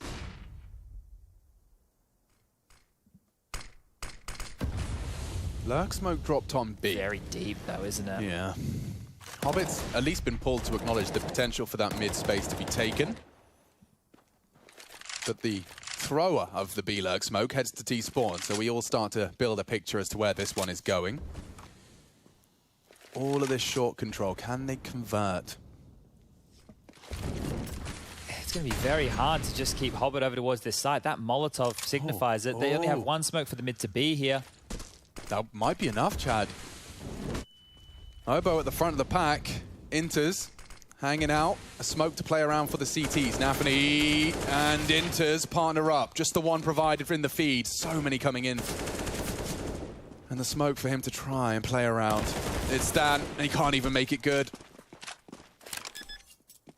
Just like that, a round falls apart, and EG, again, bailed out, this time towards B. Yeah, and I think the tell was that Molotov. I'm not sure if there were many footsteps made from Hobbit when he was floating back up from that CT spawn position towards A, but that's all Stan needed to make that call, and realistically, with the utility they had, that was the only call they could make.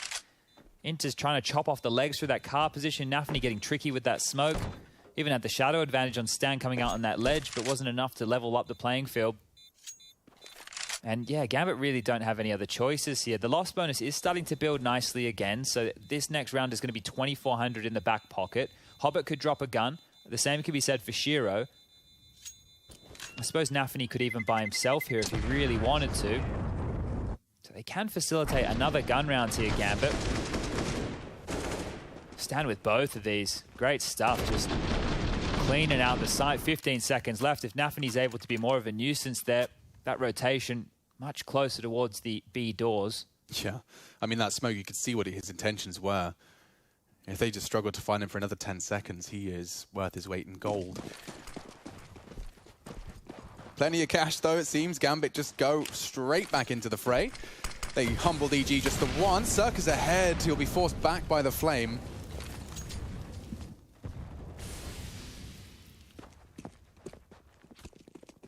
Quite a decisive call being made. They're all pivoting back towards the B side of the map. Yeah, this is quick stuff. I guess a lot of utility dump towards long has forced this. Oh, he actually does clip the wings of Stan. He's not dead. But Shiro connects on this door's side. And Hobbit finishes the job. Strong arms on Hobbit all the way from Mordor. I think he threw that. Oh, they're trying to finish B here with 3. Shiro's everywhere now. He is, and they're not going to check for Inters. Perfect as the incendiary pops to stop the trade. Obo is being hunted. Oh dear, Inters is burnt out as well. Obo, head on a swivel, capable of another potentially here. Hobbit spotted out. Quick find. And now, unfortunately for Cirque, he's all alone. Bomb retrieved, and that's a big step in the right direction. So he knows, let's build a picture of what he knows. He knows there was one last spotted in middle. Hobbit, who took down his compadre Obo, spotted in CT, now all nestled into B. And Axile responsible for the potential rotations. And look at this, Gambit pushing for info immediately. There's still 30 seconds and so comfortable. Hobbit just comes straight through, a sweeping gaze, and he confirms it's clear. Mid still a gap, Shiro acknowledges that. Cirque's up short, and Axile's the only Frank he needs. Whoa. Well, makes the M4 look just as strong as the AK in Axile's hands at times. That's big for Gambit, and they will have now the rest of the funds required for these last 2 rounds of play. Can't say the same for EG. Yeah, they're looking a bit battered and bruised. And I think Shiro may have just heard me saying he's not necessarily the most proactive AWPer. In this round, he's taken a kill in mid and then rotated over towards B. And, well, they were the first 2 nails in the coffin for the 8th round. Gambit now sitting pretty. They've won the half, 8-5. And, well, with this desperate buy from EG at the tail end here, it looks like they're going to have 2 average buys to close out the piece unless they can convert right here, right now. Molly denies Breeze a look in, and he's been denied a lot. Still sitting on 1 kill. Will need to come alive on that CT side.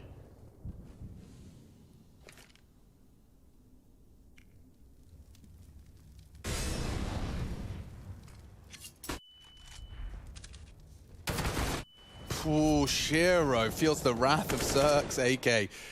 Tagged through the doors. Tiny peanut angle, but force out some CT util. And short is under EG rule.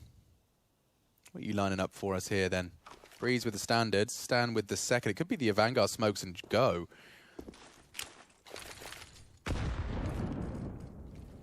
Trying to fake it. I think Stan's going to pivot back. But Nafany's so ready for this. He's standing still, stalwart, in exactly the right spot. And here they come. Trigger discipline! A bit of a mess from Nafany.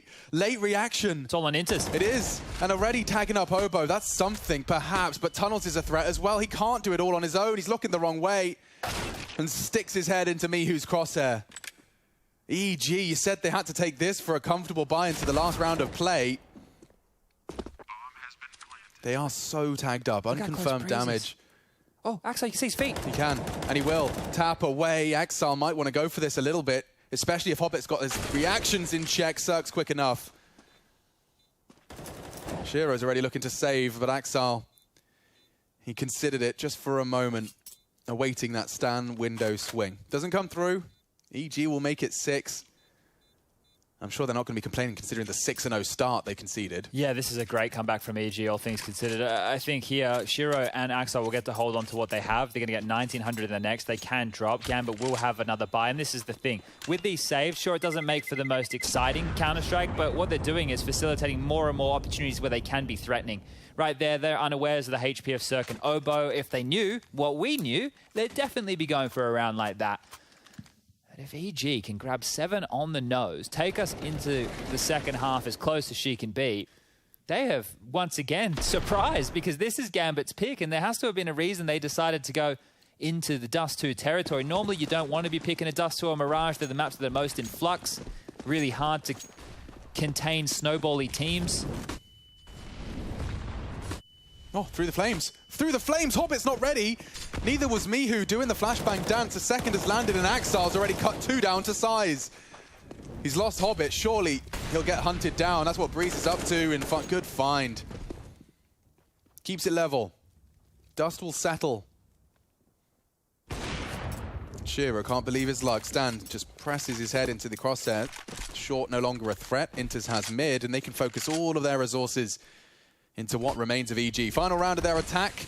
They are flashed off. They don't choose to peek on it. Nafny has more in the bank. Oh, double peek. The AWP, surely. No, they just take the fingernails off instead. Shiro's got 2 targets. This P250 can finish it right here and now. 2 clicks of his mouse. Can't make it happen. Breeze and Mihu are turning it around for EG, and they can completely close out this half. We could have an 8-7 here. From 6-0, He faked a short flash. They're both looking short. He faked a short flash here. Not happening. Breeze converts. Another brilliant performance out of the individuals of EG. And they're making a competitive game out of Dust 2, it seems. We'll be right back to bring you the second half and see if EG can keep Gambit on their toes in the second.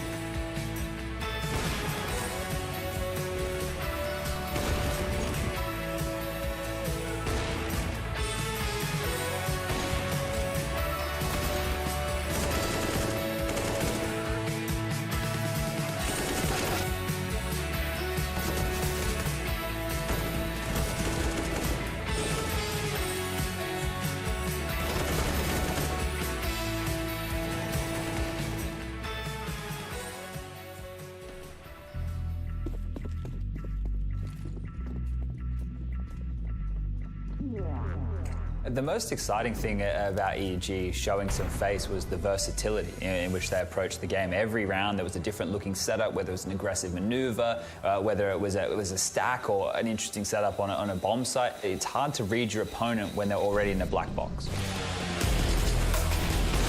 And it works so well. EG looking like a well-oiled machine.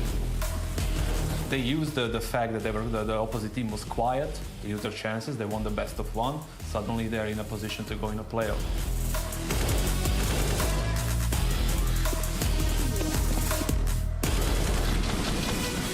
When you win that opening game, you get to breathe again, you know, and you know, if I lose this, I'm gonna be in a lower bracket. There is space for me to play this game, right? I feel they felt like that, and obviously the experience they had, they're like a breath of fresh air with these 2 new guys, you know, and then even if they don't make it, I think they're gonna be happy moving forward.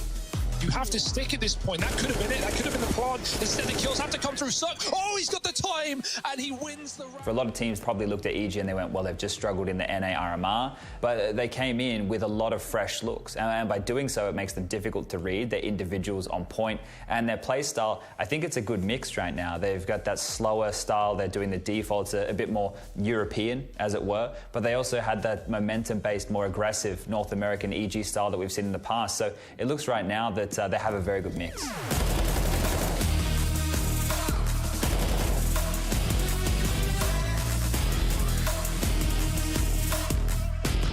I think it's pretty simple as to the breakdown of what Oboe and Mihu are bringing. That hunger, right? We know that Tarek's gone, we know that Ethan's gone, we know that this EG roster had been together for some time. When your team is like kind of on a downfall and the ship is sinking and somebody comes in with a full energy, like let's play, let's go, he brings ideas and lift up your energy, the mood, the confidence, and that's what it's all about.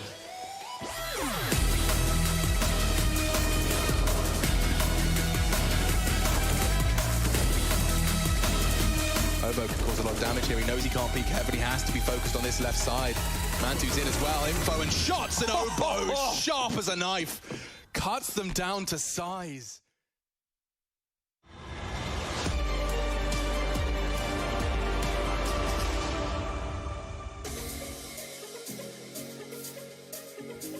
And so we return to the streets of Dust 2. It's our second quarter final of IEM Summer. I'm Machine, I'm joined by Sponge, and this was a battering from Gambit until EG did get the sleep out of their eyes and the frags on the board. We had 3 players going 0-6. Well, that changed, and now so did the score. 8-7.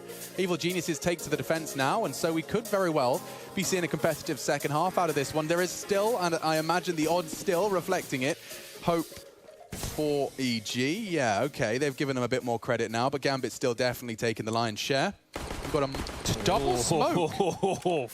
Bro, so now you've got long frags and you've got 2 smokes. Do you not want to end back long? They've gone through tons. So let's find out how this one shapes up. It could be the mid-split smokes. It could be a hinge. Okay. So up short. The CTs are very mobile. They can hear all of this. They're just gamble stacking right now. Yeah, but it's the right call. Breeze has to drop off. Reconfirm now. Yeah, and they're all ready to fight CT ramp. There's no way Gambit are going to be expecting this. Wait, they're coming through mid doors. They're going for a quick retake right here. So straight up through mid doors, Cat behind Stan. They can really just fight this site. Yeah, there's a lot of fights, and they're not planting for that side. So many bodies on the site. Everyone's tapping away. USP's favored in this exchange. Gambit dropping like flies to Obo. Inters with 1 in return. It's getting frisky now. Axile arriving to try and hold the cross from long. It's a tight line. Oh, but a very quick headshot. Oh, Axile, nearly spectacular. Cirque saves EG.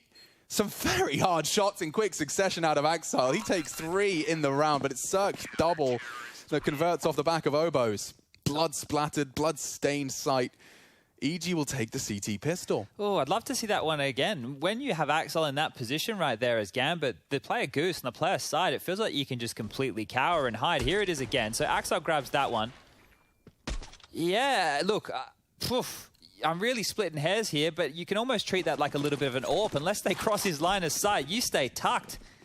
You take that contact as tight as you possibly can. So a round that started great from Axel almost ended in the same fashion. Unfortunately, Gambit, they have to force buy. An AK, a Galil, got himself a scout. The buy's looking pretty good, but each are actually in a position here to get the lead for the first time in this matchup.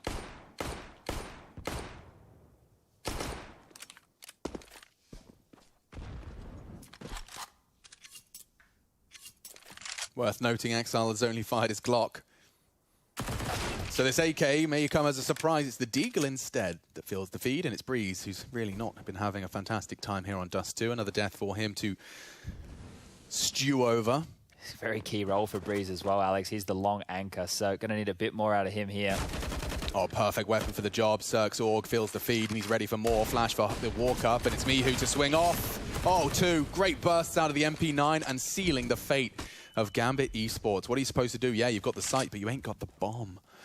Mihu does, and even the rotate through shorts being held. Nafany, ooh, has got a chance here. Missing his shots, and Obo, after the dink, will finish off what he started. Hobbit loudly walking into Stan. We have 9, folks. EG, they deal with the force. We're looking at, never mind 9, maybe 10, before we see Gambit give it another go. Oh, might need Gambit here to take a timeout and pull up their socks when they look into the first gun round here at the half. But this was great from me, who salvaged what was the long hold disintegrating in front of his eyes. And yeah, you're right. This is the full eco. It will be Deagle for Inters. Same can be said for Hobbit. We've got a flash for Nafany and a HE for Axile. So interesting to see what he wants to do with this. I mentioned it during the first half of play. Some of these setups from Gambit, EG can get a little bit gambly. They have Stan anchoring that B bomb site. They do the 4-man leans over towards A, and then sometimes they even just stay in that formation. So if Gambit have been doing their homework, they might be able to pip the gap with some B pressure or B splits early. But right now, being able to establish a standard setup, we've got Mihu over towards mid-long, Cirque and Breeze locking down the long doors. Stan patrolling the back of the B site, and Obo just outside the doors here, ready to help when called upon. Jump peek with the flash, so as soon as he takes a bit of contact here, we'll be able to use some of his util to slow them on down. Nafany lining up the flash.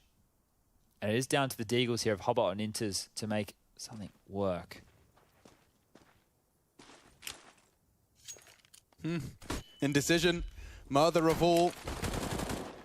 Looks like Hobo has tidied things up. Stan just has to finish the job now. If he goes down, there could be issues. Inters finds him cleanly. And now, just this Deagle, a single Deagle, has got them not only a sight, but a 3v3 retake. Cirque, Breeze, Mihu, they have to go together. There shouldn't be too much more to be concerned about. They still have a kit. They can take their time, group up, and they are the better equipped unit. Oh, but the flash? Maybe. Perfectly timed damage, but not ready for the off angle of Nafany. Mihu's dealt with all their problems. And good use of their util as well, just to keep Shiro busy. EG do defend their honor, albeit at quite the cost. They put 3 bodies down, not bad for Gambit's $700 investment. All right, well, this is really going to start getting hot for Gambit. Over there on the EG buy, they can drop Cirque and AWP. Obo's loaded with cash. He can get himself an AK in exchange, and they can really just filter the guns around here to make the buy as potent as possible. As Gambit, well, they're able to get a full buyout as well. Full util, AWP, AKs are there. But they're up against it. What are they going to do here to set the tone in this T-half?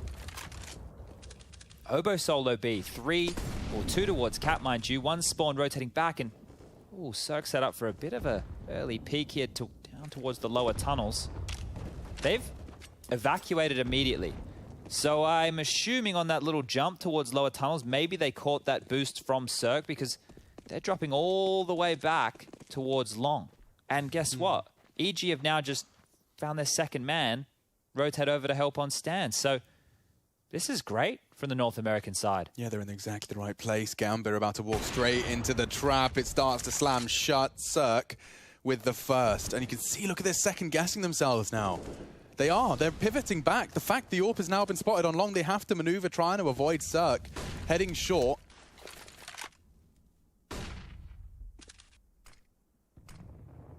Exile's smoke will keep eyes on long. Inter's just hoping Mihu wants answers a bit too soon. Oh, great molly. Look at that. It was exactly on Stan's walk-up. Exile's done very well to keep Stan busy, but Cirque's no longer preoccupied. He's focused in the right part of the map. Flashes aren't going to catch him.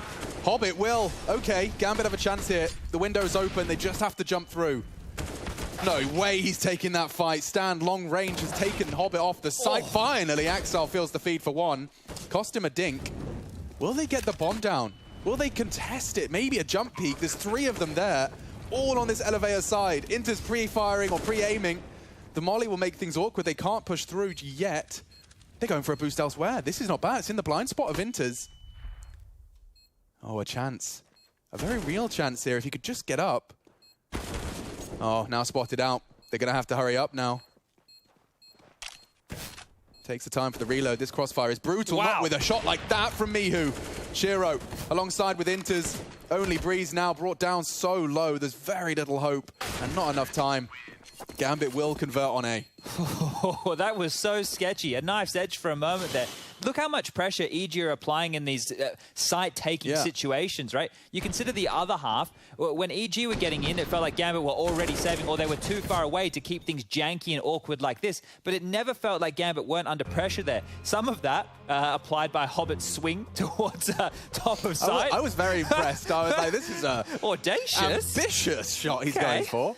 Well, interesting maneuver, but regardless, round converted, 10-9 now, still in favor of EG. I'm not sure they'll be able to hold on to this lead, though. Their money situation right now has forced out a bit of a timeout. They're second. We've got 4.5 on the likes of Breeze and Cirque. Cirque could actually buy an AWP, glass cannon. So if they want to try a maneuver that could catch Gambit off guard, why the hell not? And they're actually going for it. Breeze is brought in. Cirque's on the glass cannon. Force buy from Stan. Mihu's into a Deagle. Obo's still deciding what he wants to purchase here, but it will be that MP9. Even a bit of util around it, Gambit. Interesting. This is going to be a tough one for you to crack here, especially with how flicky Cirque can be.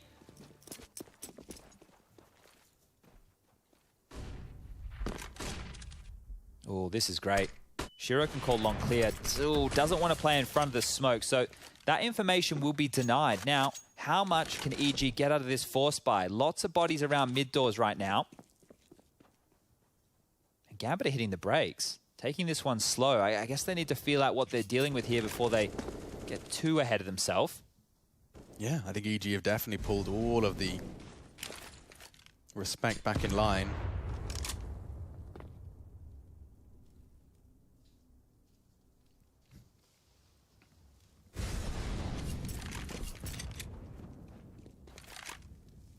forget.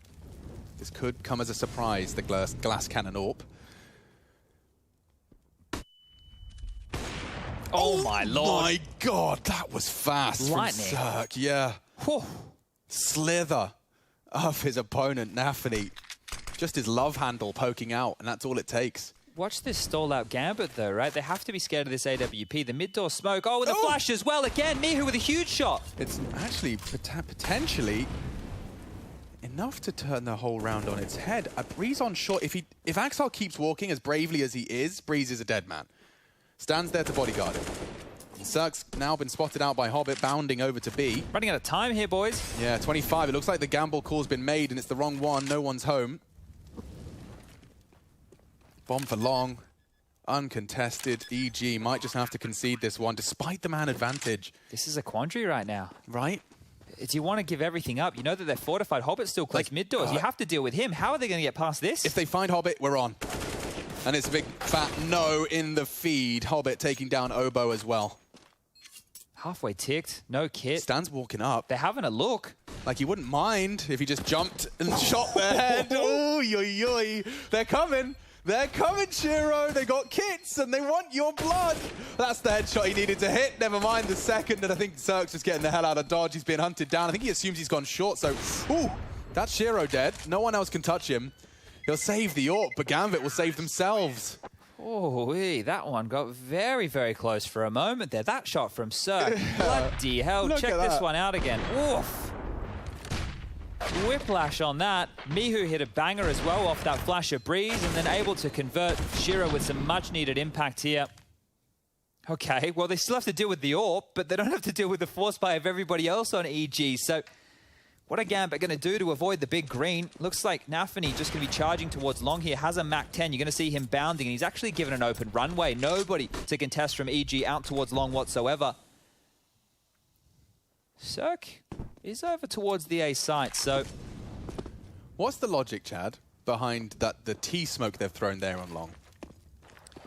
That's the drop pit? Or not even? I think maybe they flubbed it. You normally want it to be a bit deeper to the corner, right? Yeah, so it was a different lineup. It like landed by the wooden pole that typically CTs are bouncing their smoke off. Interesting. Yeah. Maybe that's why. Maybe that evolution in the meta means they want to start leaving a gap. I kind of missed it there. So No stress, and perhaps literally just a flub. Smoke that I'm overthinking. Shiro has spotted a couple poking their heads in mid, and actually they landed a shot on that. Was it a P250 or was that Cirque's AWP, I think? Yeah, okay, makes more sense. And Cirque's AWP not only tagging but fragging. They're very scared of this, right? Axel's been in pit this entire time. Oh, that's a full cancel call. Cirque defending B. He's still in CT, but by hitting that shot, he sent the bomb packing all the way to A. If Obo wins this fight, that's an AK. And then they have to go A. Oh, this is falling apart, isn't it? Nafany will check it. Oh, no, he didn't. The AK is falling into enemy hands. Huge problems. Massive problems. Shiro's low. They know they're coming. They're ready for this. Letting it slip here. Just a saved AWP and some pistols. And the stack is in the right place. Nade softening him up. Not quite. Axar's on his way. We haven't seen an Axar moment. Time for the pop-off. Oh, okay. Necessary frags, but not enough. Mihu's got USP and down to a one-on-one. 10 seconds on the clock, Chad. Shiro did not have time to plant. It was truly down to that 1v1. Mihu just didn't have enough time. Not enough gas in the tank. And Gambit will make it 11, but by the skin of their teeth. This was it. This is how they fully forced to rotate. We're not going to be anymore, guys. Cancel and that. This is the kill that really could have secured EG the round, right? That's an AK. It's more than the AK. It's complete information, right? Obo has so much. He peers out mid. Guys, there's nothing mid. There's nothing tunnels. They're coming long. The fact that I feel like EG should have snatched that one away. That was great. Just prodding them around the map. And you know what? That's forced Gambit to take another timeout. They're having to talk through their options here. I'm going to have a quick look at CT spawn right now because I don't think there's enough money to actually get Cirque another AWP, so he might have to go into a scout or a rifle, which after those 2 rounds in a row, one where it was forced, one where it was saved, and just how much he almost got out of it, it feels pretty hard done by, you know? Certainly. You can see his reluctance as it's an armored M4A1. Won't quite have the same impact. Ooh, they're sending 4 towards B early. This might be a bit of an explosive maneuver here. Shiro denied immediately. So the smoke lands. The idea was Shiro comes and picks, but as soon as that goes down, they're having to rejig their contact. Towards lower dark they go. No secret about it either. Util being used, scope being heard. Stan being mollied. Just a little bit back by Inters. Currently leading the scoreboard right now for the server. 20 kills for him.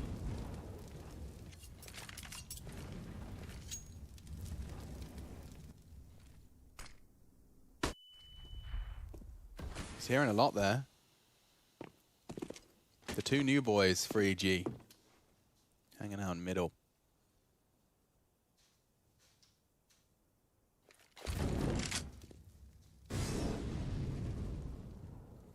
So essentially, they're just fishing for a pick on Shiro here. They're hoping the CTs react to that short util, start touching their keyboard, and Shiro gets to click his mouse. Now, it hasn't gone down that way. So what plan 2 looks like the double smokes for CT. And it's Obo and Mihu who can just completely foil this. That's if Hobbit doesn't change plans. Nice from Mihu, 2. And it's Shiro with a close quarters AWP. Here we go. Straight through the tunnels. Axel to take mid. The rotate's coming in through top mid. Axel checks it, but Breeze has got a big frag. He was supposed to keep him busy. Now what do you do? Intis is going to test the waters. He's loud about this. Flashed off. Lower? Surely he's going to isolate Stan. Shiro's going low. There's no time. He has to go B. Shiro, is there even time now? Shiro, what have you done? Oh, he might have thrown the round. Les Intis just saves the day with a double frag. Oh, he's no! Save them. I think he had just enough time, Chad. I'm not so sure. Shiro, just by holding his nerve on that mid-presence, he could have very well let the whole round slip away. Good catch from Chad. That was very close. Look how much risk Inter's had to take to open up on Stan. What is happening right now? The Gambit. 8-7. Let's Shiro 5. You know, he actually didn't have time. He actually didn't have time. What? You cheeky monkey. He's gotten away with that. He's gotten away with murder. Thank you, Inters, catching EG as they storm the site, because obviously they're looking at the clock as well. Yeah. They're like, they have to be planting now, and they're not. What on earth has been the last few rounds? Very odd. They might need a watch sponsorship over there at Gambit. That's funny. Yeah, fair play. Look, and another throwback to the podcast I just did with Hampus. He was talking about the way that Gambit clutch, and they have like a Shiro clutch that they do, which is they give Shiro the bomb. Yeah. He just hides somewhere close to a bomb site. The other guy runs off and tries to draw the rotations, then Shiro clutches. But you can't do that with only 15 seconds on the clock, mate. And you weren't even close to the other bomb site. It could have been straight up like, by the way, you got bombed by, you know, like your teammates haven't said anything, and then eventually like, hey, Shiro, you got the bomb, mate. You got bomb. You got bomb. Oh, sorry, man. Oh, it's not going to be apologizing for too long. He's already opened up round 23 with a frag onto Cirque. And this is with just the Deagles, a partial investment, if you will. Mihu previously defended this very same push. Now he's the one to throw it into the mix, and he found out back of the head. Single tap. Oh, Nafany. He's made that Tons walk look very stylish. Have a peek, Obo, I dare ya, says Shiro. Through the doors, headshot, and, well, it's now just Stan, the last man. And I think they want blood here. Nafany's running out mid with the Glock only, just for info. Secure that, and Inters to the rescue. So a clean one there from Gambit, and that is actually going to do a lot for them, considering how the last few have gone. So taking control of this game again, Gambit, and they just have to contest against 1 or 2 more gun rounds, and they will secure map number 1, even though it has been a rocky road. It certainly has. Marshmallows and caramel all over the shop. All over the face right now. Could use some of that sugar, actually. Cirque has got himself another AWP. Now, that's where we've seen EG CT rounds be acquired. Let's see if he can continue the trend here. Nafi looks like he wants to go straight towards that mid-door fight.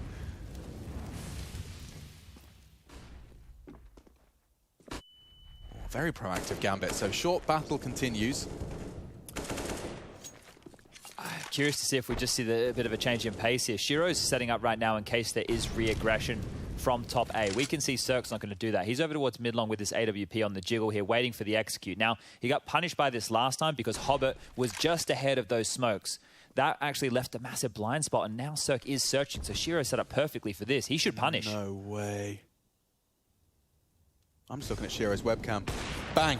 He gets what he wanted. And now EG on the back foot, and they're starting to wobble. Running out of options, looks like 14 looms. Stan's already made the save call. And that's how it goes down. Damn, Gambit, patience rewarded. They know Cirque wants info eventually. You painted the picture perfectly, and now he watches it transpires. Will there be a hunt? They are already on it. 2 players in the lower tunnels. Axel and Inters are working on this. Nafany applying pressure, but Breeze could alleviate this from T-Spawn. This is odd. You're right, he's actually going to catch the cross. You don't see that too often. They actually check him. Ooh. Oh, they're not keeping a thing, are they? They're not keeping a single weapon. Stan would have to defend his honor. They're pushing every angle. Yeah, that's the end of him.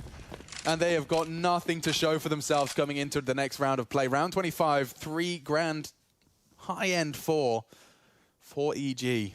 Yeah, a bit of a yikes here. This is now 6 rounds on the trot for Gambit, and it doesn't feel like 6 just because of the nature of the rounds that we saw. There was a patch of rounds that Gambit won where there was 2 players alive, 1 player alive, 1 player alive, 2 players alive, right? That shows you how close that spree of 4 was. It's only these last 2 where they've really started to lay down the pain and take this game away from EG, who once again are left with just pistols. So they'll have to defend here with these Deagles for 15.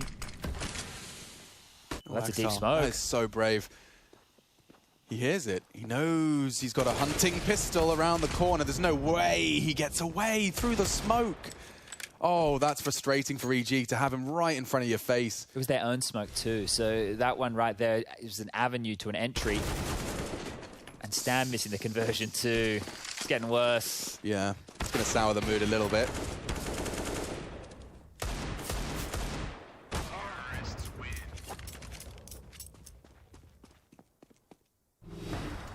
And so they're presented with an ultimatum. Win 5 consecutive CT rounds or concede Gambit's map pick against them.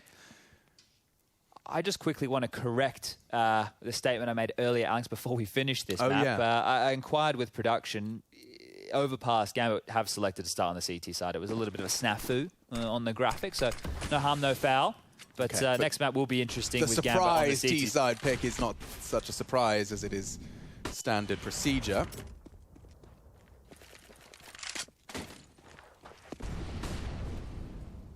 Three scoped weapons for EG to start this 5-round run. And Nafany snuck through the doors. Obo's responsibility for now. Oh, this is the perfect time to be calling a B, isn't it? And this is one of those 4-man heavy leans over towards that A side. Obo... Oh, he's going to assume it's clear. Yeah, completely. Nafany was ahead of the util. Now he drops his own. Stan is on life support. Mihu's got to push and disrespect the smoke, and he has converted. Maybe they can at least defend Stan. He's Molotov'd out now. Mihu is sprinting to support his teammate. In-game leader comes up with a quick flick. And Axel onto Breeze. I think Shiro's changed his mind. A frag onto Waze sent him straight towards spawn. So Cirque and Mihu on this wild race to catch info through mid. Axel taking space A. This ends here. Cirque's got to come through CT. He's actually just playing it passive to catch the cross. So that is where Shiro's going to have to come from, right? Yeah, has to go long. So if Cirque wins the fight, there is a chance that this round can be taken by EG. No util other than a molly. That's not going to save you, is it? That black smoke will not guise Cirque's double scope. Comes out of the timing here. He's not scoped in. There's be a quick flick. Oh, Axel dropped down, confirmed his presence. Okay, that's enough to get Cirque off the line. Never mind, off the line. He's out of the round. And perhaps EG out of dust too. Mihu's flanking long here. There's a slight window. Axel's pushed deep into spawn. Shiro needs to look towards long. Ooh, no, a chance. And it's lost. Big find. Gambit will convert their map pick. EG, though, looking competitive as we ready ourselves for Overpass. Frankie Ward going to be hanging out with the boys in just a minute. We'll take a break, come back and break down that first map.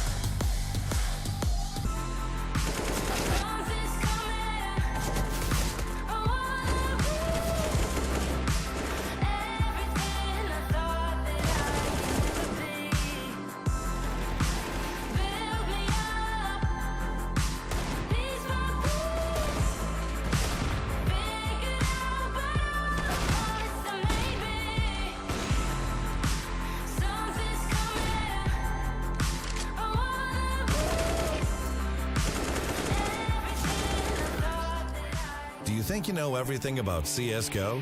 Then stay alert and look out for the DHL drop quiz on the ESL CSGO Twitch channel. Because as soon as the question is asked during the stream, the clock starts ticking. You will have 60 seconds to type your answer in the chat using this format. And keep in mind, speed is important at DHL. So the faster you answer correctly, the more points you get. Keep track of how well you are performing on the leaderboard. Will you manage to make it to the top and win one of these amazing prizes?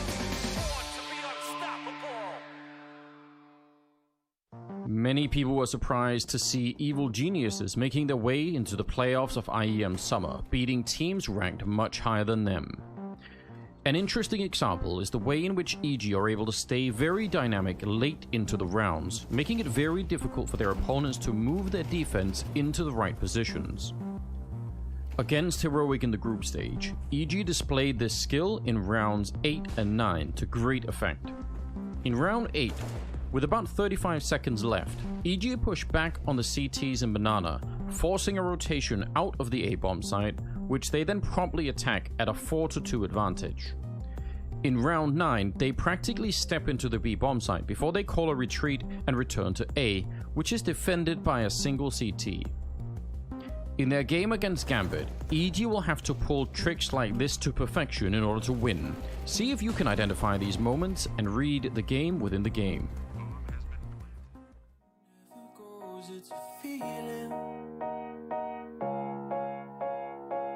We watch the waves wash over the shore, the horizon was blinding. This could be the end of the world as we know it. Or this could be the end of the world as we know it. We never thought we'd get this far. I'm gonna stay true. These songs I wrote for you. Oh, they make me blue. They make me blue. What did you say to me? You wanted to be free. Do you believe? I want you to believe.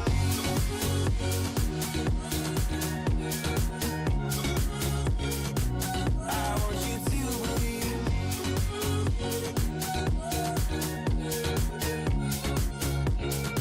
I want you to believe. In paradise we burn through the night, getting brighter. And the sun never goes, and the sun never goes, and the sun never goes, and the sun. This could be the end of the world as we know it. Or this could be the end of the world as we know it. We never thought we'd get this far. I'm gonna stay true. These songs I wrote for you. Oh, they make me blue. They make me blue. What did you say to me? You wanted to be free. Do you believe? I want you to believe.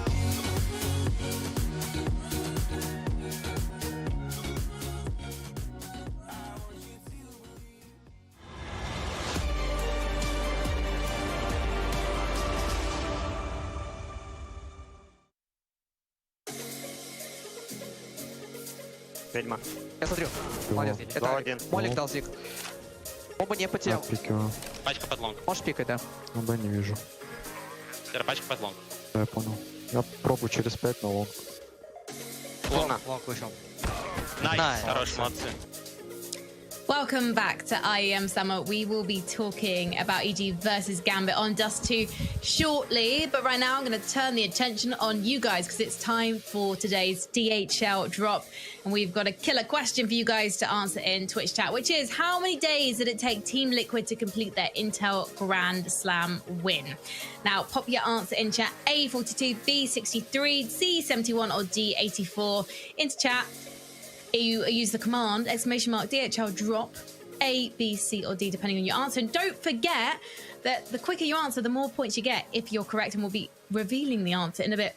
I hesitated there, boys, because I nearly said hashtag DHL, but that's what you use on socials. Use exclamation mark if we're talking Twitch chat. But right now we're talking Dust 2 because it kind of ended as it started, guys, with Gambit in control. But we've got to not look at the round wins with this one because some of those rounds that were won, Kassad, were by the skin of Gambit's T-side teeth.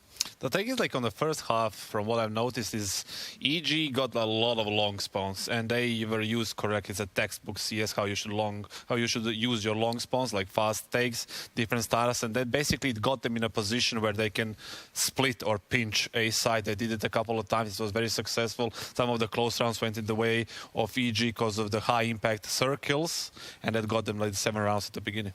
Yeah, and there were also some rounds in the first half where Gambit, everything looked set for them to win a round, but some individual misplays, maybe a couple of slow rotations. You know, there was a round where Nafani was behind the door. He should have gotten probably 2 kills, doesn't get a single one. A B split, another B split from EG where the B guys buy a lot of time, but the support isn't coming in, right? So a couple of weird rounds in the first half, but I think they made up for it in the second one for sure.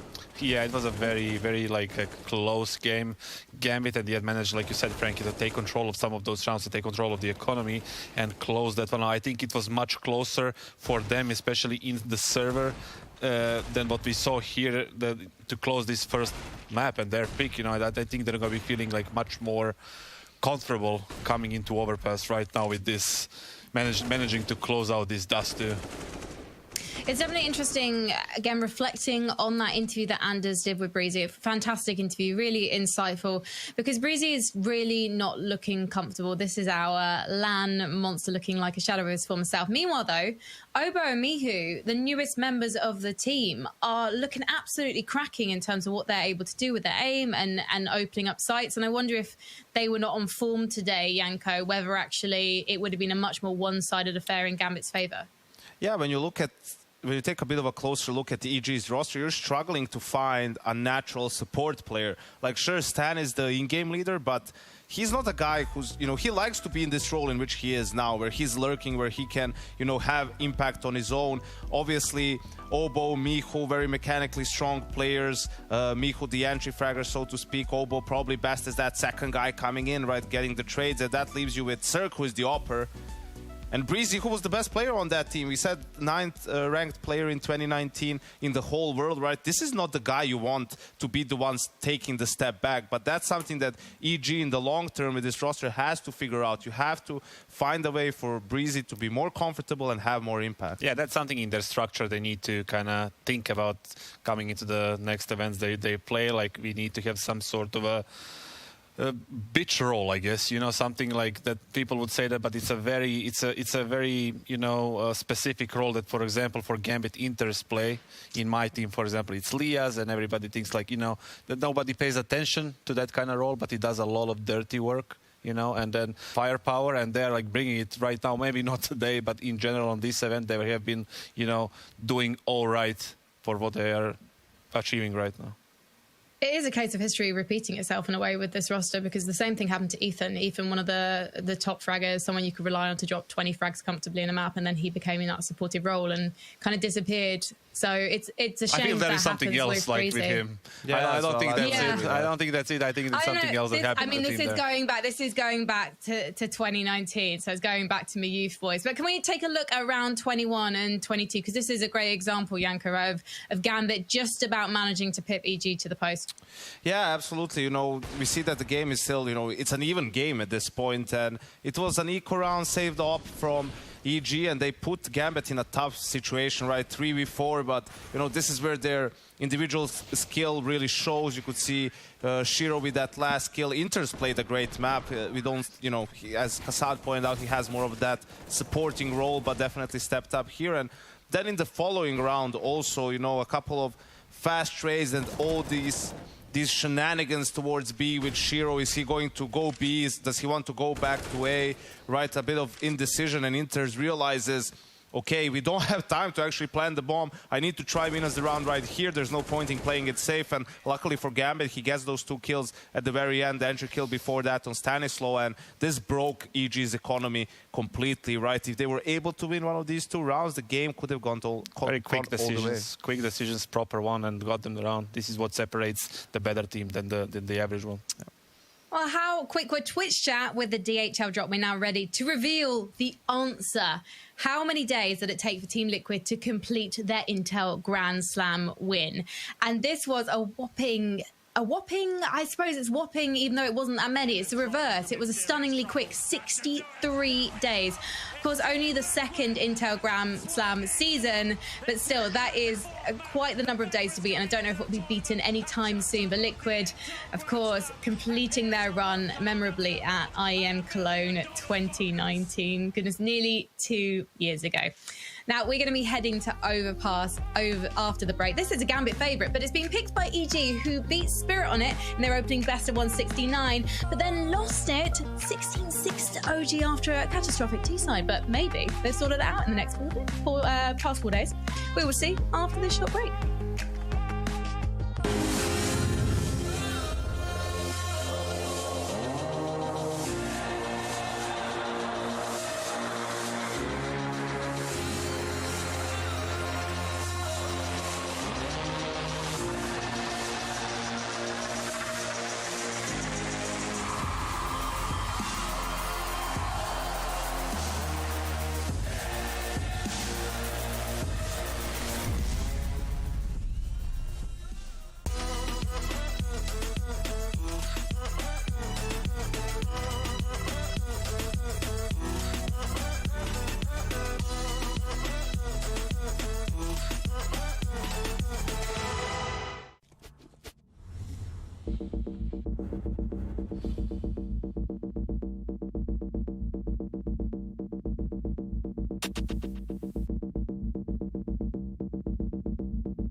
Intel Extreme Masters Summer is brought to you by Intel, Acer Predator, 1xBet, and DHL.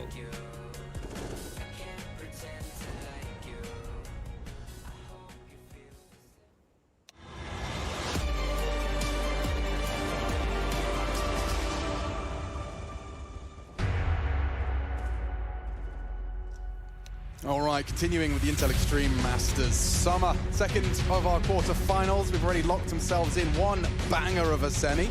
It's time to find out if Gambit can convert in two. They already managed to convert their first. It was their pick. Now we head to EG's Battle Arena. They've opted for Overpass, Chad. Very, very curious choice here. Now, this is the best of one where EG took down Spirit 16-9. Made it look very convincing against that CIS opponent. Maybe they think they can do it again against Gambit, because if you look at the next EG result on Overpass, it was against OG, and that was a 16-6 shellacking in the loss column. So, mixed bag of results here, but I'm sure they must have something in mind for this one. Certainly, and if anything to go by on Dust 2 is that they certainly got legs to their T side. We saw them recover a T side out of nothing on Dust 2, just falling by the wayside in that second. So, looks like we're setting everything up. Does seem like we've got one player yet to join the server, which is why we're taking a nice disconnected fly-through of, would you say, the largest map in the pool? I think it is. Yeah, I think especially the rotation times that are possible on this one. Just seeing CT spawn to T, it's a fun layout of Overpass. It's one of my favorite maps to commentate just because you can have some crazy mid-range, especially with the way CS is going nowadays.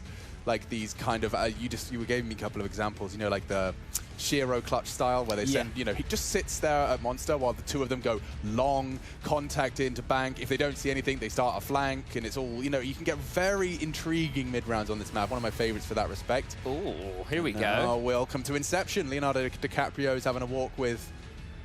What's his name? Oh, I can't remember. Which one? The character? The character. His wife?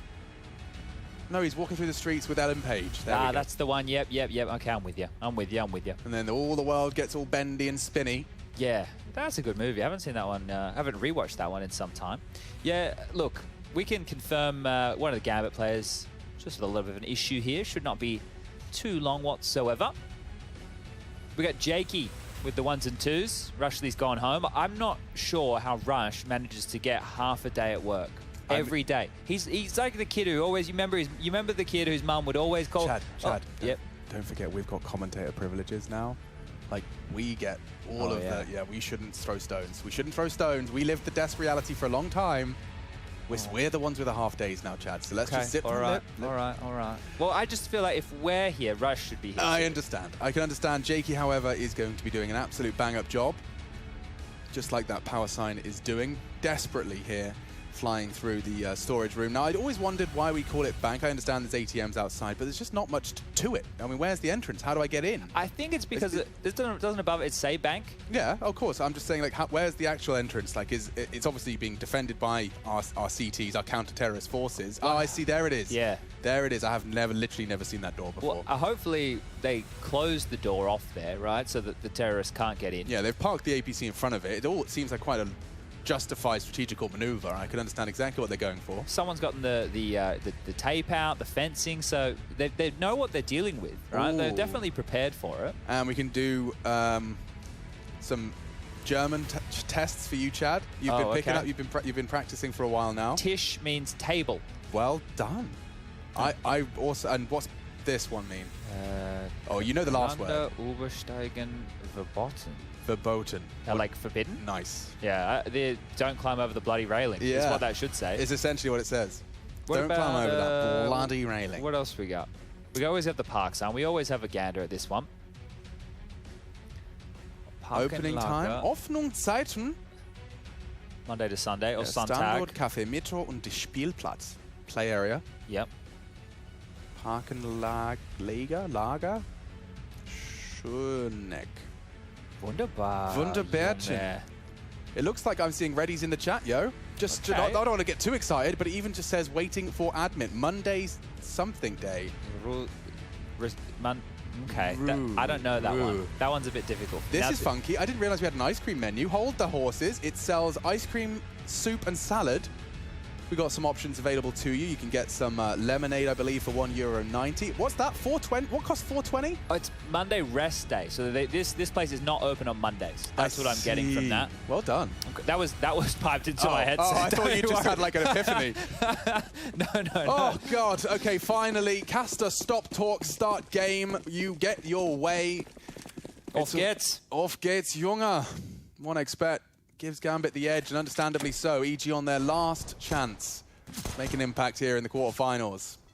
And it's Stan that's actually opting for that unarmored P250. He's hoping that's going to keep the CTs preoccupied, and just by living, he has achieved that. Even dropping a smoke, so he's got a lot of attention his way, and this is the chance for them to burst through the toilets. It's only Axile. And Axile doesn't need help. Oh, he really doesn't need help. Axile just completely rumbles EG. He hasn't even needed to reload. He's got 7 bullets to spare for the one-clip ace. Give him the one-clip ace. Oh. 2 bullets left. He can't quite do it on the one. Stan brought down to 16. Give it to him, boys. Let him go. Give it to him. He's smiling. You can see him. Look at them all. They're all staring at him. Get him, Axile. Go. Take it. Look at his little smirk. He's still playing passive, though. He refuses to give Stan that one frag. He just knows it's coming. Here he comes. Oh,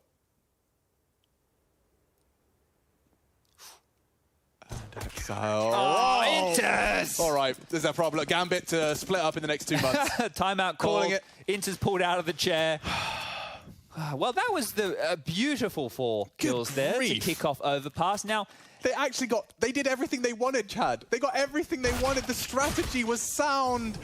They just didn't account for that. Oh, absolutely dismantled. Boop. Beautiful stuff there. And a clean sheet. Nobody from EG finding any traction whatsoever. Any tracksuits whatsoever. Yeah, they didn't find a single one. Matching or not. That's something that's missing from my wardrobe. A matching tracksuit? Yeah. Maybe keep it that way. Yeah, you're right. What are we, Ali G? I don't know. Yeah, but perhaps, for the airport days, just fully commit to the tracksuit lifestyle for a day. Okay. Yeah. All right. Well, the conga line. Up the stairs of Connector they go. And how many more kills do they want to feed to Axile? He's over towards Long. Obo, you peer out first, mate. See what's up. Is there a song that goes with the conga line? Dun, dun, I keep want to do the Macarena. Thank you. No. That's exactly how it goes. I was going, hey, Macarena. Hey. Yeah, not quite. And instead, in fact, they've softened up for Shiro's scout party. I reckon he gets 3. They only have Glocks here. I don't know what they're hoping to happen. No, it's going to clear and he's just going to have the surprise of his life. Oh, here they come. The pesky mosquitoes swatted away-ish. There we are. AKs are coming out now, so we can get that nonsense behind us. Should be 5 of which EG have plenty of cash to do so. And the utility coming through as well. So they have picked this map, and we need to see why. What do they see as a weakness in this defensive Gambit? Just to give you a little bit of a look in, the 2 best players on the team, Axile and Shiro, play A, okay? So one of the things they do is they play conservative quite early. They'll posture forward, but then they pivot back. Over towards B, you have the combo of Hobbit and Inters, who love locking down towards that monster position and channeling you in through short to set up the crossfire with Nafany. So where is the gap, EG? Show us. Yeah. I don't think this is going to be easy whatsoever. I mean, if ever there was a real advantage for EG to just seize control early, the Scout FAMAS MP9 round is the one. Take that bonus and run with it. We're seeing exactly the CT setup we expect out of Gambit. Hobbit and Inters working on Monster. They're actually being facilitated with a push here. Hobbit's forward and Hobo has got absolutely schlattered right there. Oh, yeah, he tasted his own medicine, I guess, in that respect. But that was a FAMAS in a favorable angle for Obo against an AK. And Hobbit has come out on top. He's a sharp boy. One of the old guard. Axile loves this position here. He does, and I just can't. It's such a common pre-aim. I guess he just catches that lovely extra advantage under the sign. And criminally underchecked, I guess. He dips to long. Shiro should have his hunt. No, he doesn't. Axile was ready. Shiro's got 1 with the P250, but now the sight is theirs. Mihu to take a lot of space here. This 2 versus 3 is shaping up nicely. Nafany's slipped bank already. Hobbit's miles away. Yeah, he'd love to get that flank on a little quicker. Inters does completely burn Cirque out of position. He'll be forced to stop on his pursuit of Optimus. Nafany walking into Mihu. What? Great find with the MP9. Cirque to come up clutch. Here comes Hobbit. Yep, perfectly timed flank, and Cirque just lost between the angles. Gambit will make it 3, and that was on the bonus. Yeah, the 2 AKs carried through. The money's going to be there. It's already built on up. And now the AWP rifles again. Things are looking schmick for Gambit now. Schmick? Spick and span? Look, no, things just come out, dude, man. we had two. We've had slatted and spick. Schmick and span. I don't know. Nah, that's Deutsch, obviously. Just for any of our non-German listeners, Chad just gave us a perfect made-up German word. Yeah, I don't know what's happening. Yeah. Du hast Schmick. Watch out, actually, Alex. Just stop, because that might be a word. Calm down. Round 4, let's get it started. EG are going for a conservative one. I love an armored Tech 9, especially with purpose. Does it have intent, Chadney? Well, there is util here, so are they just going to opt for the default spread? It's looking likely close towards sewer control for Stan and Cirque, so at least the Tech 9s are in their best possible positions. And sent scampering back, so just getting stalled out very quickly here on their early advances. That util has been bled through quickly, just 2 flashes and a smoke left, and Obo will be, I was going to say, the only one hanging out towards this B site. The call from Stan, loud and proud, as they head on back now to deal with any aggressive maneuvers towards A. And this is what I'm talking about. Can we take a look at Axel? A minute 10 left on the clock here, and he's in already a passive formation. Shiro was over towards B. He's going to rotate back. They love defending from the site. Axel might want to pull the plug on this. So he smokes off the toilets and stands his ground, and that's because he's got Shiro in tow. Oh my god, a very wide swing from Axel. He's taking some liberties here. Again? No. Tucked in, bit of a headshot angle. EG toe the line. Axel dancing between the angles. It's Mihu's Deagle that bests him. It's Shiro's Orb that seems to be a problem for them. They can't get through. Denied by Nafany's spray. Shiro's shot, they're so low. Mihu could at least set himself up with a 1v1 had the bullets connected. Gambit will make it 4. And EG will have a full buy into the next round of play. So this is where it has to start, right? I mean, it did start on Dust 2. It was 6-0. We started to see EG come alive. Convincing start, though, here from Shiro and co. Nafany providing exactly the accompaniment he needed on that site when he called upon him. And we've complimented that from Gambit a lot. Yeah, Nafany's the best scrambler at that, right? It's not really a position, but when he scrambles up from B, he always manages to find impact. Cirque's got his AWP out now, so time to see what he's got. It's nice to see an aggressive CT maneuver out of Shiro. He's kind of, I assume, committed. Axel will have his exit should he require it, but they're throwing nades and flashes at his face, holding his nerve and holding his line. Mihu falls to the AWP. Uh-oh, there's another coming. Obo, nice find. Peeking through the flames to find Shiro and keep this number game level, 4-4. Surely that entices EG just to go towards A. The fact that you know that the AWP won't be over towards the site means that maybe you could scale up long or the bathroom's positions quicker. Could take the gamble, but Axel's going aggressive again. This really does sniff out like the start of Dust 2. Aggressive maneuvers from Gambit, really trying to set the tone. And he's cracked through the smoke now. They've actually left Hobbit on his lonesome towards the B bomb site behind the pillar. Watching for a boost, they can creep through Monster. Inters has just come back on over. He's in limbo right now. How good of a fake smoke was that from Obo? It looked a bit rushed. It's perfect for the walk-up. Axel called it clear, so Nafany's now over towards B. At this point, if it is a B finish, it's going to be a 3-on-4 with Axel quick on the flank. I love this off angle he's holding there, though. Oh, but Hobbit has nothing to show for it. Nafany's off angle sucks against Stan. No, it doesn't. Great adjustment. Inters is the one to catch him. Cirque alone quickly makes it a 1v1. And he's got time, I believe, to get that bomb down. Axel coming up from that sandbag's position, and Cirque, he escapes and peeks in for the tag.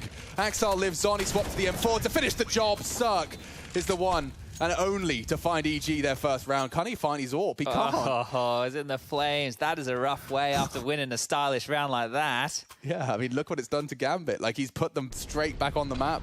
And it starts with Obo taking down Shiro, but Cirque, 1v3. Beautiful stuff.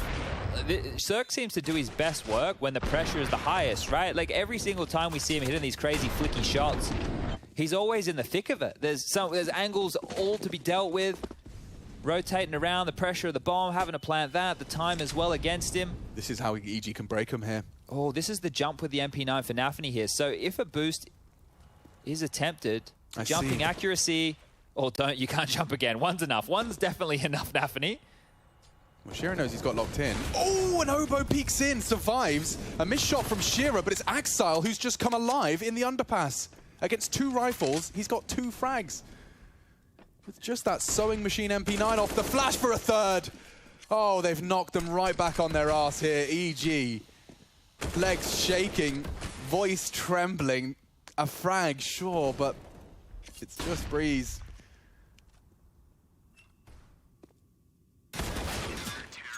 Oh, the long range of that from Nafany from downtown with the MP9. The laser beam gets it done. And they respond quickly, 5-1. Boy, okay. See how this went down for Axile. So he just pushes in, catches Mihu completely off guard. And Cirque can't even pull the trigger. The clutch master from the previous just bested by Axile, and he comes alive with 3 to put EG right back on their bottom. Oh, back to the pistolas here, and Cirque, he's being very conservative, wants to get the AWP out again. Gone for a P250 only. 2 Tech 9s, 2 Deagles, the light U2 once more. So EG really just hoping that they can get into an advantageous position early. This nade is looking good. That's cool. So Axile just listening for that close wall push. He's tucked in, and he can't find the spray. Neither can Shiro with the shot. They can run him down here. They've got an AK in play. The scramble is coming. Yeah, it's true. Nafany loves a scramble. Here comes a missed shot. Shiro running out of chances. Does take the AK out of Cirque's hands. And now the shots are starting to connect. Only 1 on the Deeg. It's only 1 for EG to boast about. Shiro's AWP will be recovered, and we do start to see EG at that 6-round break point. We talked about this. This has to be where they start posting something. They've got all the bells and whistles they could possibly desire. That's the benefit of a wide peek into the AWP. He will only get a limited number of chances versus Shiro, though.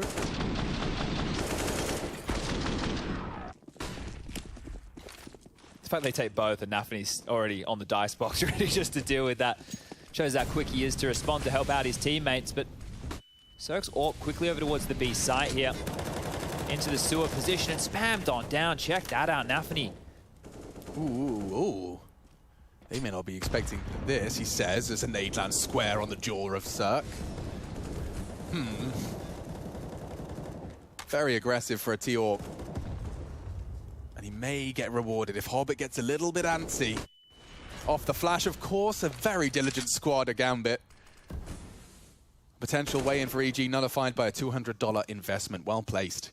Yeah, might send them elsewhere here. You can see just how much room Breeze has over towards the toilet position, or at least the front of party. Still has to pivot on in, and there is a bit of a gap right now. They could backdoor Axile, who's being left to his own devices. Very aggressive, long pushed up to where the bike used to be. Shiro now rotating back towards the site, but Axile's push could completely lock them in here. I mean, Cirque is watching it. It depends on how and when Axile chooses to strike, but he's saved himself from a cruel fate just as they arrive through long toilets. He has evaded. Oh, and just as they look away, just as they both look away, Cirque mad about that one. Mihu as well. 12 now for Axile as he just, he peeks into Stan, peeks off his own flash. The man is doing it all. First the pistol, now he may as well have an ace with an M4. 2 more to come. They're running into his domain and his nades. He will fall, but with 20 seconds left, and they're right back where they started. Yep. Maybe try and get this AWP, but Nafany's already dealing with that. If Obo hangs around for too long, he might walk away with nothing in a round like this. Oh, he realizes he's committed now. Ooh. Holding the cuddly toy for comfort. Nice shot. Should have got himself out of trouble there. Just in the nick of time. We're getting excited by the consolation right there, which is just holding on to those guns. You don't need me to tell you that it's max loss bonus right here, right now. God, I mean, we saw it. Great catch from Jakey. Like, Cirque just looked away from the angle as Axel surrounded that corner. Counter-Strike timing is a cruel mistress. We all know her. We know how cruel it can be. Let's get into it with Galil's then for EG. If you just take a look at the scores, you can see how little Inters and Hobbit have been tested on the B bomb site, both of which only have 3 kills. They haven't even needed to show that classic monster lockdown that they are so good at. And we have seen more of this proactive stance out of Gambit, more proactive than I think I've seen from them in some time. So great to see them coming in with a bit more pep in their step here in the playoffs. One more round for them to secure the half victory. We always knew for EG on these T sides it wasn't going to be easy. Passive stance again from Gambit. Shiro and Axel over towards that long position, now just retooling again. The magic timer for their protocols is coming to play, and there's still 3 players on that B bomb site just jostling for position. Hobbit, Inters, and Nafany doing what they do. The jiggles, the flashes, the peaks, and keeping Monster continuously smoked. They still have, well, I was going to say a couple left, but now it's just the one on Axel, and he is committed to A. So Monster will not be able to be kept smoked for the entirety of this one. And Breeze is actually taking the bomb all the way back through T-spawn, so it will be a B finish. Well, you said you wanted to see them tested. This is the test. Doors blown off, no sound cues will be given. Even Nafany starting to float away.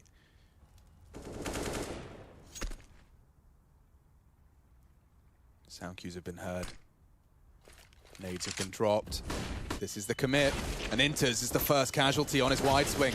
Oh, and they're all coming in for EG. Great finds. Nafany just a swan. And the round is Evil Genius's flag flying high on the B site. So mission complete. Yeah, it felt too easy there, didn't it?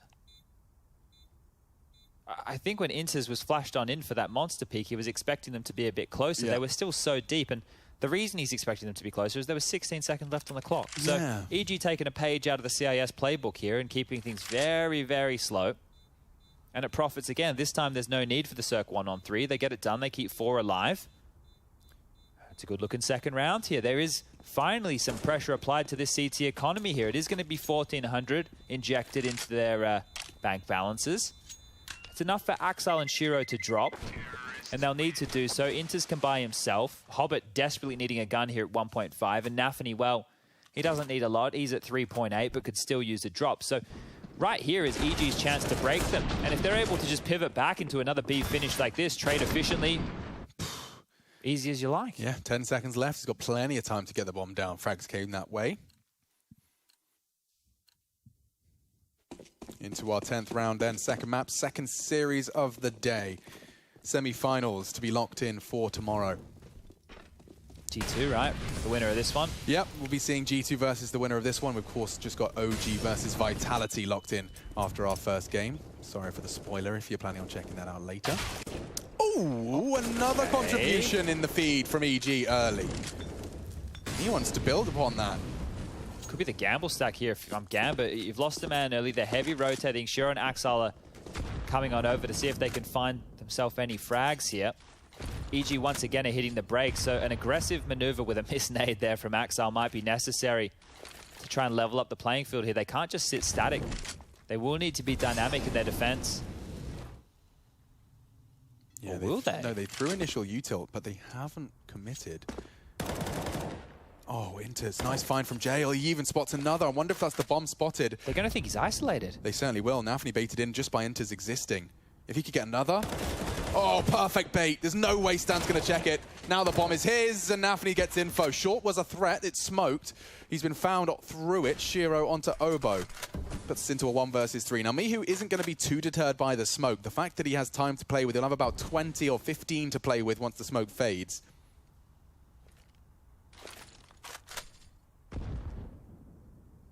No. And as I say that, it seems no playing to be done today. He's off to the nightclub. He's going to get in the queue. Oh, doesn't even want to party. It is a Friday. Full bag of utility, M4. Next round, you are going to be getting 2,900, I do believe. So his teammates will all be able to buy as well. Only just for the likes of Breeze. So The money should be there to keep this one competitive. That's how it started, and it looked very, very good, but that was too delectable. Knowing that Hobbit went down in that fashion, thinking the B bomb site might be weak, a great gamble call by Gambit, right? An educated guess that they might try the same trick twice, and huge stuff from Inters. 2, setting up Nafany. Really, really good stuff here from Gambit, and they've been able to keep their head above water with a buy yet again, so how many more can they string together here in the first half? 8 is great. EG get the buy out. Breeze will have a Galil. He's going for an Aggie one. This could be punishing if he goes wide. Mihu here in this walks straight into the Lion. And Jaws clamp shut onto him. He was full blind, just the timing alone. Now Nafany will have got the info. Stan's been pre-aiming that a lot. I think I can assume that it's something that Stan identified as where that info is found early, but so far no connections made. And EG now have to stomach another round with a man disadvantage. Reaggressing is Axel. So they took that pick, they dropped back, and now they're actually posturing further forward in the bathrooms position. But once again, EG are heading back towards B, and this time with much less utility, right? So they're not going to be able to play this game of keeping Gambit guessing. No guessing required. 3-2 split. Man advantage either way you cut it. Oh, same position again here from Inters. Just looks like he's playing around, doesn't it? Needs to be careful. They're going to get caught out here. They're all converging on the site. It's Breeze. Big openings. Double. In fact, it could be the triple. Breeze has won the round. An aggressive M4. Laying down the law. Damn. Okay, well, that's going to change things. Every time Gambit have lost this B bomb site, they're not playing their standard heavy monster presence. Right, they're playing more towards the like pillar. Transitional, yeah. Yeah, it's odd, right? I'm not sure if they think it's been figured out. Of course, it's going to be identified in the demos, right? If we can see it, definitely the pro teams at home can see it. But there's a difference between seeing it and knowing how to beat it. And it's not like we're seeing EG with set mollies to displace, or triple nades, or certain flashbangs.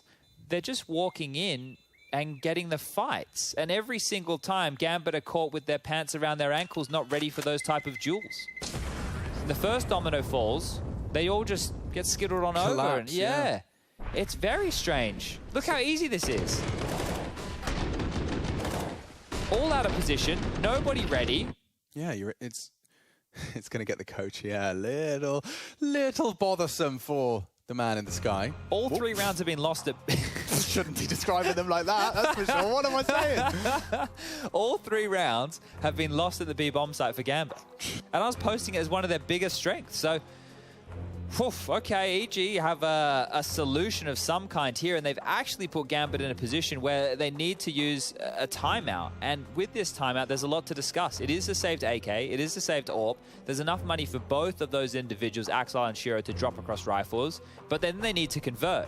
Right, they really need to convert off this, and Hobbit, well, the most experienced member of the squad here, getting a bit vocal on the mic, might be needing to say something to Nafany and Inters over towards B on what they can do to tighten up the ship. Yeah, maybe we need to be actively holding short. That was the gap. Breeze just ran through on that barrels hold from Inters, but very well. Contextually, could have just been that timing and pressure from Monster.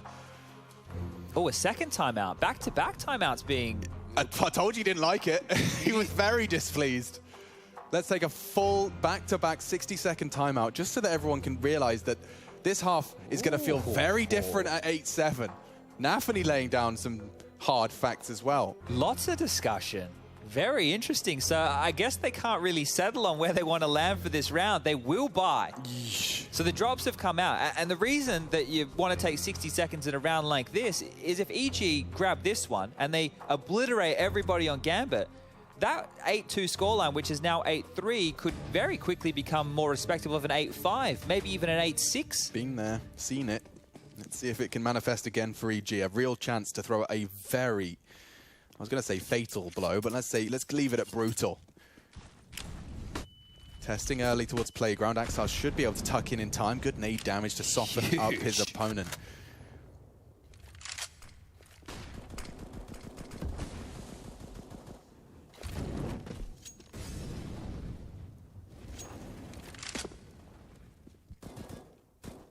Hobbit, for this moment, will have short and sewer control, which is a big upgrade considering where some of their previous woes have been. Walking that tightrope there. Needs to be careful, doesn't get his booty spotted. 3 up towards long. A lot of teams like the spot Hobbit's in now, though, in terms of just not cornering off rotations, holding that short pipe, and calling any walks to Monster. But for now, EG are lining up a long smoke and bank smoke from long. Now, Stan walks straight into Hobbit. Will he pre-fire? It's against the toes. Hobbit does tame the spray. And that enables a man advantage for Gambit. This is an important round, need I remind you. They're all going back towards B. So Stan's seen something he likes here to at least make this round more successful for EG. Mihu's still with connector control. Hobbit's gone all the way back towards the barrel position. But this is once again not the strong lockdown of Monster. Maybe they get caught in transition one more time. Surely not Gambit. Yeah, imagine if they could fall again on B after that 60-second talking to from your coach and in-game leader. Well, it's coming. It is. 15 seconds. You better be ready. Shiro and Nafany are on the way as well. Cirque starts to drop fire. Hobbit needs to lay down some fire. He's hiding in the off angle this time. Breeze's sweep finds nothing. Nobody home. They're planting. If anyone could stop it, the round is lost. But instead, EG have it ticking. And now, just Mihu and Cirque with hearts beating. Flashed off. Axel should convert. He does. And the round falls apart for Evil Geniuses. Gambit will recover this time with a much more passive defense, playing for the retake more so than the contest. Yeah, so much room given there. Breeze is running in. Please, somebody fight me. Hello. Anybody. And a great bounce back, right? That 60-second discussion. I can only imagine what the mood would have been like if they were unable to convert right there. So up to 9. One more away from that double digit, and they're looking good to do so here because the cash over at EG is enough to facilitate this buy, but I think that they're going to start running out of ideas. Once again, the only success they have found is with those B finishes. And here, well, they've run into a different approach. So how are EG going to look to change the tide of this? I think they're going to need 5 on the half. Yeah, for sure. Oh, for sure. That's a goal to set. 3 is just insignificant in the grand scheme. Coming into that second half against Gambit's T side as well. It could be a pistol away from destruction and elimination from IEM Summer. Ooh, a freebie for Cirque, you'd think, but wide strafe. Axel survives and throws a nade right onto his crotch. Good save, good save. Shiro's blind spot. Okay, short-lived. Now, I've never seen a European team not flash their way out of that line, and they do as well here, representing North America this time all the way from downtown. Regardless, they're out. And Axel's super solo. He seems to have a really good intuition as to when to fall out of this kind of palm tree position, but I have a feeling that this time's he's kind of committed. Shiro cannot provide any support. This is 2 players playing on an island right now, Chad. Yeah, but Obo has the bomb. Oh, imagine. Imagine if that 1v1 is lost and they go solo bomb long. No, no, no, no. Obo wouldn't dare. He's been spotted. Now, that's the bomb spotted as well. Surely the CT setup's going to get reshapen. Far from it. Axel's just going to flash across back. He will make it to site. They're coming to A. They are. Nafany, he's going to scramble over there in time. 35, the clock reads, as they've got 3 smokes, and they're all sailing through the sky now. 2 at least.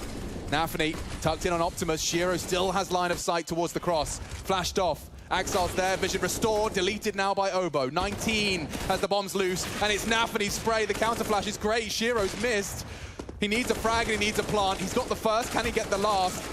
It's not to be. Gambit will snatch and take 10. There's just too many bodies on the site. One by one, they funnel in. Just as you've taken down one, another takes his place.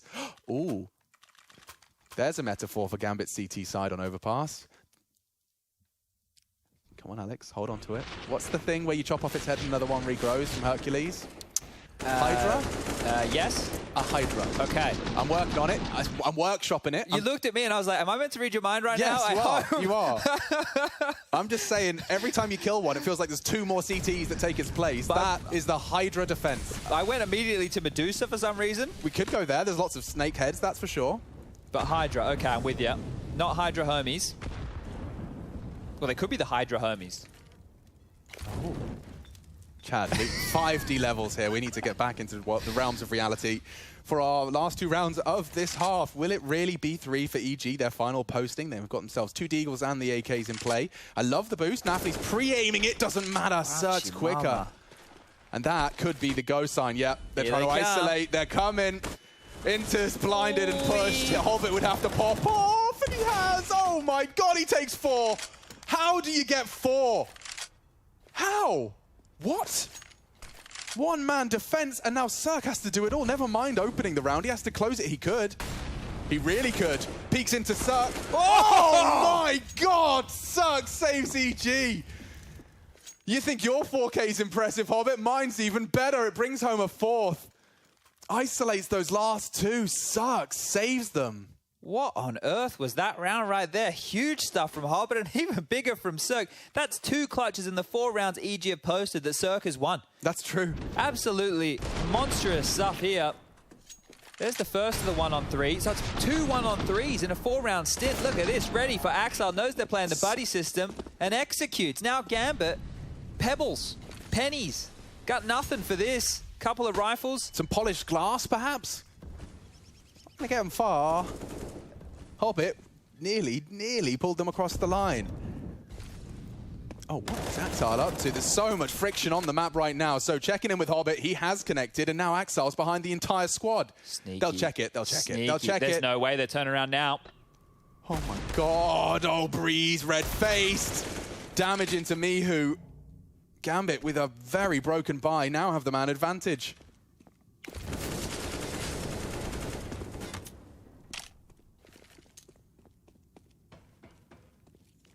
EG every time, they just seem to regather, right? They take some territory, maybe they get stopped, maybe they get a trade, but here they're more than happy just to gallivant back across the map, stand with the bomb. No dramas, swinging wide, and he's running the whole way. Mihu's with him, Cirque still trying to sell something over towards that connected position. He's just taking down Hobbit with wallbang. Just spam, just blind spam through. Everything is lining up for EG now. It's not a guarantee, it's far from it, but with Shiro only a CC, he'd have loved an AK. Cirque denies it. They've ground out 5 rounds. How have they managed this? The clutches, yeah. They've been under the pump, just grinding out rounds, and this will be their first A round. Look at the kill distribution. I mean, Cirque is the only one to be breaking 10, never mind 12. Everyone dragging their heels in that respect, and we do round it out 10-5.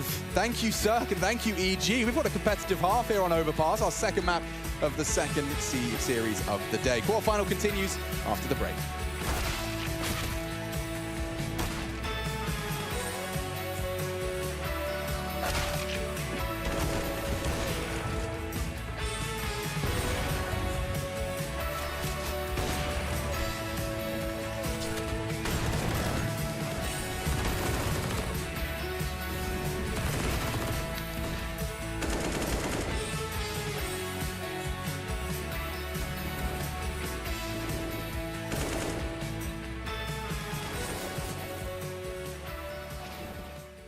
Of course, we need to work on communication, of course, because we have sometimes not the best one. And also, we need to work on individual plays, because we're still a bit inexperienced players. We are just really young and need to still more experiences. Gambit is dangerous because they're just playing some great CS.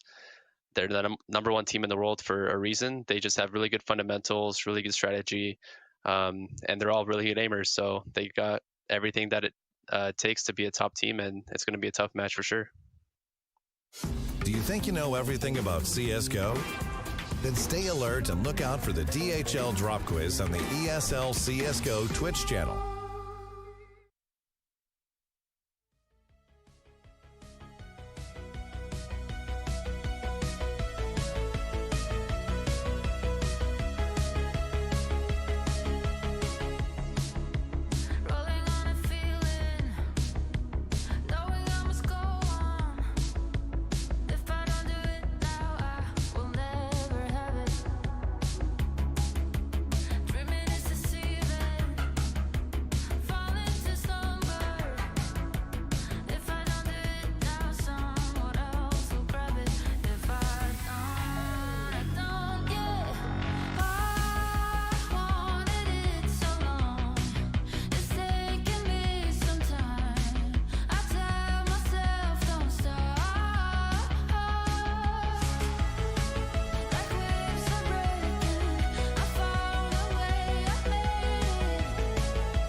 10-5 on the half of Overpass. Gambit leading by 10 to the Evil Geniuses 5. This is the North American org that have surprised. They made a lovely run to get themselves to the playoffs here of IEM Summer. Now it could be cut short in the quarters. Gambit in hot pursuit of making an era of their own. Looking to make a deeper run than the quarterfinals, and the odds certainly pointing in that direction. Doesn't get much worse than that. Let's see if this pistol starts to indicate a quick one for Gambit's T-side campaign. This is Evil Genius's map pick. Let's see if their homework is going to bear fruit. This is a lot of info early. Mihu's going to continue to push here. So they're not going to guarantee that it won't be A, at least through the traditional avenue. That smoke on over is a bit of a fake. They're going up connector. It's pulled the rotation. It's perfect. Now, the fact that Shiro's gone down so soon, maybe Nafni's in a position to catch this flank. They are going to be there on time, at least Breeze is. Oh, he's lost his head. That Glock looks like a USP. Axal has taken it straight away. Mihu's flank now means nothing. Nothing. I mean, he's going to expect something. Chocolate teapot at this point. Absolutely useless. Oh, wait, maybe they won't expect something because Nafni, he's been over towards B the entire time. Hobbit still has his back turned to long. Oh, you're right. He Well, did have a look. He had a look. He knows it's possible. That's a big find for Inters. Stan stepping a toe out of the line and missed shots. Oh, Mihu in the back of the head. He's failed. And now they're turned and just getting pulled apart one by one. I don't think Cirque's got another clutch in him. He just doesn't have the time. Nor does he have the bullets. Gambit will take the pistol round there, and you can see the mind games, every pistol between these two. Yeah, that was real. Like, the fact they stopped Shiro, they immediately know they have to rotate back over to the other side, and that was all good and well. It's like the info early, that is what we talk about with bad info, right? Like, it was a good push, there's no doubt about that, but just because they decided to take the one avenue that was left open, Gambit are able to profit, and you're right. Axel he is an animal. He is an absolute monster. He's mechanical. Even gets the info and falls away. Like it's the fact he gets double glocked. All right, force buy, big one. Heavy investment from Evil Geniuses, so a lot of hope and a lot of their chances do hinge on some impact here with these Desert Eagles and Scout. They have 3 players over towards the bathroom, so Obo can hang around and play the shadow advantage with that smoke. He has Stan in tow just over towards the divider position, and Cirque scoped up long. So they know that the Scout's in play. Very unlikely that they head over towards long. True. The most likely place you would expect it. And actually, with Nafni clearing out connector, calling them back towards the B site, if they execute right now, it's all down to Mihu and Breeze. Now, Mihu has a smoke to drop. So does Breeze. So they could really stifle this push if Gambit aren't quick. Oh, they're not checking him. Breeze does go down, and Mihu, another victim of Axile. Axile just happens sometimes, and you have to accept it. Who's better than him mechanically right now? Like, there's obviously a big list of players who are nutty, but he is mental. Yeah, I mean, I just want to see him go toe-to-toe and give us that Axile show on LAN. What a show it would be. In this team... Give me a Russian crowd, dude, imagine. In this team, who do you reckon is more important, Axel or Shiro? Axel, 100%. Yeah. He's 100%. nuts. Yep. Just how often he delivers as well. It's wild. Absolutely wild. Okay, save here from EG. That lead getting extended now. We'll put the 12th notch up there for Gambit. Only 4 more required to close this one out. And in 2-0 fashion, making both the quarters quite the quick affairs today. Certainly. The semis tomorrow, if we continue in this, you mentioned before it was OG versus Vitality, and with what we've seen from Vitality, that actually could be a juicy, juicy morsel of a game. Check this one out. Yep, you're extinguishing, but you're already dead, and so's your teammate. So get on out of here. The B-bomb site's Axiles. And G2 versus Gambit. A lot of people are saying this is G2's event to win. If they do get to that grand final over a team like Gambit, that is a bloody legit result right there. Here's the double dip of the force by. We're seeing if the 5-man alien this time from EG can offer anything different. It looks like they might just walk straight into the other side of the map. Ooh, double nades. A bit of a warning sign for Shiro that you might want to play a bit more passive. And they are walking into the wide open site, Chad. I think they've got enough of a read from the double nade on what they thought would be an eco. Should we call this 13? We can, and we should.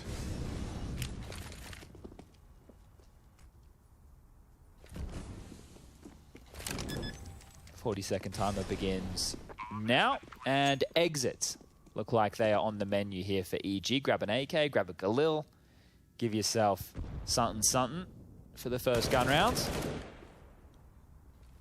or just walk into Shiro's Galil.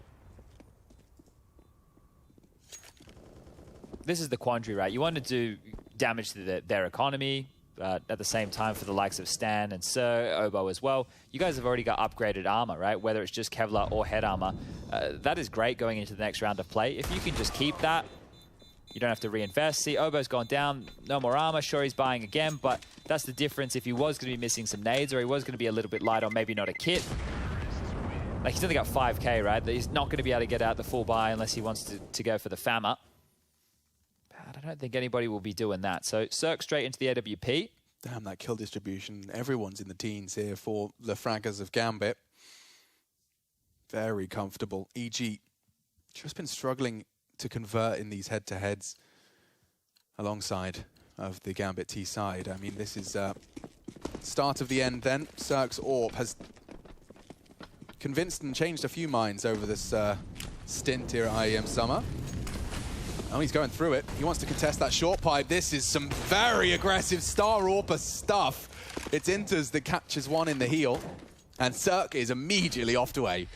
Yeah, make his presence known elsewhere here, but Shiro needs to get through connector, and this is not an easy clear. Obo. Take that any day of the week. Now, Hobbit is up. He's turned the flash. He's got one spotted. Breeze confirms a second, but taking him down is a big step in the right direction. Only Navani healthy, Axal as well. Inter's down to 15. They're walking into Obo's domain. Doesn't get easier than that. Oh, a clean one here for EG is looking very likely right now. Axel is still alive and he's on a bit of a hot streak. That's going to continue. Down to 44. How much more can they get out of this? It's about damage now because Gambit, surely with the HP of Inters and Axel, are not on for a round win. But if they can take away 2 more guns, we always talk about 3 as the magic number here to drop things across. Now that's kind of been thrown into disarray with all the saves that we do see. But with EG's current economic state, wouldn't hurt too much. All right, I've got the strat in my head.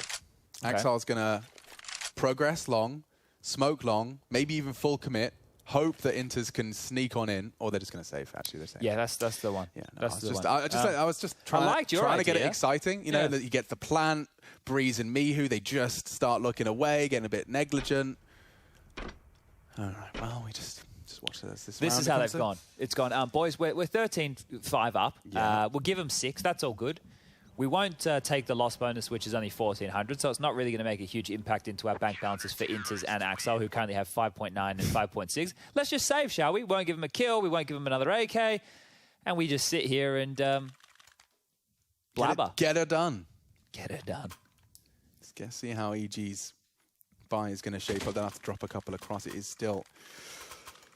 Whoa, penny pinching for them as they are truly on the ropes here. 3 rounds separating Gambit from a semi-final versus G2. Yeah, and you're right. That is going to be the biggest test we've seen from G2 so far here. They can only play what's in front of them. Well, up next is world number 1. Good luck. Cirque. Aggressive. Off angle on the party position. He's got a timer on this. The playground flank is a possibility. And a miss. Through the wickets. Straight between the legs. He'll be able to get away. But that fountain aggression scouted out and the AWPer spotted out. He'll stick around, at least for the potential of that shadow advantage as the smoke starts to fade. Doesn't seem like it's going to deter Gambit from their project towards party here. This might force them a little bit further back here, EG. They know that they're being pressed across A. Pressure long, pressure now from party, and they're actually just going to sneak in through the smoke, I think.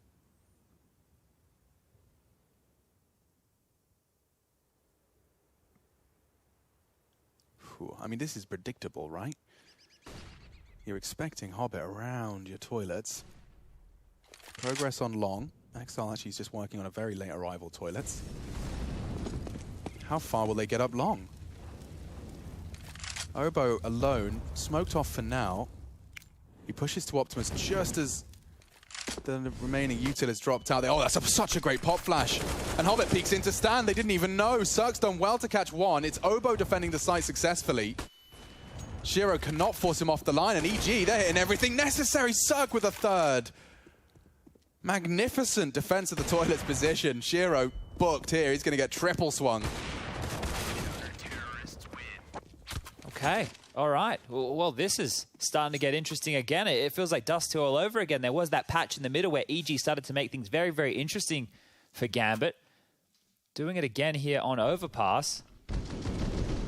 And Cirque, yeah, they were under pressure, right? Hobbit swinging past. He had to actually double back, and maybe that hurt them a little bit in the long run, but he was the only one to find any real traction into a round like that, and cleaned up with ease. So a bit of a buffer being built for EG. I thought Gambit were broke. I look at the screen, they've got a full buy. Yeah, they've really been able to make that money work. It is just the util is a bit of a drama again here.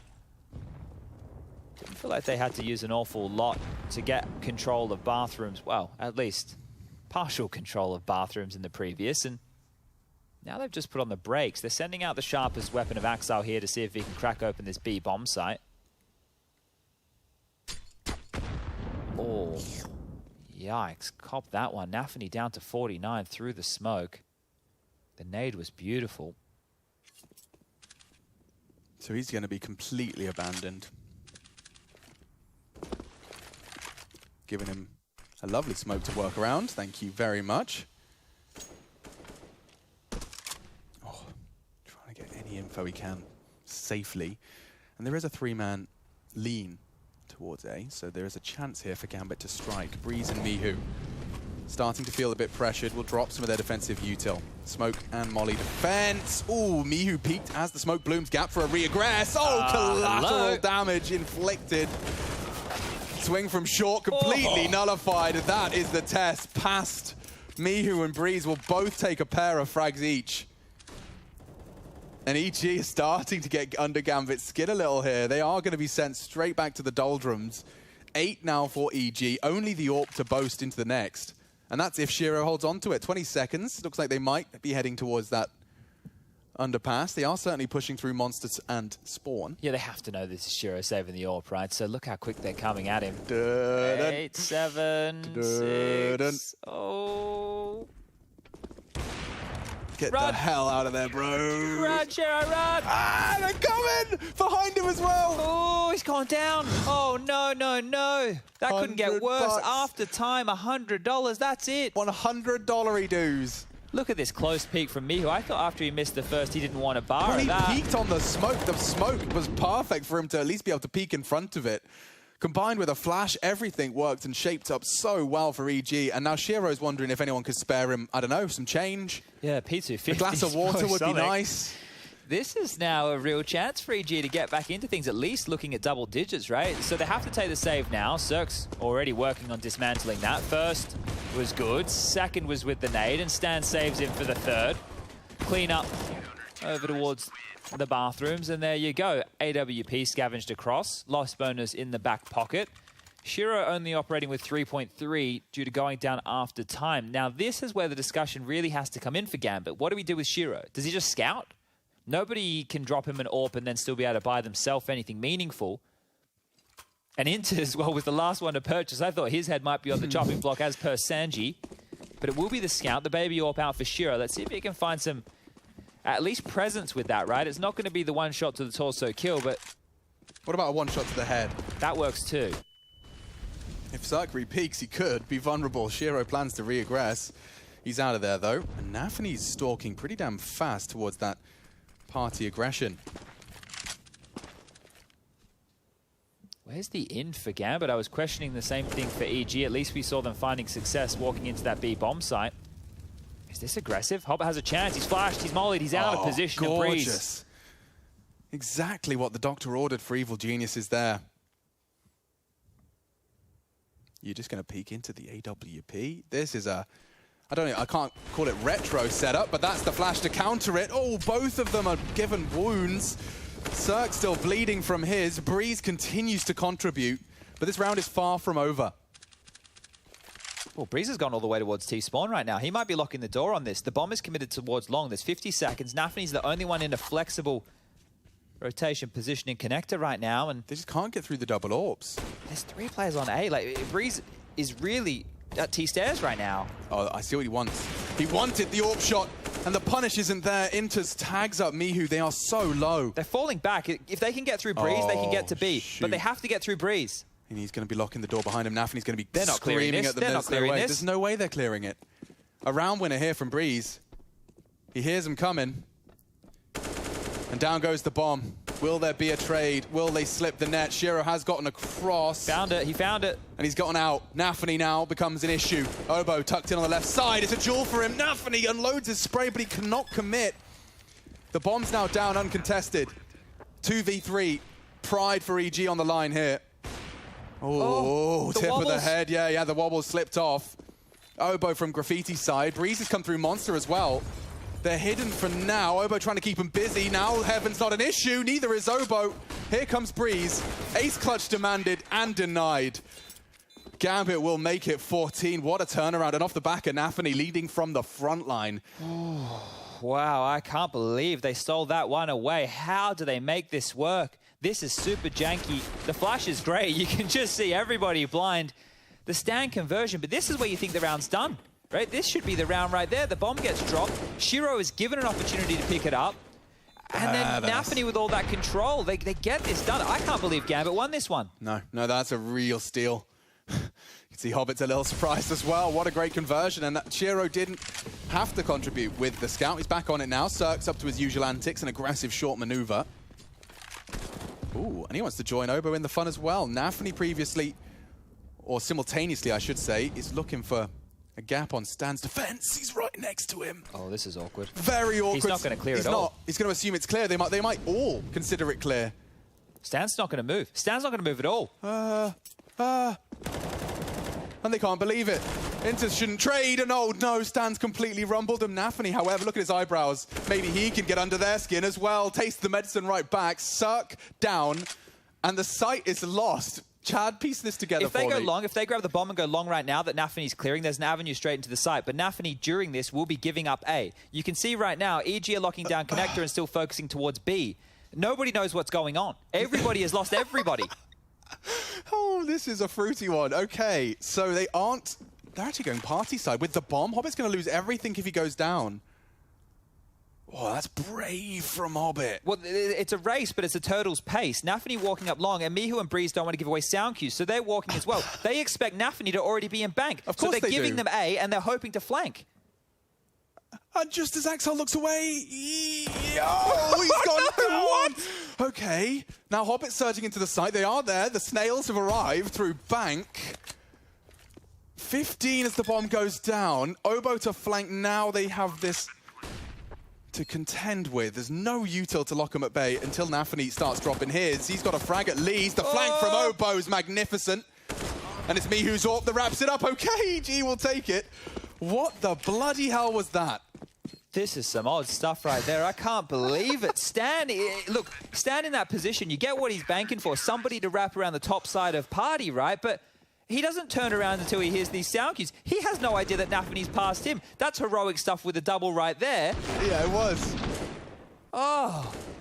Obo double, very necessary double, by the way. Yeah, what a kooky round this one was. Hey, a sip of water after that one. Odd stuff. Okay, well, both teams are back in with the buys again. And let's see if the madness continues. It looks like the ripcord is being pulled, and Gambit might be just going contest for straight in towards a B hit here. Shiro has an AWP now. In the last few, he's had scouts. What is going on? Oh, God. Okay, the battle wages on. Nafany's peppered on down to 10 HP already. 21's the amount of kills he has. He's just going to pop flash him up short. Very retro. Smoked off for now. That will buy 20 seconds. Oh, and Breeze just takes a wild spray into the smoke for Hobbit. What is happening here? Gambit just feel like they're getting bullied. And there's more to come. Yep, Breeze takes another head. There's 3 to peek. You're walking into an AWP if you go for it again. What are they meant to do? Oh my God, great time on the flash. Nafany didn't choose to pull the trigger. He would have been dead if he did. Obo, perfectly anti-flash for that. And even catching Shiro as well. They don't need a third AWP. But he'll take an AK-47. at this point, why not? Really, like EG. Ever since they got the double AWP, they haven't lost a round. That's true. I think one of the things to consider here with EG and their CT setups is it's the same thing we've been talking about them throughout this entire tournament. We have no idea what they're doing because it's super versatile, right? There's always something a little bit different. And that's why when you're the T side of a, I don't want to say prep-heavy team, but a team who likes to look into their opponent's tendencies like that of Gambit, it's hard to work out where those pressure points are. So then if you don't have a couple of your own geeky, or maybe not geeky, let's say strong executes to be able to force the will of EG to where you want it, you're leering around the map, you're hoping you find a timing, maybe you're hoping the trades fall in your favor, and then the next thing, you get multi-killed, the double AWPs are out, EG have got 11 rounds somehow, and the coach is having to chip on in again, and the timeouts, well, they're almost donezo. Game face on for the EG. They can taste it. They can see that third map just looming on the horizon. And another chance to take a leap in that direction when it is only up against Desert Eagles and a Scout. Scout again, Shiro. Yeah, that save or failed save has definitely haunted him for a few rounds. He's managed to level himself back up. I want to know what the timeout is going to change for Gambit, right? Because they've obviously had to go in here with an eco. We're probably not going to see the fruits of that timeout in a round like this. It usually comes in the next gun rounds, right? So it's going to be interesting to see if it's more of a direct approach, if they just go with a default standard sweep, because that's what I thought would be EG. Just default presses. Wait for the pushes, regroup, have some tidy executes. You know that you're going to be better with your utility. You know you're going to be better with your spacing and your teamwork. A very quick jiggle from Stan. I assume that was laden with information, but maybe not the amount we see walking up long. Wow, well maneuvered. I don't think there's any sound cues to reveal the walk-up, but Cirque has still bested Shiro. And he's going for a close clear. The Eagles are there. Oh, wide swung on, and Nafany's bested the AWP. If one more head falls, one more chance onto Stanislaw. Oh, and he's doing a great job. Doesn't finish the job onto Inters, and now with weapons retrieved, Gambit can make this one work. This is just the Deagles. Breeze's flank is important. Hobbit has the bomb from long. Axal's already connected. They can just pivot straight to B. Oh, they don't even need to. Planning back a dice box here. How's Breeze meant to get into this? Nothing for him, especially now there's an AWP on Bin. Axal hits the shot necessary, and Gambit make it 15, just as EG were filling up with steam. That was off of an eco, right? Yeah. That primarily was an eco. That is a heartbreaker, an absolute heartbreaker. I thought Stan's jiggle gave him the info. Like, Cirque arrived, he hits the shot, and then this is just the surprise double. Inters hits his first bullet out of his gun. The rest, I'm afraid, is history. Here's Axel, just a quick snipe for his second, but Gambit have stolen control of Overpass right back away from EG. You were talking about the timeout. Maybe it was just enough to get Gambit's Deagles to connect. Ooh, Mihu.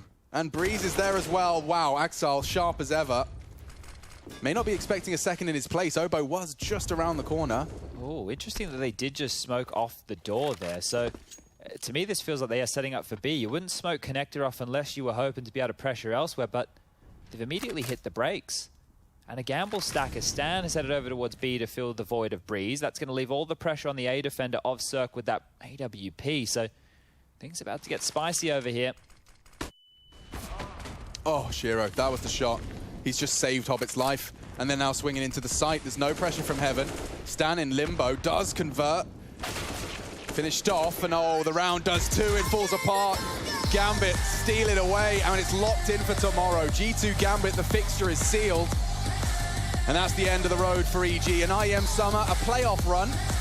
Good to see the American flag flying, albeit cut short by Gambit. Broken down at the desk after the break. Yeah, they done told me to be myself. So when I went and found myself, the ones who told me back then, be true to who I am, ain't think we was really gonna win. Now they watching us from the sidelines while we trying to victories like we getting high tides. I'm not getting my prize. Only thing my eyes is locked in on. Have a milli mine. I want it right now. Don't waste my time. Family in a penthouse with a view sky high. Blood, sweat, and tears bring more to my eyes. Cause the whole gang winning. I done gave my life. Odds low, but we did it, dang we.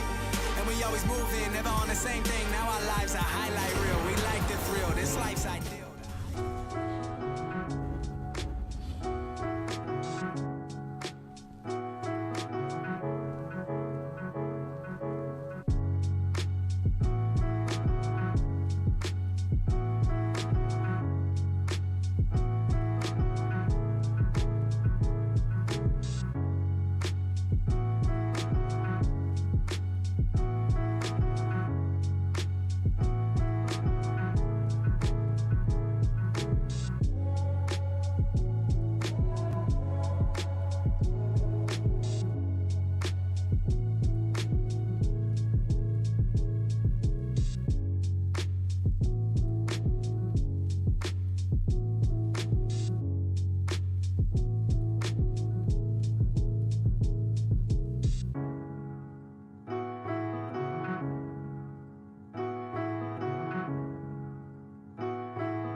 Так, подходим. Я пикаю. Готовы. Я на молике бой.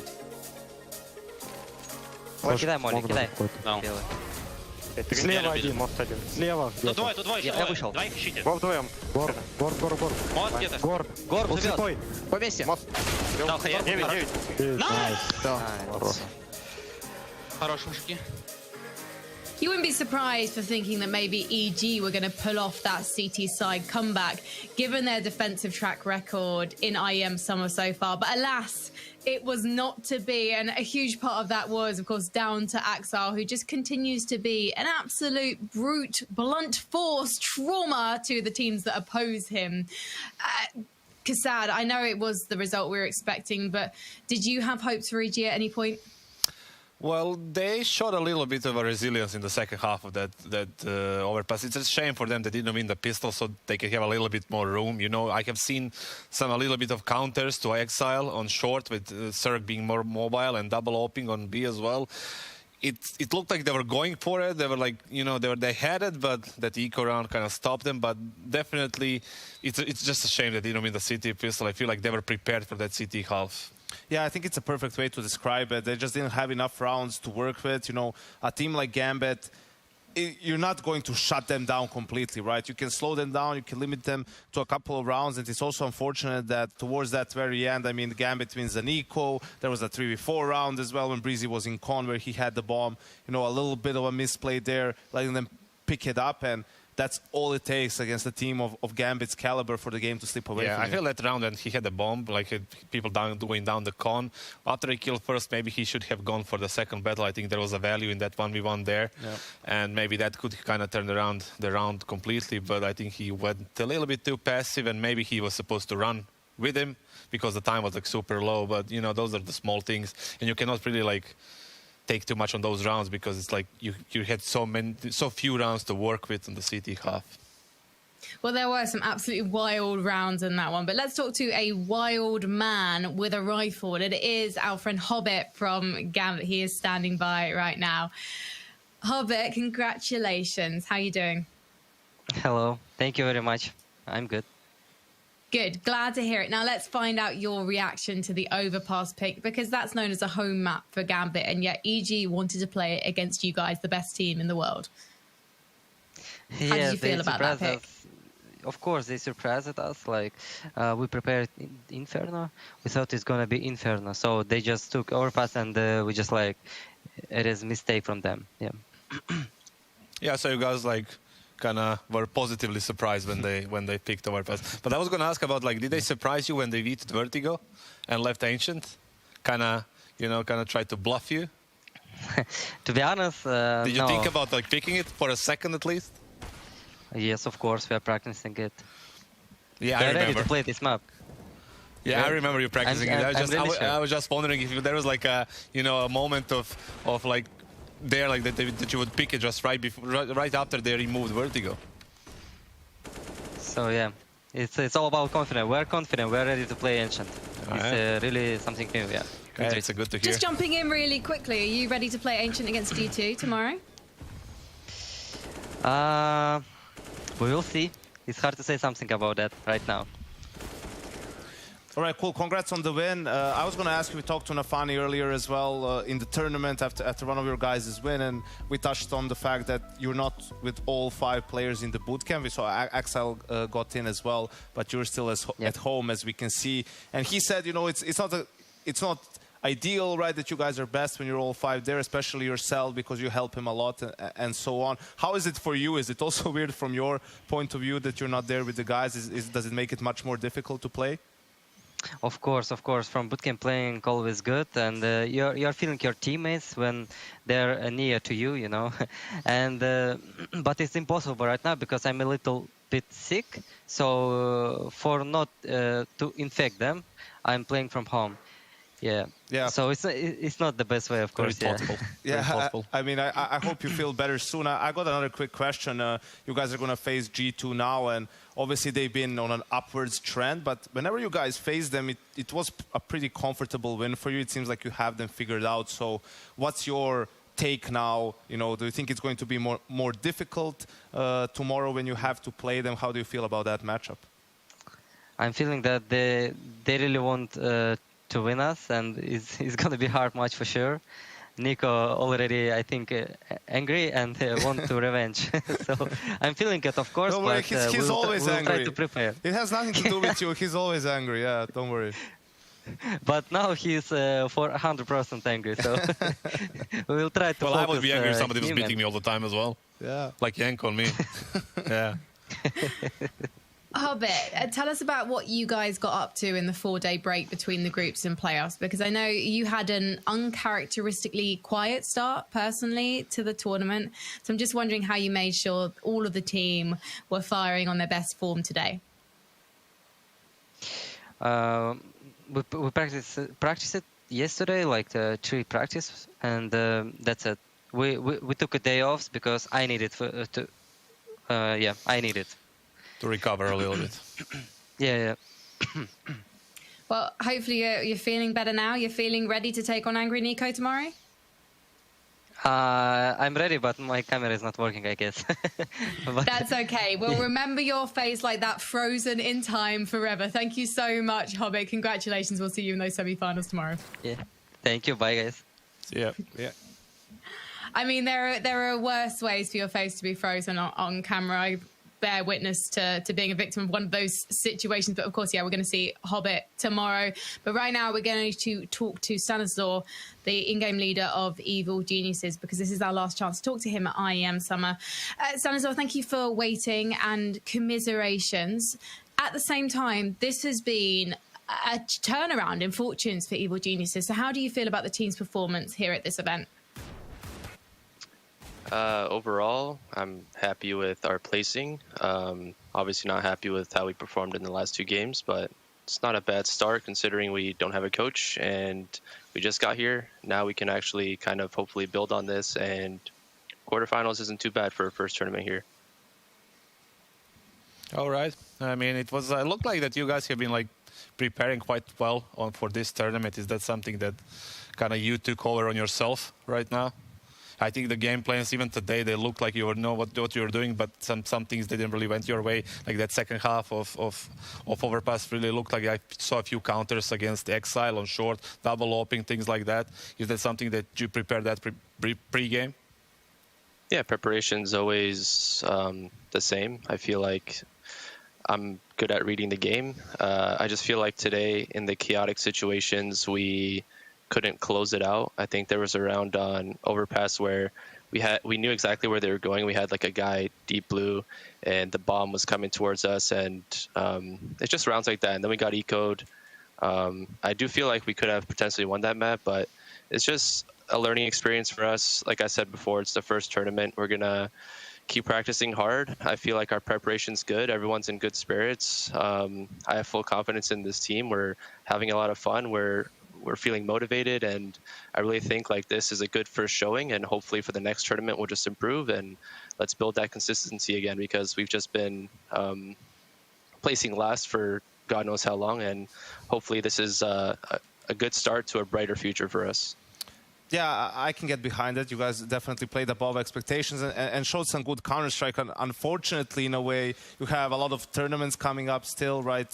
Blast Finals, then later on Cologne play, and having to play Gambit again in that Blast one is going to be fun to watch. But are there plans for, you know, a coach or some sort of help for you to come in for these tournaments, or is it something that's probably going to have to wait for the second part of the season?